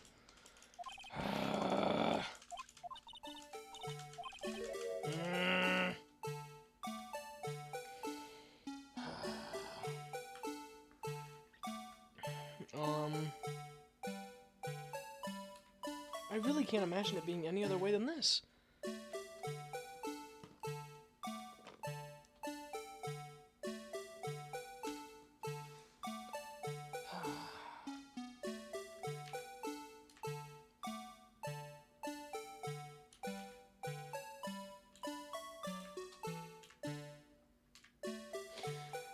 God, this music is driving me insane. How do we do it? And we hit the 4-hour mark. I really have no idea how to do this. What else could it be?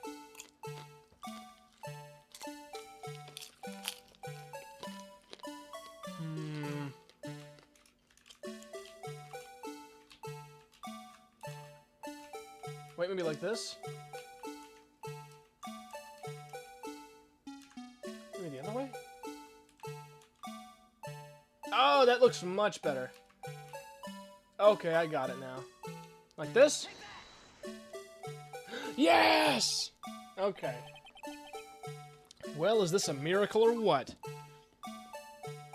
Huh. Well, well, well. No one can possibly deny this jar's resemblance to the blue badger. Oh, man.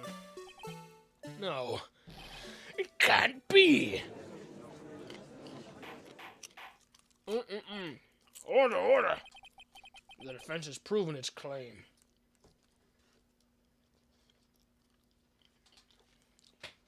Oh no, I knew that's what they wanted, but I just didn't realize that there was a better angle for it.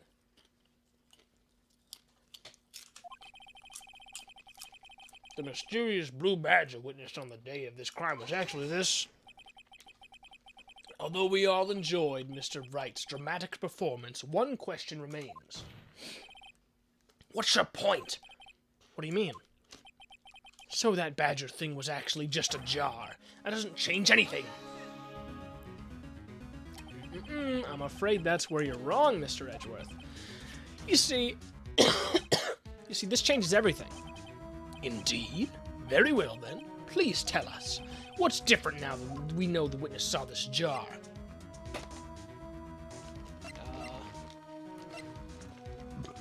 Where was this? Oh, right, the location of the jar and the picture. But let me take these in turn. At the moment of the murder, the witness saw this jar. At a very specific angle, I might add, Mr. Wright. Yes, well, knowing this, where could she have seen this jar? Where? The location of the jar is shown in the picture taken on the day of the crime. It's on a shelf in the office of Damon Gant. The body was found lying near Lana Sky's desk. The witness testified so herself. Yes, and it is these two facts that reveal what exactly transpired. You see, the struggle between Dark and Marshall did not take place in Lana Sky's office. It happened on the other side of the room in Chief Gant's office. Are you implying the murderer moved the victim's body? From Damon Gant's office to Lana Sky's office? Yes. Why would he do that? There's no reason. Exactly. Huh? If there wasn't a reason, he wouldn't have gone through the trouble. The only logical conclusion is that there was a reason. Do you know what the reason was, Mr. Wright? Oh God, I'm blacking out. I finally figured it out. So this is why Lana tried to stop the trial. It's too late to quit now, though. Please recall the witness's testimony. She said she knocked away the man who was holding up the knife, and the next instant the jar was hit and flew through the air. Now tell me, what could have sent the jar flying? That would have to have been the impact the man made when he was knocked into the wall. Ladies and gentlemen, may I draw your attention to this picture once more? If the man was knocked in the direction of the shelf the jar was sitting on, what would he have hit? Ah! The suit of armor, holding a very sharp and dangerous-looking sword. I knew there was something up with that thing! Yes. And since the man who was knocked into the armor was carrying a broken knife, he would have had to have been Neil Marshall, wielding the King of Prosecutors trophy. No, Mr. Wright, you can't be thinking. Yes, there is another possibility of what actually transpired in that room. Another possibility? Of course, the perpetrator would have no idea, but nevertheless, I don't know if I can go through with this. Mr. Wright, what's the matter? If events took place as the defense theorizes, then the outcome is obvious. In that moment, assuming the man Emma Sky knocked away was actually Prosecutor Neil Marshall. Whoa! Wow! Wow! Wow! Whoa! Whoa! Whoa! Whoa! Whoa! Whoa! Uh-oh. Did she kill him? Uh-oh. You mean Mr. Marshall died because of me? That's right, bitch, you're going to jail. Uh-oh. And there she goes. I never imagined her testimony would lead to this. So was the witness who took the victim's life. And then proved so with her own testimony. This is unprecedented. Dang. Objection. Oh, God, leave us alone. What are you saying? I'm sorry, Miss Sky, but given the circumstances... Joe Dark-minded Prosecutor Marshall. How can you think it was Emma? How dare you try to pin the crime on her? Imagine that coming from you. No. If you recall, it was you who admitted to forging evidence 2 years ago. The reason you moved Prosecutor Marshall's body was to keep anyone else from finding out about what Emma did, wasn't it? I assure you, Mr. Edgeworth, I have no idea what you're talking about. If you hope to have anyone believe your insane allegations, I'm afraid you're going to have more proof. Tell me, do you have any conclusive evidence that proves my sister killed Neil Marshall? Evidence? Thud. I'm willing to bet you don't. Yes, it certainly would be difficult to prove this with evidence. We don't have evidence, and then we'll have to rely on testimony. I'm afraid that won't work in this case. Both parties involved in the incident are dead. We certainly can't get dead people to testify. This has all been a wild goose chase from the beginning. A wild what chase? Touche, Miss Sky. Of course, that only leaves us with one possibility. You mean there's still another possibility? What do you mean, Mr. Edgeworth? I mean, the possibility that the victim has left us a message. For better or for worse, Mr. Marshall did not die instantly. He may have left behind the name of the person who took his life, in one manner or another. That's impossible. Yeah. Well, Mr. Wright, this is the only possibility left to you. It's a message from the deceased. Does such a message exist? You gotta think back to the court record. The real murderer's name, The real murderer's name that the victim may have left behind is in the evidence. This message from the deceased is already in our possession. Mr. Wright, will you stop at nothing to prove my sister's a murderer? Oh no. Do not be mistaken, Miss Skye. What? Our purpose is not to accuse Emma of any crime. There is only one thing we seek. The truth. No matter how painful it may be. Now then, Mr. Wright, resources. It conveys a message from the deceased. Okay? Sorry. Sorry, I have popcorn in my teeth. It's really annoying. Give me a second. There we go. It's the cloth, right? Yeah, it's gotta be. Here you go. Right? This is the message from the deceased. Right. Now then, This is the message from the Judge. What? Oh, I guess that wasn't right. If a dead person left behind a message, it would have to be in written form. It's the only logical conclusion. You'd better be careful, or you might wind up deceased yourself. Edgeworth be like, I'm gonna end this woman's whole career. Let's try this again. Now then, Mr. Wright. Zumrag? No. That conveys a message from the deceased. Ugh.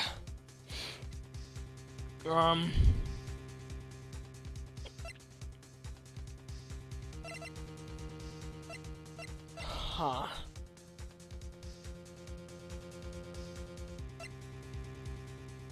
What the heck could it be?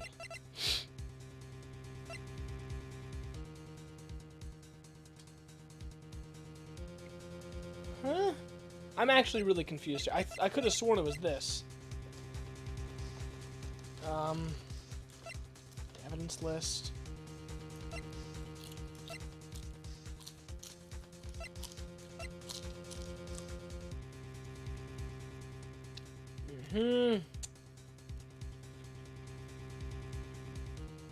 Huh.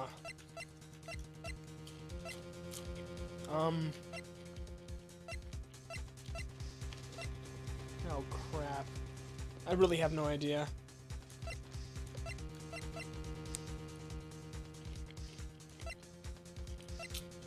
Did we ever use this?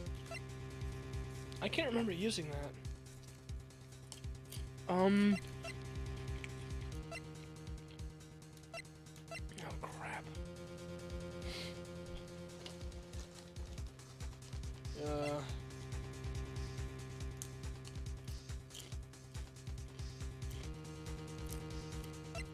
Wait a second.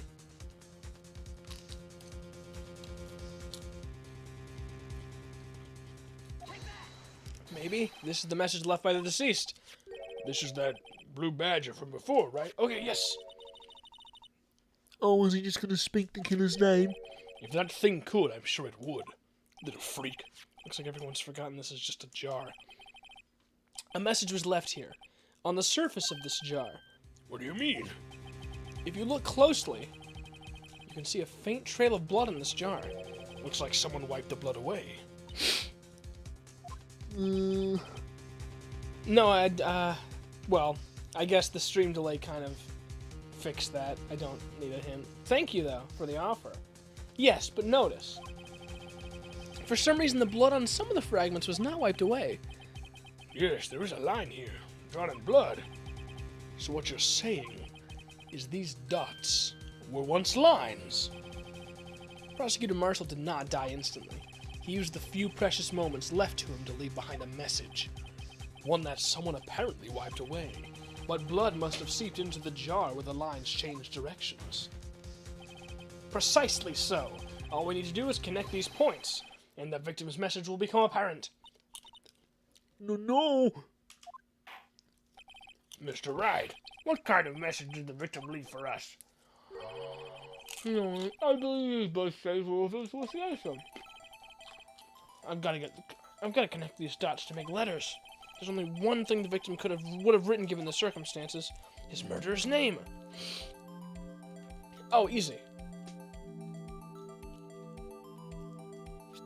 Alright. Yeah. There we go. Here. Okay. Oh, this is the easiest thing in my life. Go. There you go. Go. Okay. Go. There we go.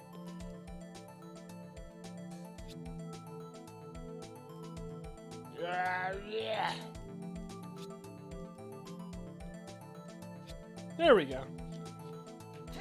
Alright, Emma. It's a defense attorney's duty to prove their client's innocence. That's why all I've been thinking about is saving Lana. After all my efforts, I've never thought it would turn out like this. Emma. So this is the final message Prosecutor Marshall left behind. Oh, crap.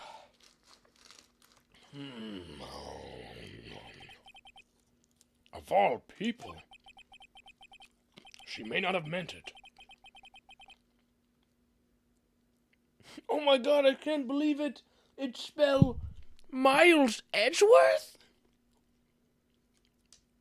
But in the end, the one who took the victim's life was Emma Skye. Dang. What the heck? Seaworthy, can't say I didn't warn you. Oh boy. This guy. Chief Gant. Do you understand the implications of what you've done? What? What are you talking about? 2 years ago, Joe Dark was sentenced to death. He was convicted because of his final murder. I believe you were the prosecutor in the case, were you not? Ah. Yes, Worthy. Because of you, an innocent man was sentenced to death. Not only that, but you used forged evidence to ensure his conviction.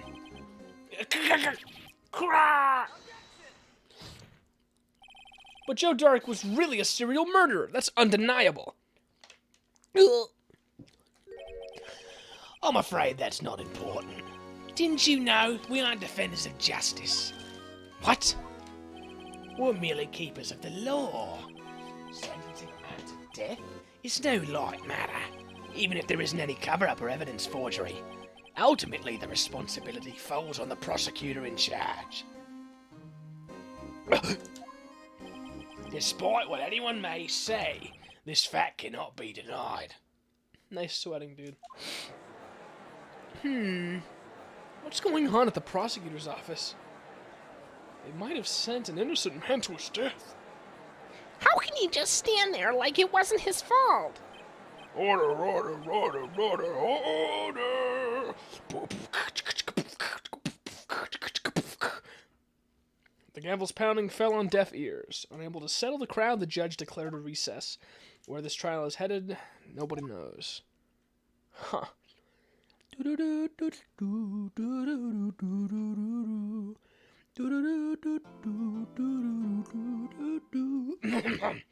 Alright, one more left, I think. I hope.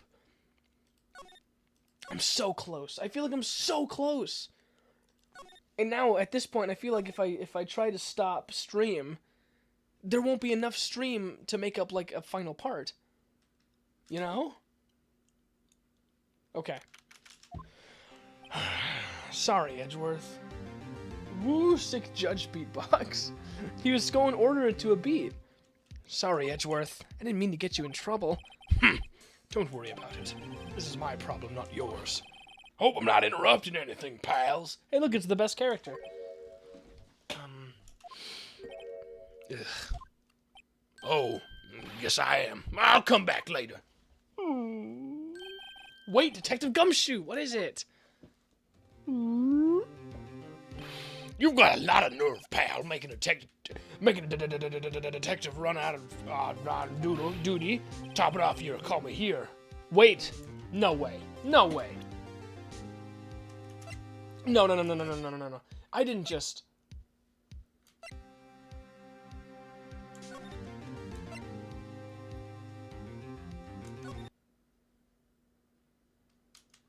February 25th. Hang on. Sorry, Edgeworth. I didn't mean to get you in trouble. Okay. Is he just doing the same joke again, or did I really forget to save? Let me just be like, I'm so close, and the case has 9 hours left. It better not. Please don't tell me this. I lost my save. No way. That's not possible. He's just doing the same joke again. I've seen happier people at funerals, but it's like almost exactly. Take Atlantis having you run errands. Oh, okay. If I had gone one more forward, I would have known. I take Atlantis having you run errands again. Let me tell you, this is the last time, pal. Here, she asked me to give you this to you and see if there was a break in today's trial. Evidence law? Andrew was talking about this just the other day. You must know the 2 rules of evidence law.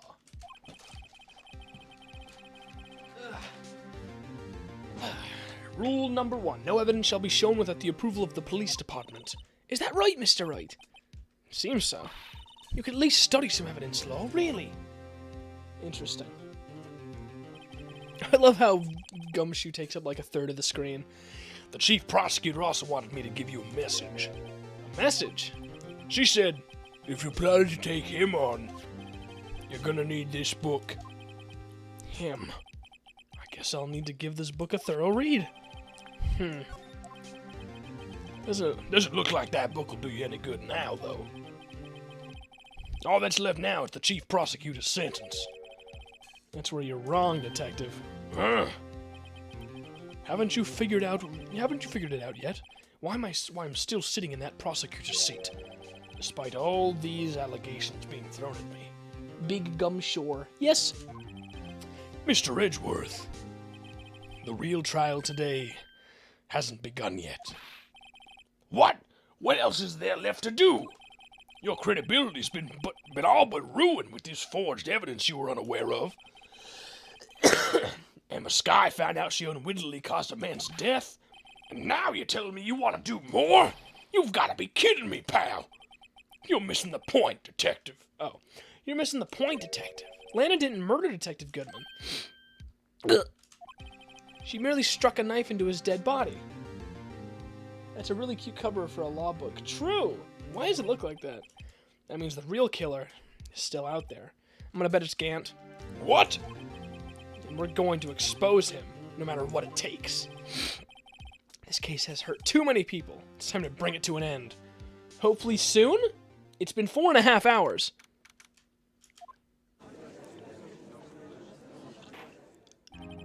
Court will now reconvene for the trial of Miss Lena Shuss. Mr. Edgeworth. Yes, Your Honor. The inquiry committee is planning to impose harsh penalties for your actions. Thank you for the news, Your Honor. Yes, well, normally this is where the prosecution calls for the witness, but this isn't easy to say. You see, there's some concern that you, Mr. Edgeworth, may have, struck a bargain? You think I may have manipulated the witnesses? I didn't say that. It's just, you see, everyone's been talking, and... Very well, Your Honor. I have a solution. A solution? That being the case, the prosecution will allow the defense to call forth a further witness. Ooh! Can you check out the law book? Yeah. Let's see here. Seems pretty thick, actually. Rule 1 for submitting evidence. Rule number 1. No evidence shall be shown without the approval of the police department. Rule 2. Unregistered evidence presented must be relevant to the case on trial. That is cute cover art. I like. Okay. But there's no precedent for what you're proposing. Undeniably, this is an unusual arrangement, but a very effective one. It would prove that I haven't struck any deals with the witnesses. Well, Mr. Wright, what do you say? Unbelievable. Edgeworth has found a way to continue the trial. My man, Edgeworth. Very well, the defense accepts the prosecution's proposal. Then it's settled. The defense may now call forth the next witness. Mr. Wright? Hmm? You do realize this is your last chance. If you call the wrong witness, this trial is as good as over. The defense calls. Time's finally come to bring out the real murderer. Bring out Bruce Goodman. Oh, that'd be awesome. Yes. Damon Gant. The defense calls Damon Gant to the stand. Damon Gant? What does he have to do with anything? As the defendant's partner 2 years ago, Mr. Gant has first-hand knowledge of the crime. I feel we should hear what he has to say about it. As luck would have it, he should still be in the courthouse. He would also be the least likely to have been manipulated by me in any way. Wouldn't you agree, Your Honor? True. All right. Bailiff, please escort Mr. Gant to the stand. Uh-oh, here we go. This is it, the final battle. Let's see. Witness, please state your name and occupation. What is this, some kind of practical joke? I was just on my way to lunch. Your name and occupation, sir. Ah, yes, and the Ace Attorney normal-sized book contained 1 page worth of information. Must be nice. True, and it's all remembered. Worthy, are you sure you want to do this? Your name and occupation. So, you want to play hardball, eh? Please, Mr. Gant. Fine. My name is Damon Gant. I'm the acting chief of police. Now then, Chief Gant, the court requests to hear your testimony. Call Mike Meekins to the stand, it would be funny. True. Oh, righto. What's with the grim face? First, let's clear up this SL9 incident. Oh, you mean that time when Lana's sister murdered that prosecutor? Personally, I think it's been made pretty clear already. There are still some things unaccounted for. Oh, like what? Like the role you played in all of this. Son, either you're very brave or very foolish. You are aware, of course, that the police chief has all kinds of weapons at his disposal.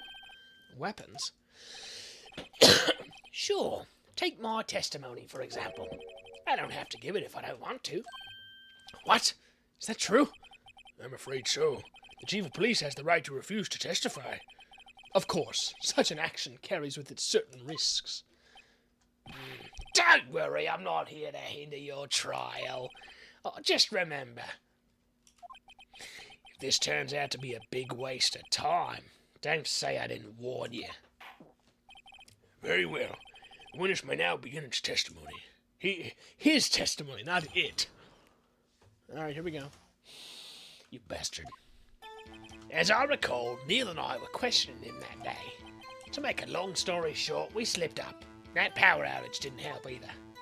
Alright, we slipped up, huh? When I went to my office, I found Lana there. Apparently she had already arranged the crime scene. As you can see, I had nothing to do with the forgery. Interesting. Is my Damon Gant voice at all fitting? Because I just kind of pulled a new accent out of my ass on that one. Is that when Dark was arrested? Him? He was lying on the floor unconscious. Oh dear. Ow! When Emma sent Neil flying, seems Dark bumped his head.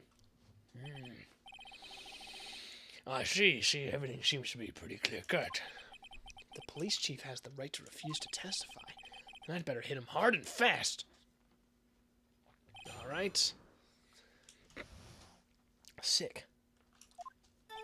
As I recall, Neil and I were questioning him that day. To make a long story short, I want to ask about this. So the two of you ran immediately after him, right? That's right, but Dark made it to the elevator first, so Neil and I split up. He went upstairs and I went downstairs. Yeah, good. Okay. Guess you could say he got lucky. What's this about a power outage? Oh, that! The elevator stopped all of a sudden. I got the shock of my life. Well, probably not as shocked as Neil when that knife went to his heart, though.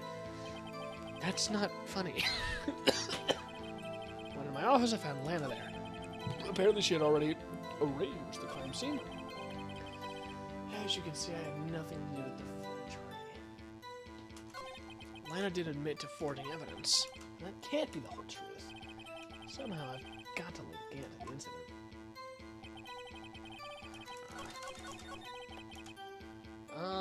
Funny Australian, true. He is orange as well.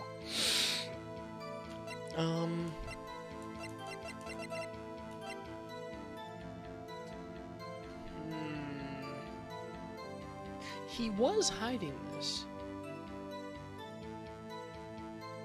He was hiding this. He was hiding a piece of that. You claim to have nothing to do with the forgery. But I'm afraid that is a claim you cannot back up. Explain yourself. Several pieces of evidence were found in your office. Take this jar, for example.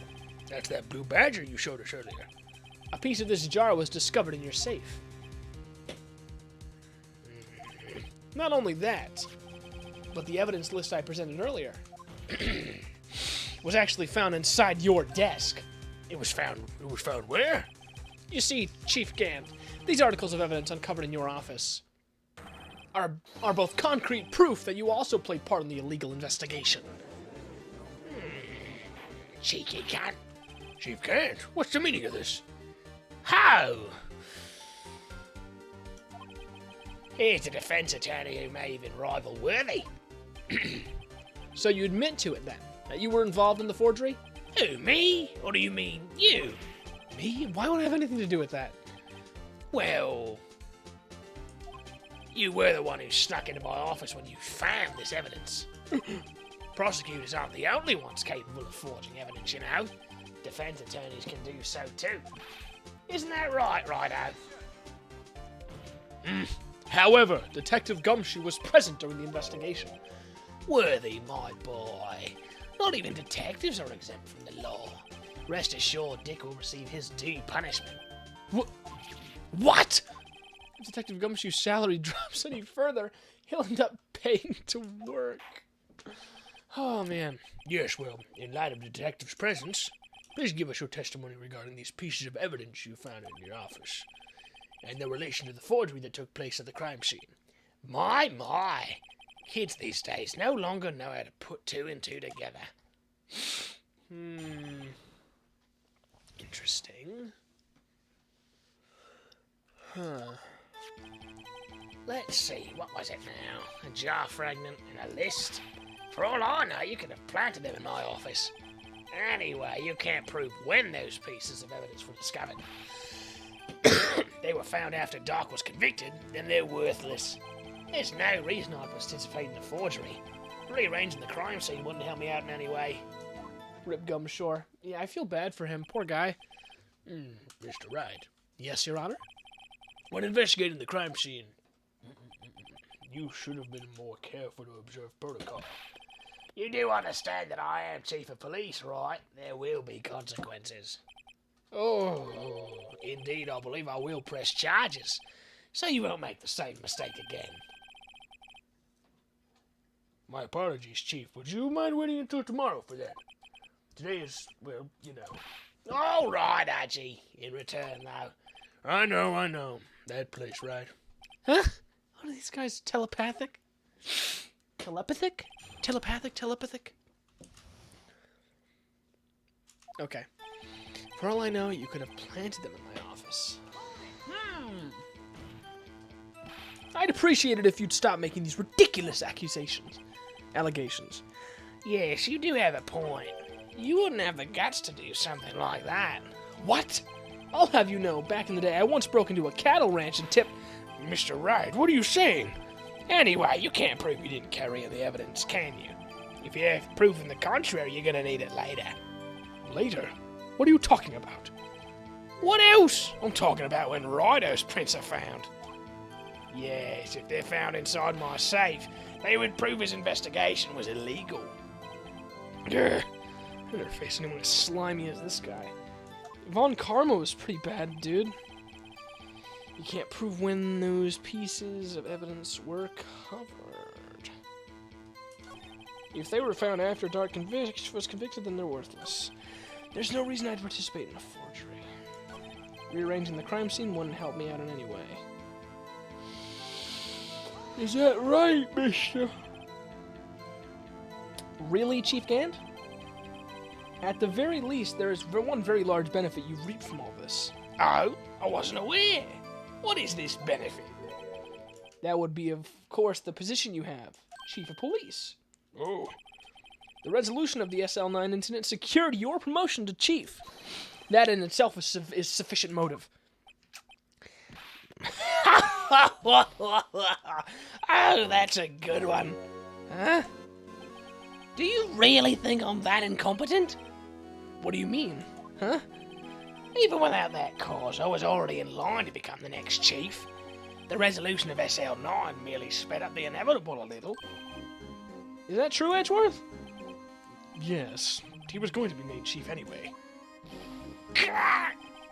Be careful when pointing out that finger, or you might wind up being the one pointed at. Poor Gumshoe, at this rate even instant noodles are going to become expensive for this guy. It's going to be like a trip to Olive Garden. Every cup noodle. So that means there's only one possible motivation for you to commit forgery. You didn't do it for yourself, then you did it for someone else. Don't be silly, Worthy. You know me better than that. There are only 3 people I look out for. Me, myself, and I. Man. There it is. There. It's out in the open now. Actually, would you mind if I change my testimony a little? by all means, please do. I wouldn't be anyone's accomplice if there was nothing in it for me. You'd have control over prosecutors, little sir. Nothing in it for you. Sorry, but the only person I care about is yours truly. That girl. Lana's little sister, was it? If you think I felt sorry for her, you'd better think again. You're right. You don't feel sorry for anyone. Be tough on crime and tough on people. That's how I was raised. You seem to be lax enough on yourself, though. Oh, that's a good one, Worthy. Could there have been something in it for him? Given his selfishness, would he have helped someone else? Yes, of course! True, you might not help out anyone for their sake, but if it would benefit you, you might decide to assist someone. Mr. Wright, it appears you're positively determined to portray the chief as a nice man who likes to lend people a hand. That's not what I mean. Very well, then. Who is this person you believe Chief Gant may have helped forge evidence? It's gotta be Lana. Like, without a doubt. Take that! Chief Prosecutor Lana Skye, the defendant? I believe it's quite obvious in light of the circumstances. Emma Skye fell victim to an unfortunate series of events. Who would want to help her one of her own sister, Lana? And as for Chief Gant, he would also have a reason to help Lana if she asked him to. That reason, of course, is self-profit. Self-profit? What do you mean?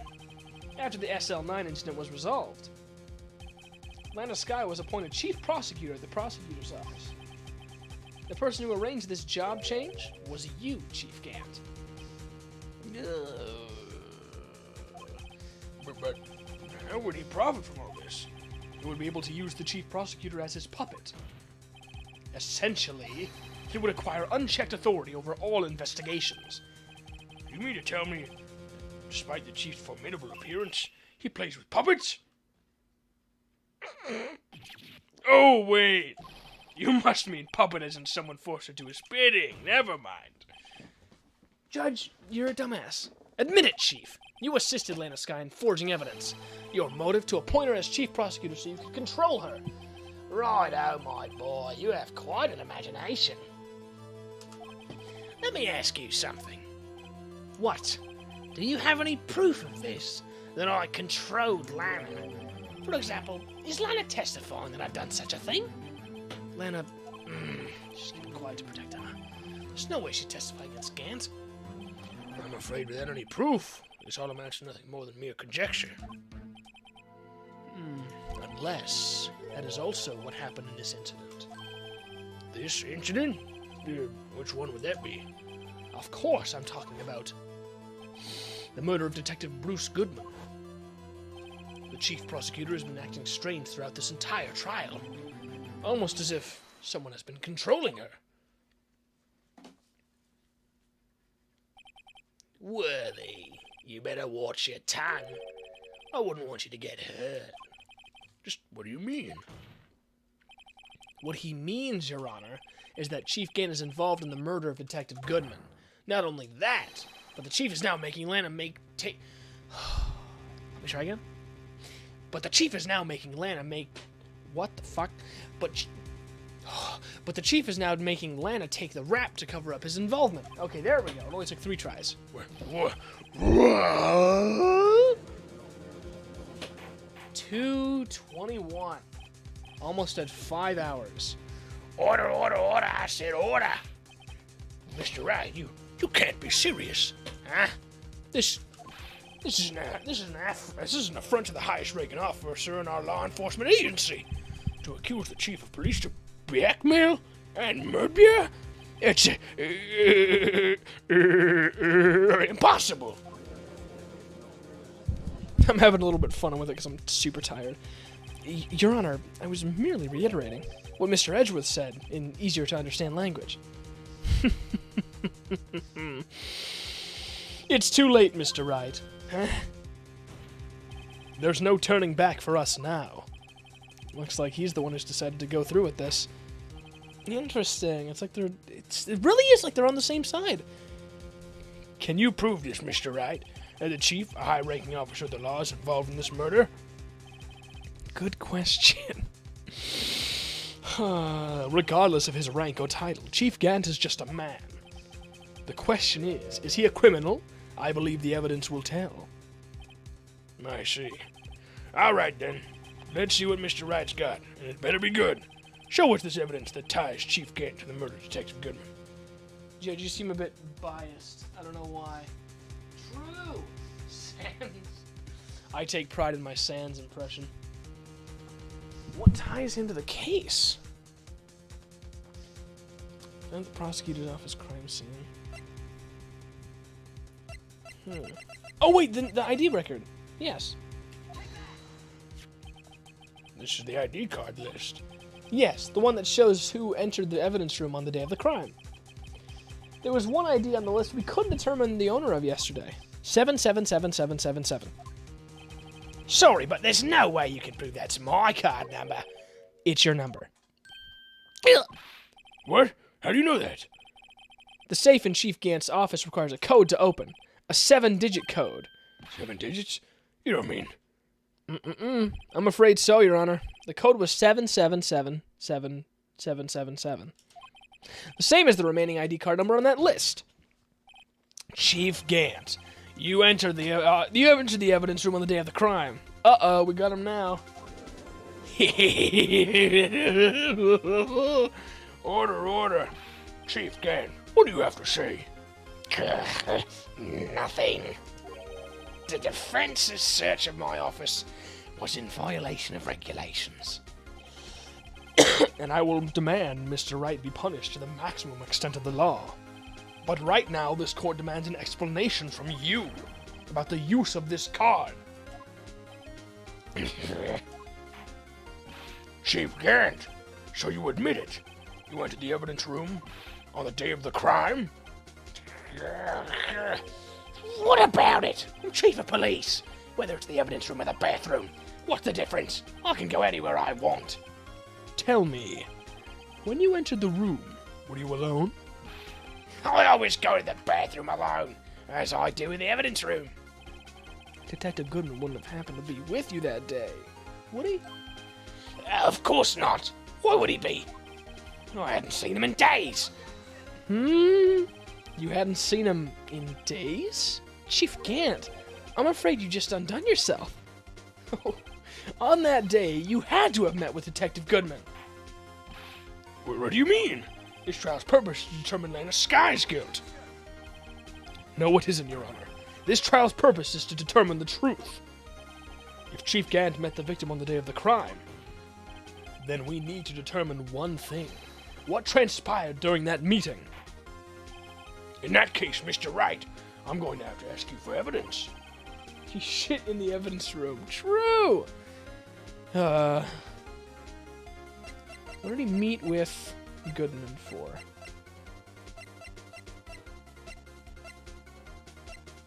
Can only be submitted to the chief of police. Yes! Detective Goodman lost his ID card on the day of the crime. Or to be more accurate, Jake Marshall stole it. So Detective Goodman filled out a lost item report. He would have had to give that report to the chief of police. Yet you are in possession of the report, which means you can't be sure if he filed it. He filed it. How do I know, you ask? Because he needed to enter the evidence room that day. He needed to? Yes, to transfer the evidence out. Oh. Detective Goodman took the form to you, Chief Gant. Then, you accompanied the detective to the evidence room. I accompanied him. There's no other way the murderer and the Detective Goodman could have entered the room. I'm dying. Life is pain. Hold on. Let me guess what you're going to say next. I, the chief of police, murdered poor Goodman.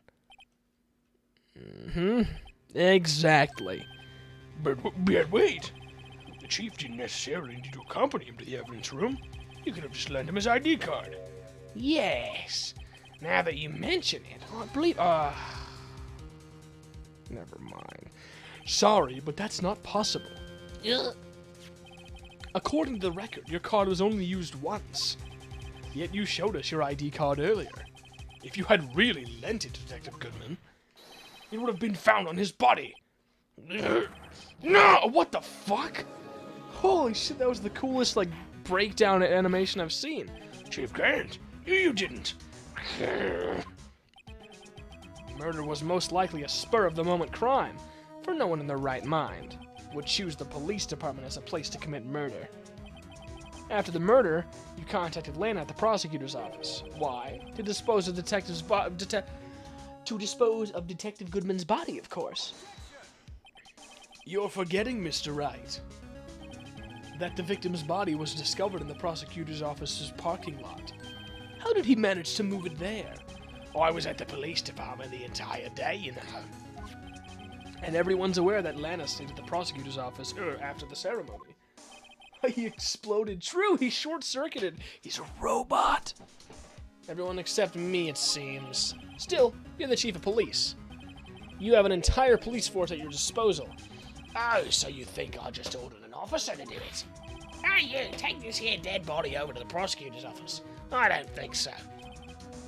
Chief Gant, you left all the evidence we needed to prove how you moved the body to the prosecutor's office. And all this time I thought it was just a useless clue, just taking up space. How could the chief have moved the body? Mr. Wright, show us this evidence. To move the victim's body, Chief Gant used this. Mr. Gant, it didn't just glow up. So they said a useless item just taking up space.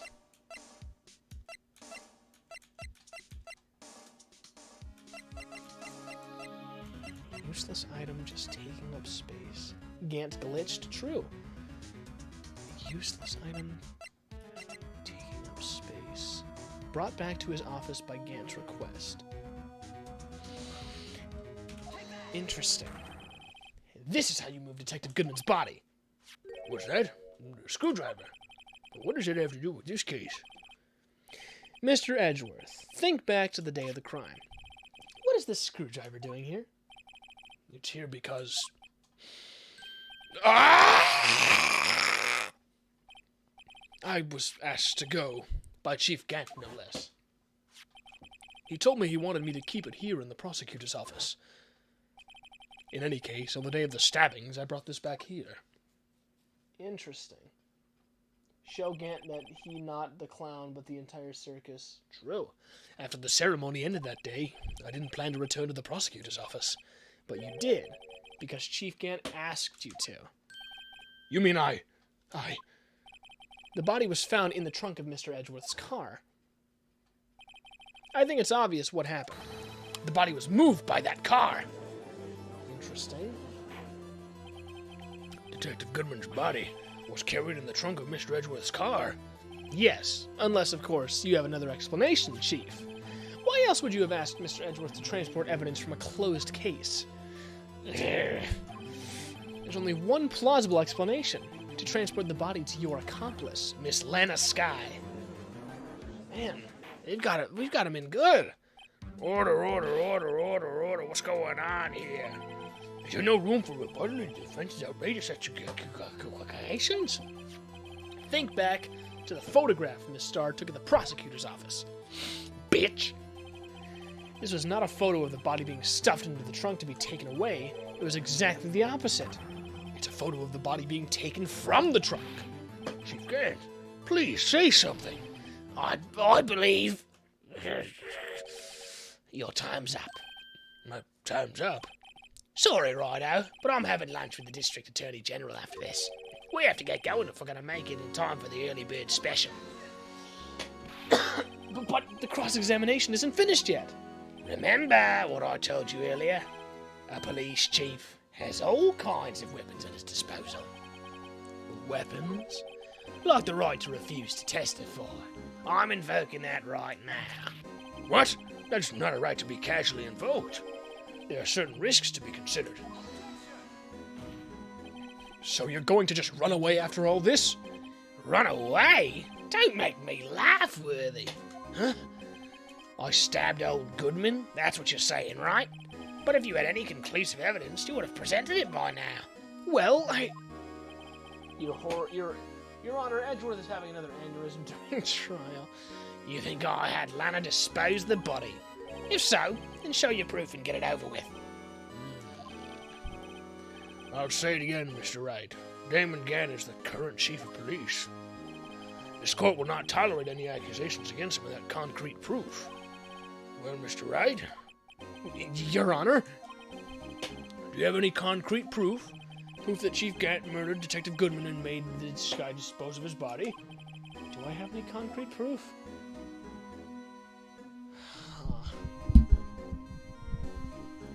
You know, usually I just answer these immediately. But he's just doing it so casually.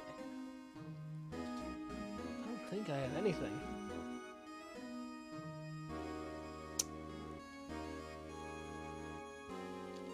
Shit, okay. I don't usually say no, but I ain't got nothing.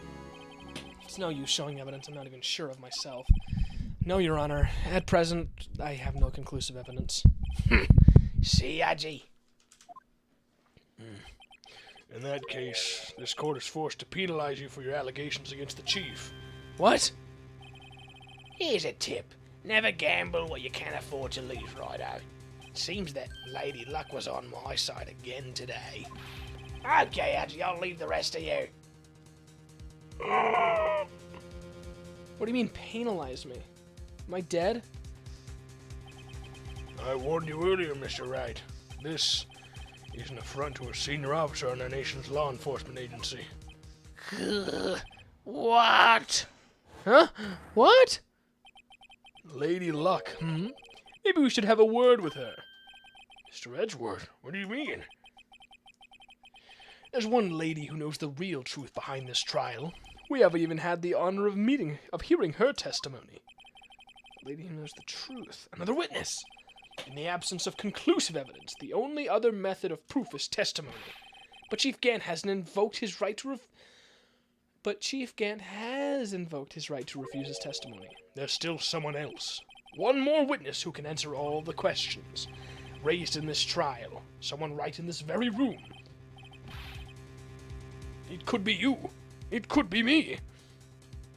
Who is this person? Why are you asking me, Your Honor? Have you forgotten? The defense is the one calling witnesses today.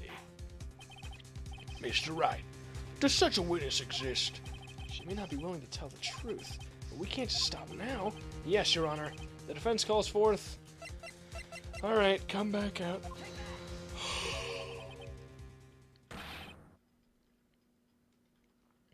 The defendant, Miss Lana Sky. Oh god, do I have any more water? I don't. Fuck it, I'll just power through it. She was in the underground parking lot at 5:15 p.m. on February 21st. Oh, Your Honor, Gant just disappeared. Is that normal in this courtroom? I didn't know he had teleportation. Well, You get a lot of perks just being the chief of police, like teleportation, super speed, laser eyes. her task is to dispose of the victim's body. In accordance with a certain someone's orders. Mr. Edgeworth? The prosecution has no objections, Your Honor. Yes. Very well, the court will now take its final recess for the day. In 15 minutes, we will reconvene to hear the defendant's testimony. This court is now in Hold on! Chief Gant, I thought you were going to eat. Listen, good Lana. He's talking to Lana. I don't think you need me to tell you this, but if you accept Mr. Wright's claims, there will be terrible consequences. That's right. Your sister will be found guilty for Neil Marshall's murder. This isn't good. Of course, you never support such outrageous claims anyway. Right? Just something to think about. All right, then. I've got a lunch date to meet. See you later, pricks. Oh, boy. Okay. If there aren't any further objections, this court is now in recess. Goddamn. Is this really about to break my record for fucking longest stream again? Because the last Ace Attorney stream that I did, that I thought was going to be the finale, was almost 6 hours. And we just hit 5 hours just now. Looks like we managed to stay in the game. Yeah, thanks to your help, Edgeworth. I want to thank you guys for hanging out with me this whole time, by the way. It's not usually that people stay this long, so I appreciate you guys hanging out. Judge be like... I don't know if you had other stuff to do today, but I appreciate you guys making some time for me.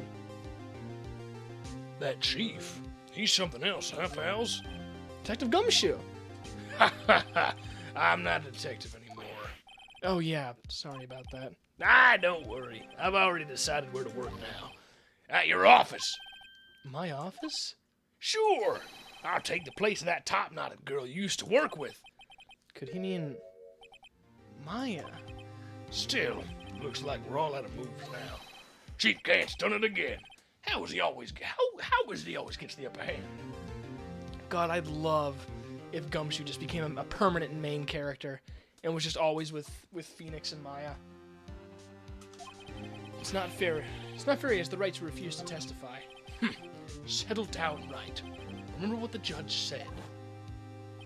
But Chief, that's not a right to be casually invoked. There are certain risks to be considered. Like death, I will kill you with my magic battle axe that all judges get in court.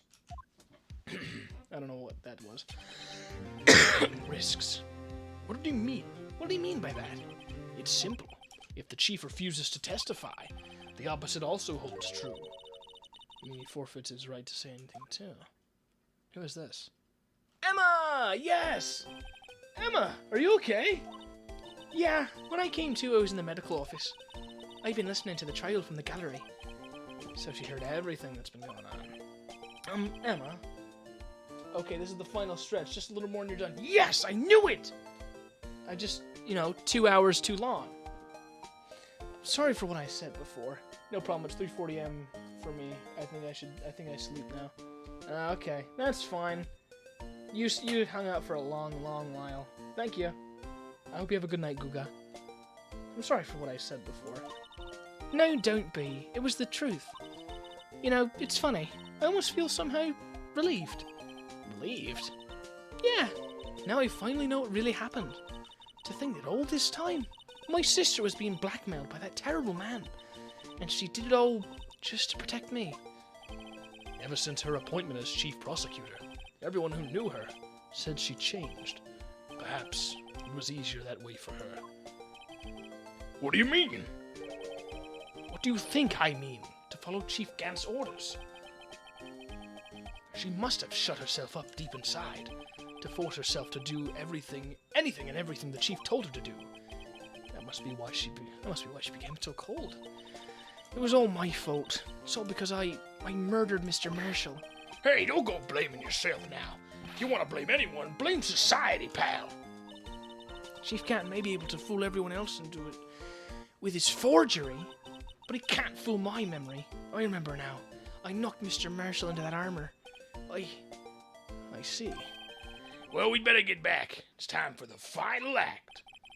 Emma, why don't you wait here? No, I'm going with you. Huh? I want to be there when Lana tells the truth. Let's go, Right. It's time to end this. Oh god, this is so epic and poggers and awesome. Alright, we're almost there. Okay. Alright, we got this. This is it. Okay. Alright. February 25th. So do you want to take a break before you start Justice for All, the next game in the trilogy, if you decided you want to play it, of course? Yeah, I'm probably going to take a break between Ace Attorney games. Because I definitely need a break from... I probably just need a break from streaming in general. My voice really hurts right now. But I gotta finish this.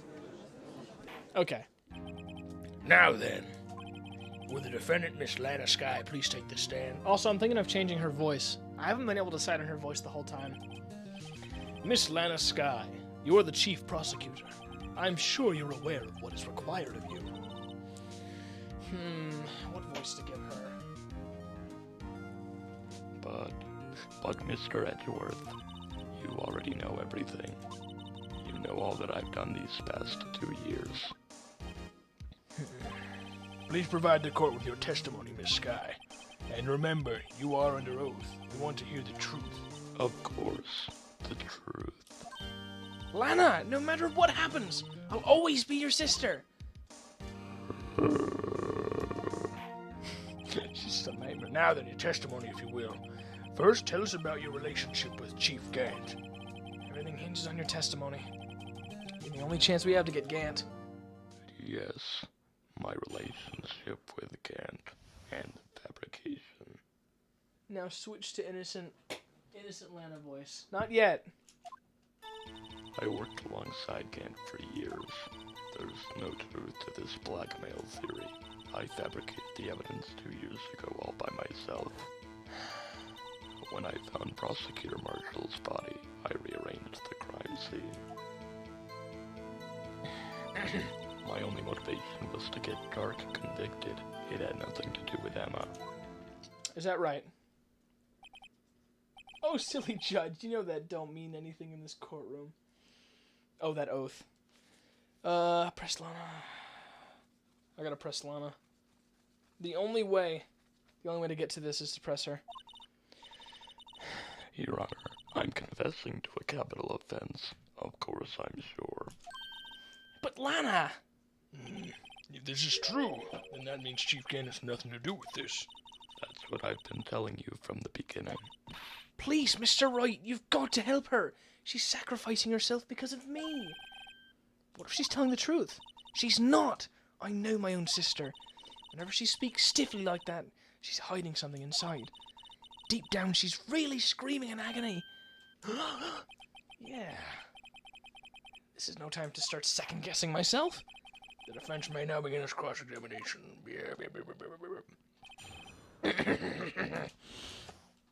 Let's see.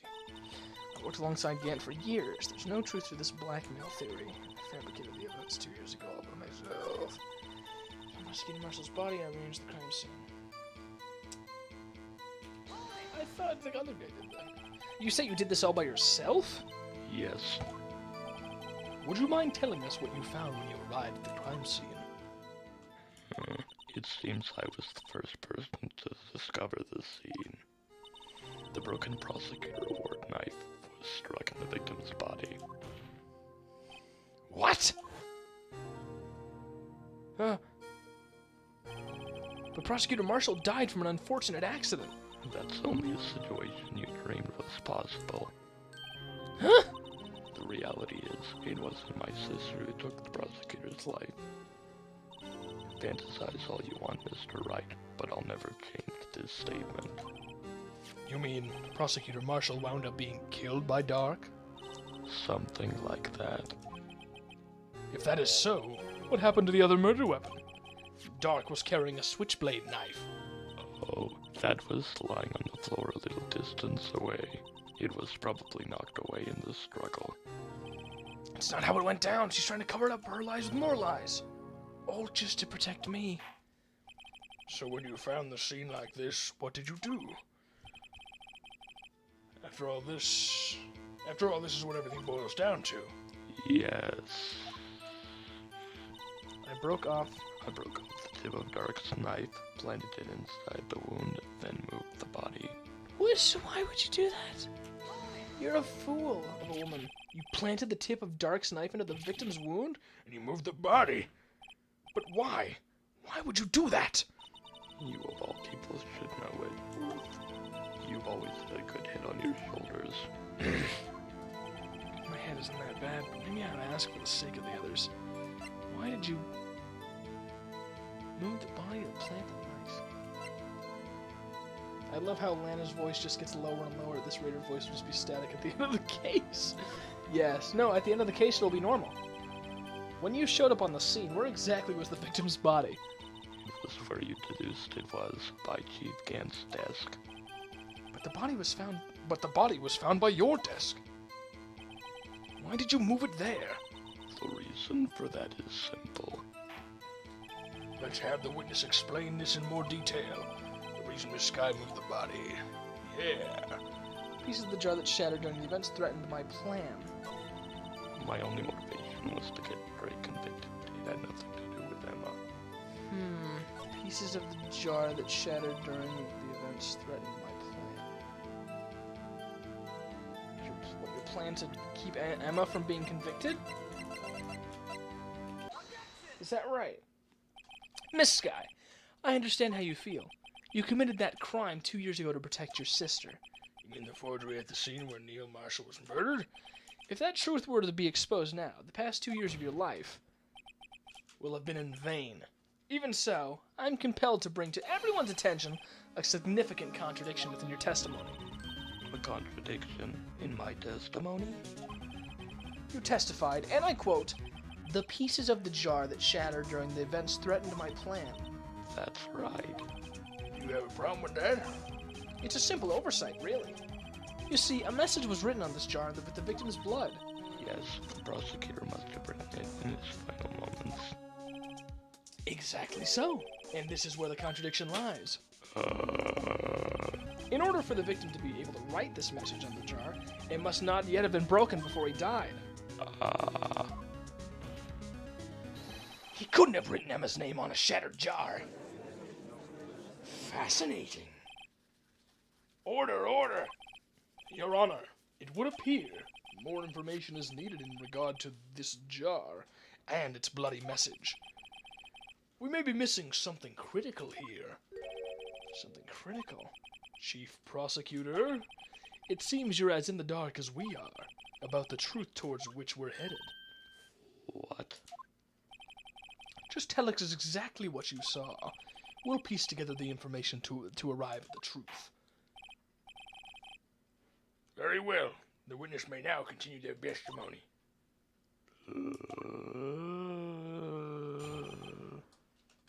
Okay, now I make her voice a little higher. I immediately noticed the blood traces on the jar, but it was dark in the room and I didn't have time to check it out. To be safe, I wiped away the blood. The fragments were large, so I'm sure I got them all. All I could think about was wiping them clean before they were discovered. Interesting. You mean you were the one who wiped away all the message in blood? I wasn't chief prosecutor at the time. She didn't think Dark was the real murderer. That's why she tried to erase the real evidence. Very well. The defense may now begin its cross-examination.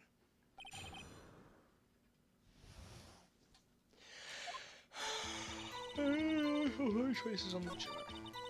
It was dark. Time to check it out. To be safe, I wiped away the blood. Safe of what? I'm afraid this action of yours reveals what really happened. What do you mean?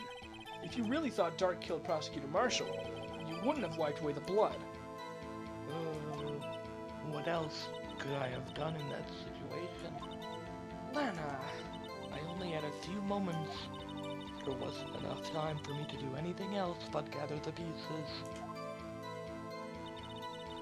fragments were large, so I'm sure I got them all. I don't...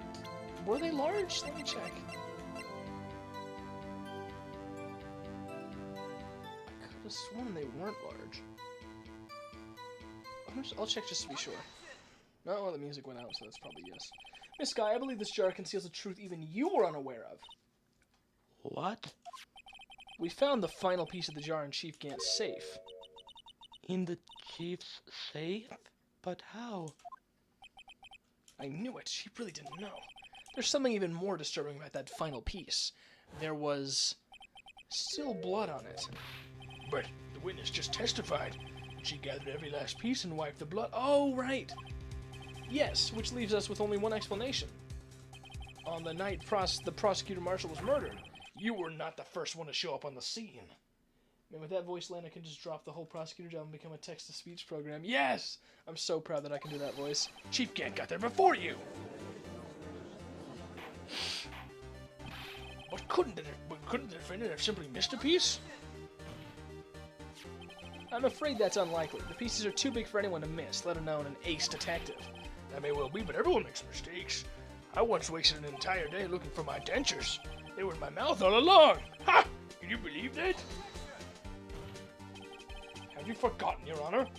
When this witness arrived at the scene, the jar was already broken. Oh, that. There was no way a name could have been written on a shattered jar. Another person discovered the scene prior to the witness. I hope you're not implying this person was Chief Gant. At the time, he was looking for Doc downstairs. Besides, even if he was there for... The question is, if he did arrive there first, why did he hide that fact for 2 years? Well, Your Honor, Can you answer us that? no.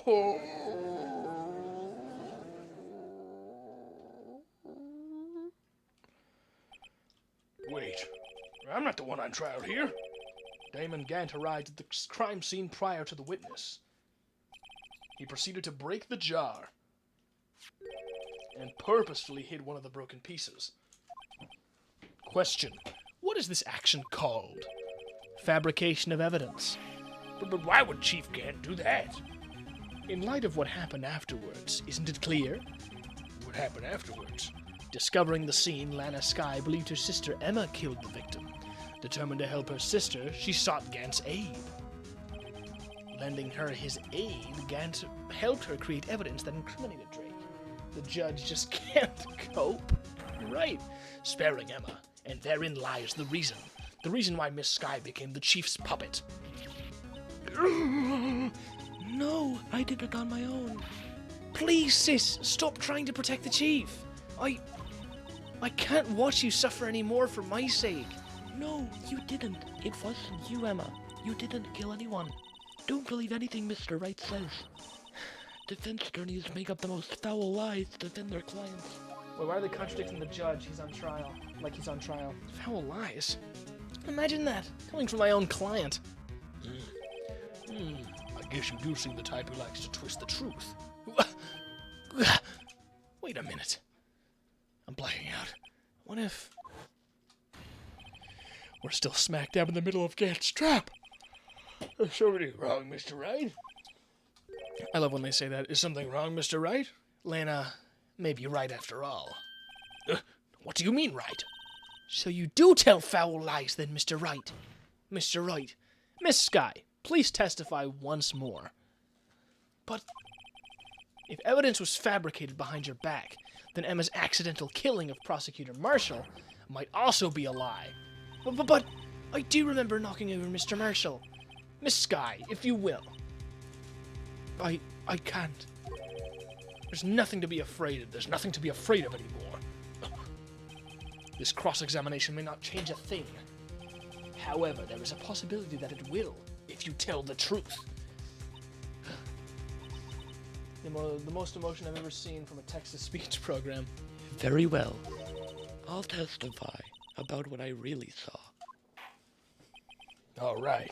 The witness may testify once more for the final time. All right. God, we're right. I feel like we're almost there. We're right here. This is the end. This is it. When I arrived, I found Mr. Marshall's body impaled on that suit of armor sword. Emma and Dark were lying unconscious on the floor nearby. When I saw what happened, I thought she did it. That's why I erased all the evidence that linked her to the murder. I had Chief Gant help me remove the body from the sword and carry it. But if it all really was a fabrication, Emma might be innocent. Oh, man. That voice is a pain, because I have to breathe in to do it. Unbelievable. The body was impaled on the armor sword. You were the only one who saw that. If only you had proof. Actually, I do have proof. I gave it to Mr. Wright just this morning. What? To me? The book? It's a picture I took of the crime scene as I encountered it. I thought it might be needed. But I don't remember receiving a picture like that. Lana must have known. See, Mr. Wright? She really does have faith in you. Very well, Mr. Wright. Please present this picture. I don't remember receiving any pictures from Lana. Lana said she gave it to you this morning, Wright. Right? Ugh. I seem to remember getting something from her then. Let's check that evidence again. There must be a picture in there somewhere.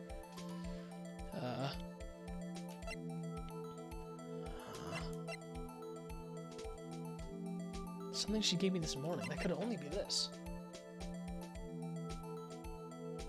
I gotta check it. Yeah. Is there a thing right there? Or am I crazy? Wait a second.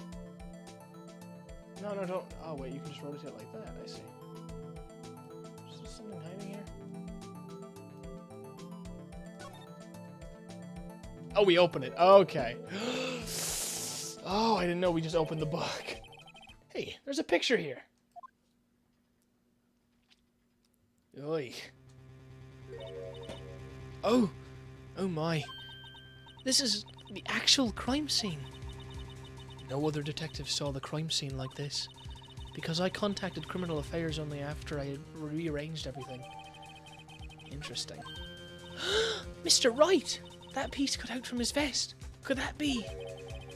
The cloth we found inside Chief Gant's safe. What's this? It's a handprint, isn't it? And Emma pushed that cloth. It had fingerprints on it. Whosever fingerprints those are must be the real murderer. What? But those fingerprints, they're yours, Emma. Why are your lips turning all purple, Mr. Wright? Anyway, let's get on with the cross-examination. So long as you tell the truth, we should be able to flush out the real murderer. Very well. The defense may now begin its cross-examination. Actual crime scene. When I arrived, I found Mr. Okay.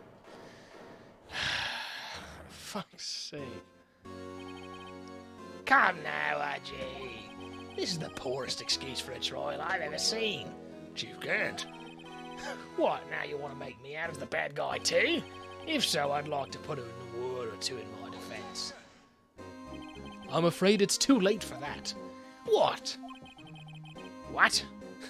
You already declined to testify. That means you forfeited your right to make statements of any sort. Yeah. This must be that risk we were talking about earlier. Just sit back, relax, and enjoy the sound of the noose tightening around your own neck. God damn, he's so cool.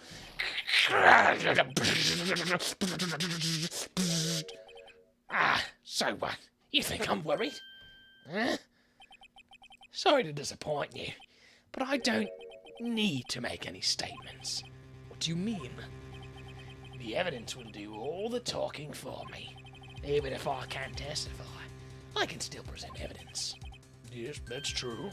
Wait, you mean you still have some conclusive evidence? No, I don't. But someone does. Someone? Gant, I thought you were leaving. True! I want him gone, like forever. So, what's your excuse, Ryder? Huh? Why have you been keeping quiet about it? You do have something to show us, right? Something that proves who knocked over Neil Marshall, causing his death. Conclusive evidence that leaves no room for doubt. Oh, he's talking about the Emma print. Oh, crap. I'm blacking out. If I show that piece of evidence now, Emma's sure to be made out as the murderer. Damn, Edward, you didn't even have to do Gant so dirty. I know, right? He killed him. Mr. Wright, if you have more evidence presented now, and if you try to conceal anything, you will be the one appearing before the Board of Inquiries. Edgeworth has no chill, I swear. It's awesome. What do I do now? I'd better think this through carefully. I can't afford to make the wrong decision. Should I present that piece of evidence? The one that shows who really killed Prosecutor Marshall? Oh, God. I'll get in trouble for this. Hey, what the fuck am I saying? It's a video game! Don't. Yeah, if it's wrong, I can just go back to my save. I don't have any evidence I can present at this point in time. What? You lie! Chief Gant, you opened my safe! I knew you took what was inside. The conclusive evidence! I don't know what you're talking about. Mr. Wright, why don't you show them? We found it together. Oh, I see. It's because you know the truth, don't you? You know whose fingerprints are on it, that's why you won't present it. What are you talking about, Chief Gant? Can't you figure it out? Take a good look at this picture. See the victim's vest? Notice anything odd about the chest area? Looks like part of it's been cut out for some reason. You mean you had this in your safe? What? That means you, the chief of police, have been concealing evidence.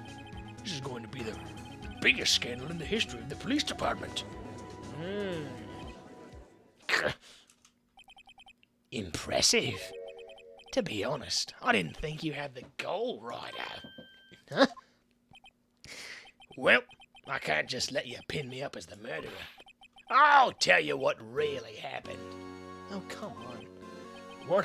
You mean you admit to it? You can't be serious. I'm getting another one now. I was the first person to arrive at the crime scene that day. It then occurred to me that I could use the situation to control Lana. So you really were manipulating her? I knew Lana. If I made it look like the blame lay with her sister, why, that when she solved the scene, she would ask me for my aid. So you assisted Miss Skye? I told her to arrange all the evidence. I had her plant the knife tip in the victim's body and move the body across the room. And I ended up using that evidence to get Joe Dark convicted. When I tampered with the crime scene, I had two pieces of evidence. This was before Lana arrived at the crime scene, mind you. 2 pieces of evidence? You mean those items in your safe? But why? For insurance, of course. Insurance? I was sure my plan would work, but it's always best to be prepared for the worst. Gant, why are you insisting on digging your own grave? I actually don't remember. I actually don't know why he's doing this at all. I wasn't about to let anyone blame me for a murder that girl committed. You mean you were calculating that far ahead while forging the evidence? What do you take me for, a fool? I didn't make police chief by dumb luck. See this jar fragment? I had the most legible part of Emma's name. I didn't expect Lana to go and wipe the blood off all the pieces. But if you fabricated the evidence, what's to say you didn't fabricate the message on this jar, too? Some people just don't know when to quit, do they?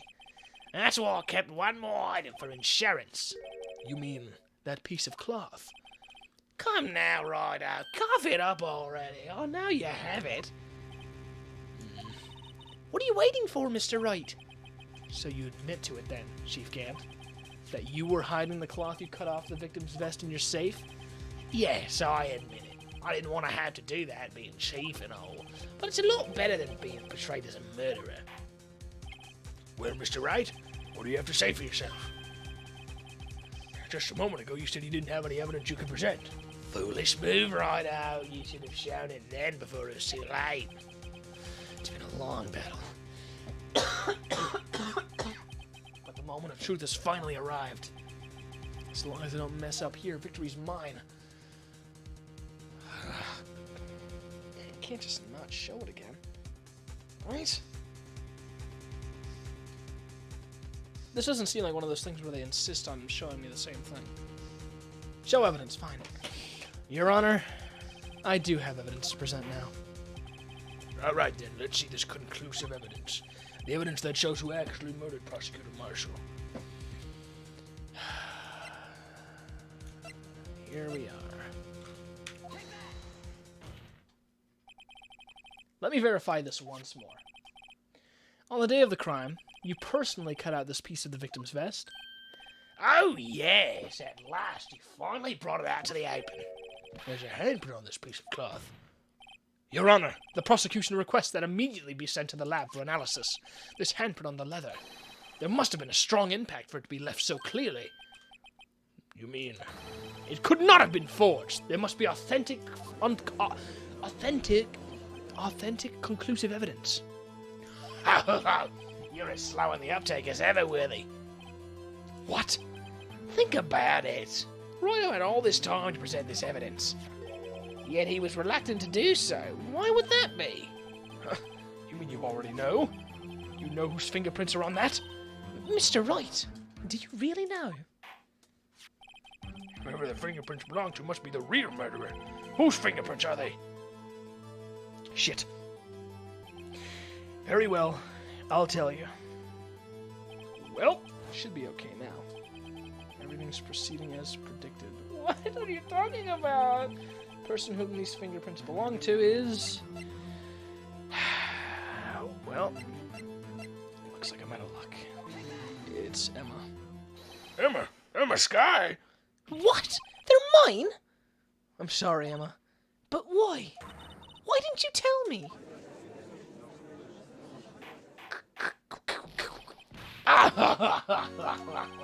You're really something, Ryder. You knew this girl did it all along, and you still tried to pin the murder on me. So it's true. Tragic, true.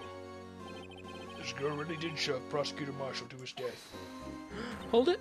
How could you? You monster! Miss Skye, You knew whose fingerprints were all along. You knew whose fingerprints those were all along. Yet you acted like she really didn't. Those fingerprints are mine, Your Honor. I killed Miss Skye. It's not over yet. What? I said this trial isn't over yet. Ha! But I'm afraid it is over, boy. Not only this trial, but your career too. You purposely concealed this conclusive evidence that my friend is a serious friend. Is a friend. You are my friend now. I'm looking forward to pressing charges after the defendant is convicted. I'll have your badge, boy. What's the matter, cat? Got your tongue? Aren't you gonna tell us how it feels?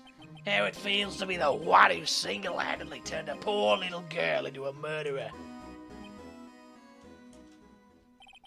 Before I do that, there's just one little thing I have to clear up. Oh? Oh? And what's that? I'm kind of doing a Junkrat impression for this guy. Who really killed Prosecutor Neil Marshall? What? Chief Gant, you are absolutely right. This piece of cloth proves who the real murderer is. Who killed Neil Marshall, you ask? it was Emma Skye, wasn't it? Nope. I'm afraid that's not possible. You see, this piece of cloth contains a critical contradiction. What? A contradiction? What is this fool babbling about? I'm talking about a contradiction. One that proves who the real killer is.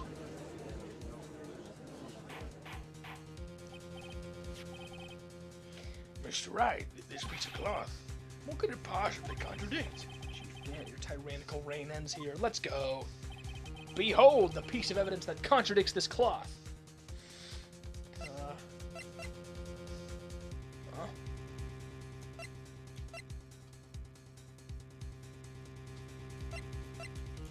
look at the hand? No, that's right.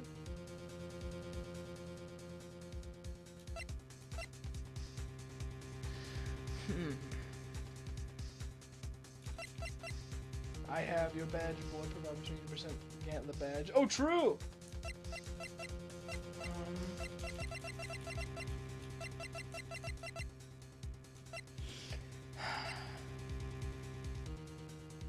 Shit. Contradicts this cloth. There's no blood on it. WTF? Where's the blood? And what exactly is this supposed to be? This is the picture Miss Sky took. Take a good look at it. See where the piece of his vest was cut out? Yes, but sure is showing underneath. It's hard to make out with all the blood on his vest, though. Exactly my point. His chest is soaked with blood. That's only natural. His lungs no doubt were punctured. Blood poured out of his mouth. Oh, but that piece of cloth. Not a single speck.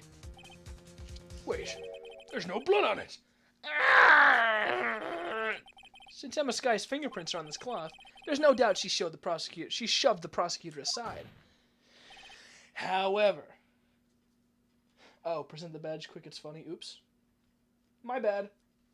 However, Mr. Marshall was not impaled on the sword at that time. No, this is nonsense. Now then, Chief Gant, I've been waiting to hear this song all night. Let me ask you something. Prosecutor Marshall was not impaled when he was shoved aside. He most likely hit his head on the ground and was knocked out. If so, then tell me, who could it have been? Who could have arrived at the scene before Miss Lana Sky, picked up the unconscious prosecutor, and impaled him on the armor's sword? Then, to make it look like Emma was responsible for the prosecutor's death, said person proceeded to write her name on the jar with the victim's blood. A jar they then broke on purpose to leave behind a clue. You make Lana believe her sister did it. Remember what you admitted only moments ago? That you personally cut out this bloodless piece of the victim's vest? Ironic, isn't it? Though the very act of creating insurance, you proved that you were the actual murderer. Oh, through. It's finally all over. Thank fuck. Objection. Are you kidding me?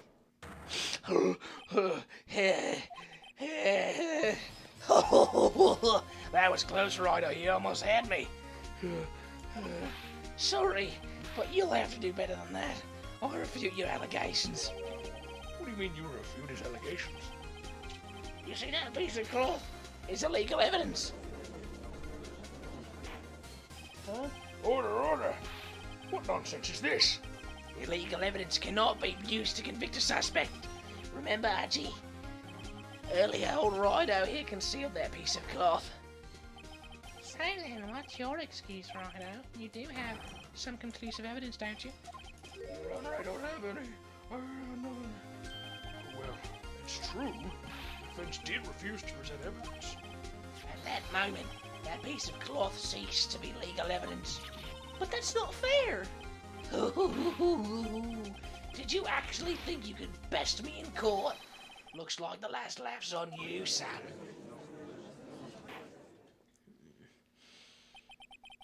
I'm afraid Mr. Gant's claim is legally correct. Well, Mr. Edgeworth, true. Illegal evidence cannot be used to convict a person. Assuming, of course, that the evidence is indeed illegal. Well, Mr. Wright? Oh, shit, I'm blocking out. Seems last. The time for me to reveal my plan has finally arrived. Mr. Wright, do you admit to it?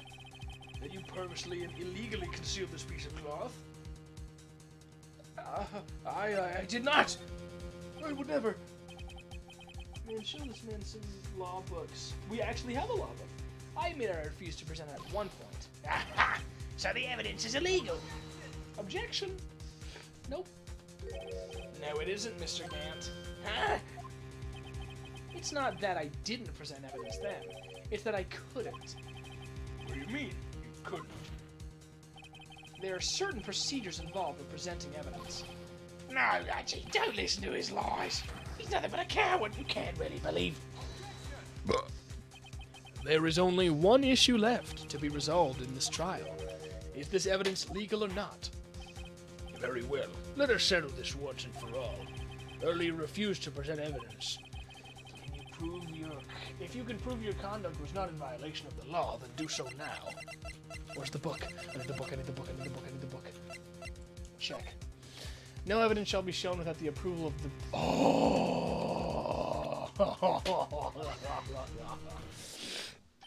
This is my proof, Your Honor. Evidence law. What's this? I've done my homework too, Chief. Indeed, Emma Sky's fingerprints were on this piece of cloth. However, at that point in time, this was merely a piece of cloth, nothing more. What? You see, it's written right here in this book, the second rule of evidence law. Huh? Rule number 1, no evidence shall be shown without the approval of the police department. I found this piece of evidence myself, inside your safe. It goes without saying I did not have approval from the police department.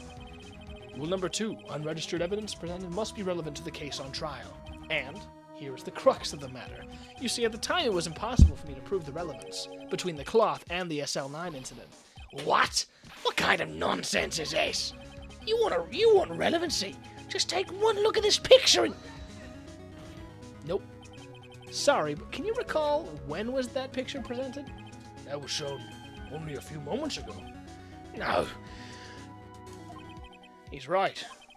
At the beginning of today's trial, that piece of cloth was still meaningless. The person who gave it value as evidence was you, Damon Gant. You yourself confessed to a certain truth. Let me verify this once more. On the day of the crime, you personally cut out this piece of the victim's vest? Oh, yes. No!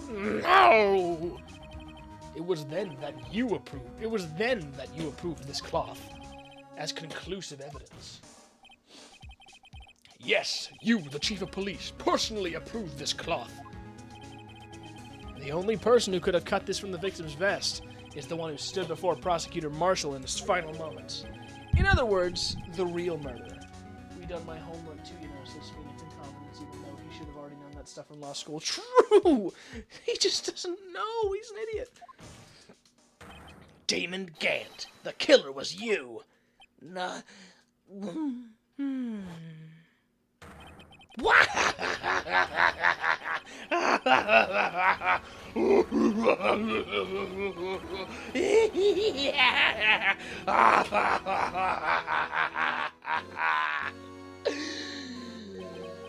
I knew I should have gotten rid of him. Oh, that good-for-nothing scum. For 2 years he's been snooping around the department trying to get something off me. Crimes are being committed every day, yet he insisted on hounding me. Well, your crime wasn't exactly petty.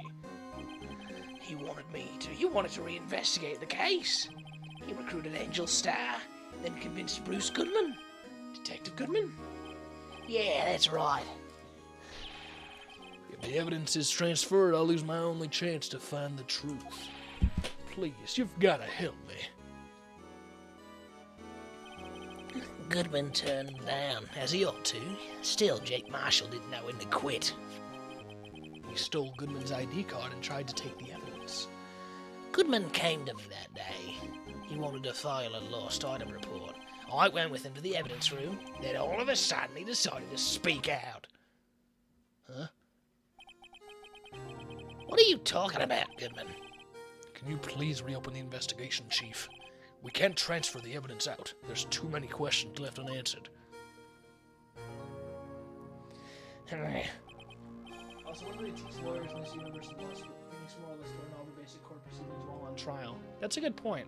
I guess it's just like regular school. You just learned calculus in law school. He opened his evidence locker, and as he was taking the evidence out, he said, "It's not too late. I'm gonna hand all this over to Marshall." Marshall. I don't know how to do the thing. Well, to be honest, I was a bit taken aback by his words. I had a bad feeling when he came to see me, but I never thought he'd bring up SL9. That's when I saw it. That accursed knife. I killed him with my fucking gun. Dead. And I couldn't just pull it out. Doing so would have only led to more blood, making it near impossible to hide your crime. Even so, the blood was just pouring out. I didn't know who might stumble in, so I hurried to wipe it up. I was worried so much about the floor, I didn't realise my fatal mistake. And you apparently passed the bar exam too. Wow, the bloody handprint on Detective Gumshoe's locker. I used to be known as the crime computer, but everyone has to start somewhere, I guess. I was too nervous.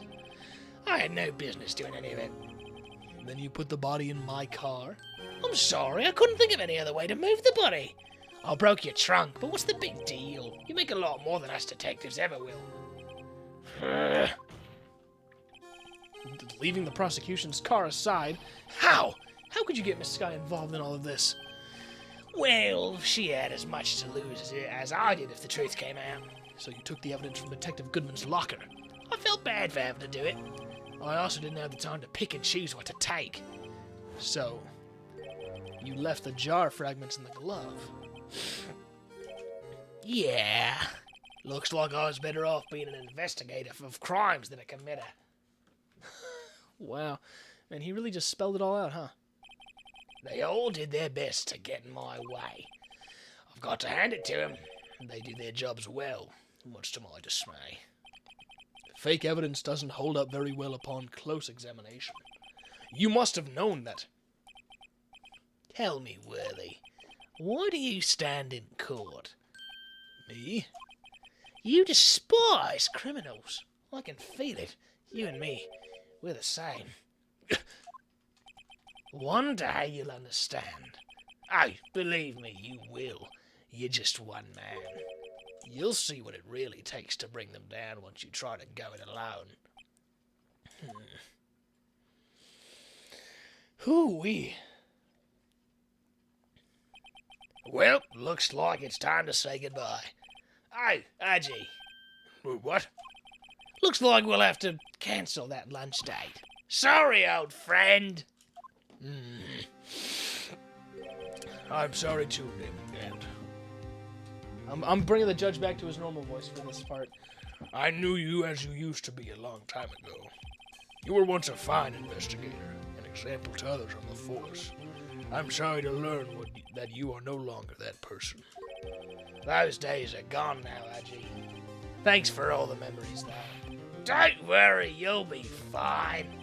Now you have Rido here. And Worthy. With these two around, you can't go wrong. In fact, I can hear them already. The melodious sounds of a new beginning.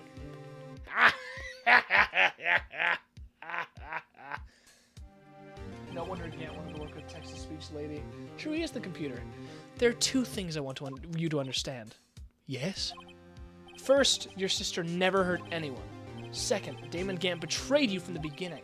You see, Miss Sky, you no longer have any reason to keep silent. You're right. When this trial is over, I'll tell everything. All that I've done these past 2 years, from the time I had Gant help me forge evidence, up until today. So, seems all the questions raised in this trial have been answered. I'm sorry, Miss Sky. I couldn't get you out of all your trouble. My, what high standards you have for a rookie. Huh? I can see why Mia thought so highly of you. Who knows, a few years from now, you just might make it to the top. Aww. Yo, Pog, I owe you my thanks, Mr. Wright. Miss Sky. And to you too, Mr. Edgeworth. Huh? You've suffered every bit as much as I have over these past few days. Believe me, I know how much of an ordeal it's been for you. It was nothing. Liar. I was worried the pressure might break you, and yet you rose above it all and guided Mr. Wright to victory. You've done well, Mr. Edgeworth. Stop it! I only did my job. In light of this case, it seems a good self-examining is in order for all of us. Miss Sky. Yes, Your Honor? You are innocent of murder. However, although the chief blackmailed you, the fact is you still acted as his accomplice. A trial will be scheduled for these crimes at a later date. Yes, I understand, Your Honor. The something amusing about all of this? Why are you smiling? It's been a long time, Your Honor. A long time since I've felt free of these heavy chains. Aw. Wholesome. Well, this trial has gone on far too long already. Regarding the charge of murder, this court finds the defendant, Lena Sky, fucking whatever, man, not guilty. I just want to go home. Yay! And this is now officially longer than my longest stream ever. I've now broken my record by about 6 minutes so far. That is all. This court is adjourned. Congrats, you took down Gant. Let's go! Alright. At long last, it's finally over. Uh-oh. Emma?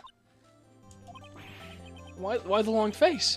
I'm sorry your sister didn't get completely off the hook, but at least she wasn't convicted for a murder she didn't commit.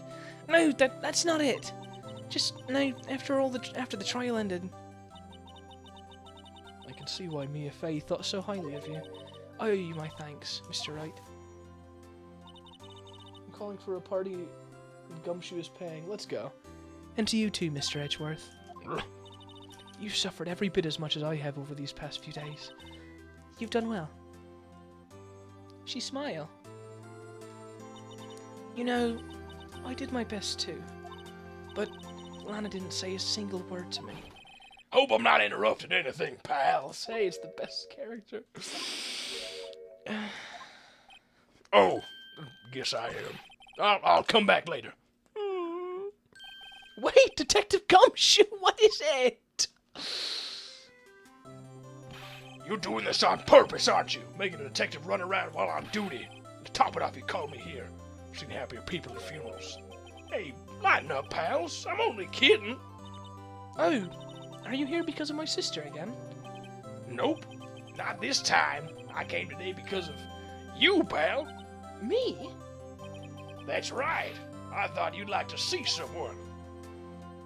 Let's go. Lana!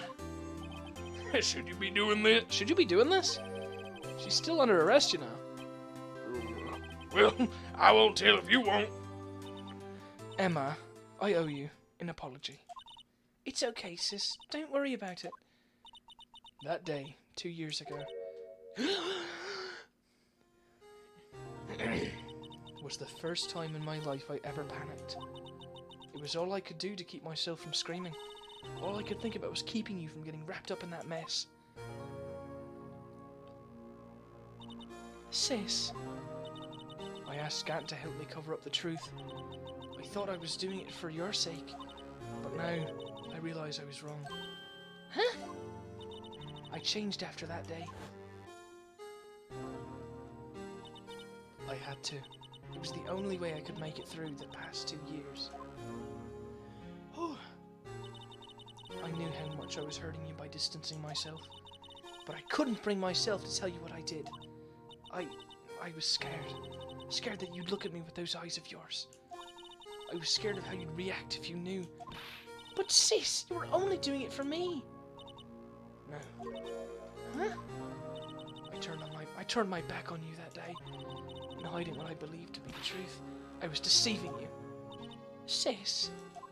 I'm such a fool. It took me all this time to realize it. Emma, I'm so sorry. But sis, you don't have to apologize. I'm happy now.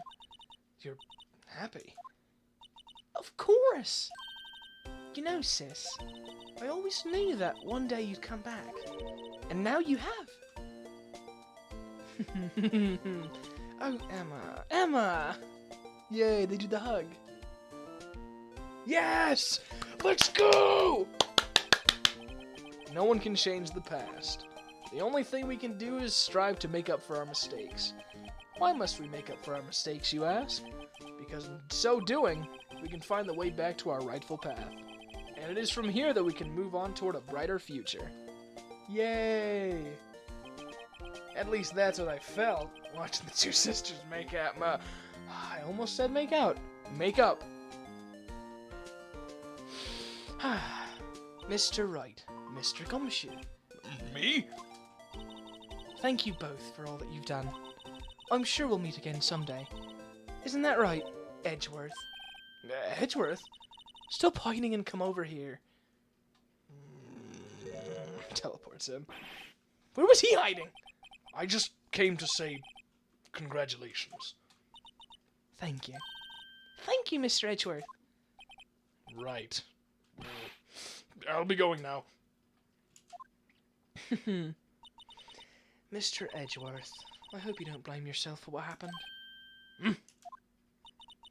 We were the ones who acted corruptly, not you. It's too late for me. Huh?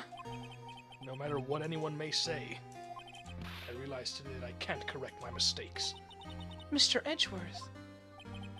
Not only that, I don't even trust myself anymore. Chief Gant was right. You despise criminals. I can feel it. You and me, we're the same. One day you'll understand. Oh, believe me, you will. You're just one man. You'll see what it really takes to bring him down once you try to go it alone. I'm dying. I can't even do that voice anymore. I do despise criminals. I plan to dedicate my entire life to fighting them. But in order to fight crime on my own, I'd need a weapon. It's scary, but I've known that to be true for quite some time now. But Edgeworth. Who knows? Given enough time, I might have tried to pull something like Chief Gant did. That thought terrifies me. That's why I can't continue on as a prosecutor. Edgeworth. Don't you understand? Damon Gant and your mentor, Manfred von Karma, were both the best of the best when it came to fighting crime. But they both made the same mistake. You said, in order to fight crime on my own, I'd need a weapon. That may be true, but think back to today's trial. You weren't alone. You were working together with Mr. Wright. And because of that partnership, you were able to present evidence that otherwise would have gone undiscovered. Isn't that right, Mr. Wright? Huh? What? Oh, yeah. What is this, a pop quiz? Come on, Mr. Wright, show him what Lana's talking about. Evidence, huh? Something that neither Edgeworth nor I would have been able to find on our own.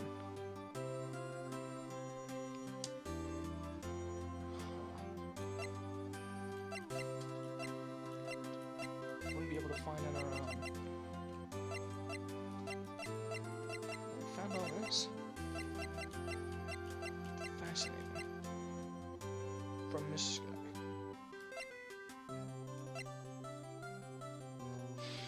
You know what? I'm gonna try the badge. Take that! That might mean something to you, but I don't see how it has anything to do with our partnership. Huh? Mr. Wright, it seems you still have a lot to learn as well. I guess that wasn't the right piece of evidence. Dang! It's time for me to go. Mr. Edgeworth. If you'll excuse me, there are still some loose ends that need wrapping up. Take care, Chief Prosecutor. 6 hours, let's go. Edgeworth, what will you do now? Well, whatever you do, just remember. Oh, whatever you do, just remember. You can let what happened kill the prosecutor in you, or you can let it help you grow. In the end, it's up to you. I know. It seems I owe you my thanks too, Wright. But what I face now is my problem. Edgeworth. I'll be waiting for you in court. Farewell. I like Edgeworth. He's so cool. I'd better be going too. Okay, but I'll be by to visit soon. Seems we both have a lot to learn, and catching up to do. Here, this is a little something for you. Scientific Investigation. It's the first book I ever bought. Study it well. Thanks, sis. I will. Now I gotta pray that Maya doesn't come in or else my voice will die. And so, another case came to a close. As for the sisters, I have faith. Faith that their lives have only just begun. And as for me, I think it's time I started on a new journey of my own. A journey to rediscover myself. Well, don't go trekking off just yet, pal. Huh? What is it, detective? There's just a little matter to be resolved about the chief prosecutor. You see, she isn't supposed to be out of jail like this. But I thought you said it was okay. Yeah, well, it may be okay with me, but the folks at the prison are a different story. Huh? Basically, I had to bribe a guard in order to sneak her out for 30 minutes. Believe me, it wasn't cheap either. Huh? Way to go, detective. I didn't know you had such a wild side. Yeah, well, you see, Mr. Right here's the one who will be footing the bill. Huh? Huh? What? You think I could afford it with my salary? You gotta be kidding me, pal. Huh? Huh? Thank you, Mr. Wright. You're the best. Why is it I suddenly feel like I want to scream? Hey, I got an idea. Why don't we all go pay it off together? Yeah, that's a great idea. Come on, guys. Let's go. Objection! That was it. Okay. That was... But I still think that's the last case with no karma. I still think the last case with no karma was better. Just because of all the development that I just gets. I arranged for a friend I hope she'll be pleased to study under a top coroner. As for me, this affair has pretty much ended my days at the prosecutor's office. Still, I'll manage to find my way back to the field somehow. Then, I'll be able to investigate crimes together with Emma. Yes. This is awesome. It's better because of all the development that Edgeworth gets. True! And Edgeworth is really growing. Phoenix stays the same because he's kind of like a self-insert character, I guess. Everyone else is really good. Yikes! I thought I was gonna for a moment there. In the end, though, they overlooked my unauthorized investigation of the chief's office. If we penalized you anymore, it would be worse than firing you. Yep, that's what they said. It just goes to show. You can't shake me off that easily. I love you, Gumshoe. Never change. Not that you can, because you're a little video game character. Oh, man. I'll sit out the credits, because there's some good dialogue here. Man, Ace Attorney. Even with that little extra bit at the end that totally extended my playthrough by like 5 parts. My new mission is to guard the main entrance and take care of Billy. Can you believe it? I've been demoted to a security guard. My partner's keeping an eye on the entrance for me today. I'll show him, though. Someday I'm gonna make detective. Yes, sir. Then I can be just like that Dick Gumshoe. Thank you, Mr. Meeseeks. Oh, I hope I see you again someday. Man, really good game. At least in terms of story. In terms of gameplay, it's a point and click. What do you expect? I really had to use my noggin for this, though. Some real noggin thinking. Aw, well, I'm glad he's okay.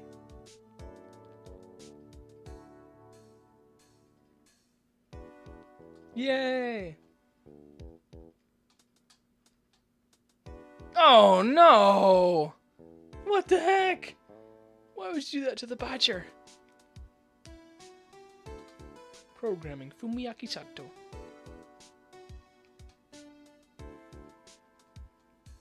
What a good game. What a good story. What is it? Can't you see I'm having me a showdown with a steak lunch partner? Miss Star managed to sneak this into me. She's seen one of the guards, it seems. Well, cowboy, looks like you did it. You even gave Bambina back her smile. Can you make sure Billy and the gang get their water? Adios. Can we assume that Gumshoe was making around $45,000 before the salary cuts? Whenever someone loses their salary, it gets cut by 20%, and Edgeworth cuts his salary with like 3 or 4 times a year? Looks like we won't be seeing each other for a while. Geras, as a farewell gift, I put a new meal on the menu. The Right Way Lunch. The top layer tastes as bitter as defeat, but the bottom layer is as sweet as victory. Kids seem to dig the turnabout theme. It's a hot seller around exam time. Just make sure not to eat it backwards. True. God, he's gonna have like $0. Localization, Ben Judd. You did a good job, Ben Judd. All the localization stuff. Brandon Gay? Oh no! That's unfortunate. I'll never forget what that young defense lawyer said after the trial. Let's see, what was his name again? Mr. Left. Anyway, he said he's been doing something or other for how many years?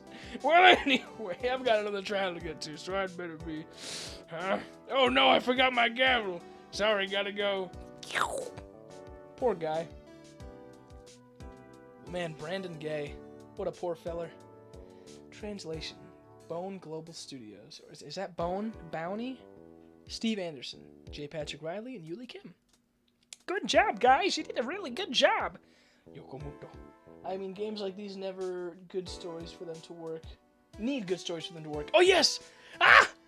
Nothing soothes the soul like fresh country air.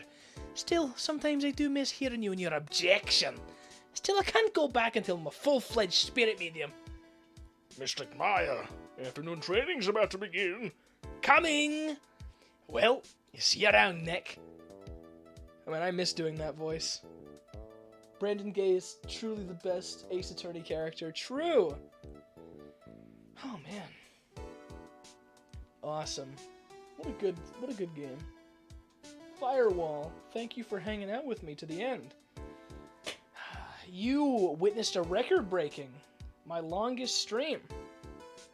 My first record for longest stream was 3 hours and 4 minutes. Oh, wait, hang on, no. Let me do Edgeworth. Mr. Edgeworth. What?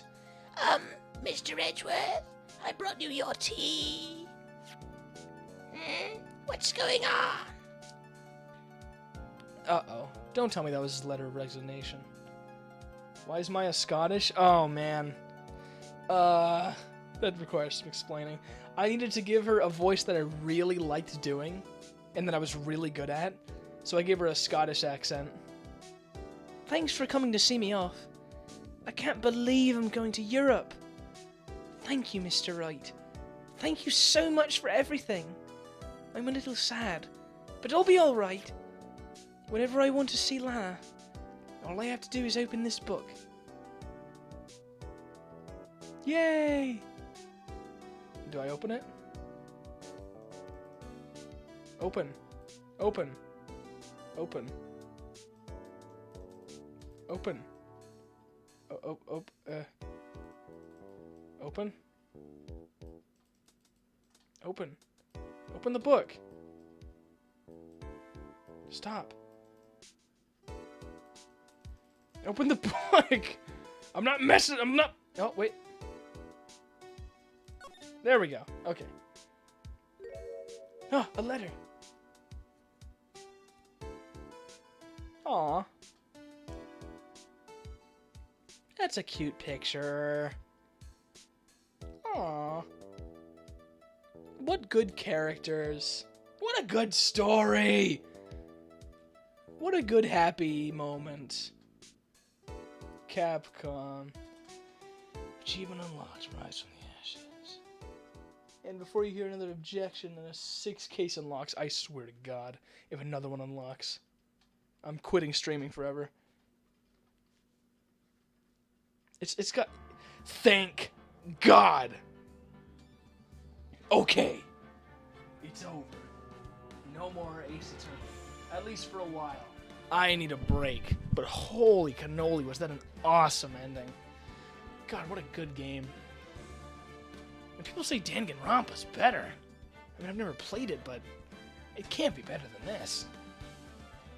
Okay. Thank you very much for watching. This has been quite the ride. Now, I'm going to start uploading this and go immediately to bed. Thank you so much for streaming this game. It's always nice seeing people are still playing these games. Of course! And if you want to see me play more, why not subscribe? And if I might end up doing a review of this game, honestly. I don't know if I'll do a review of all 3 or just the 1.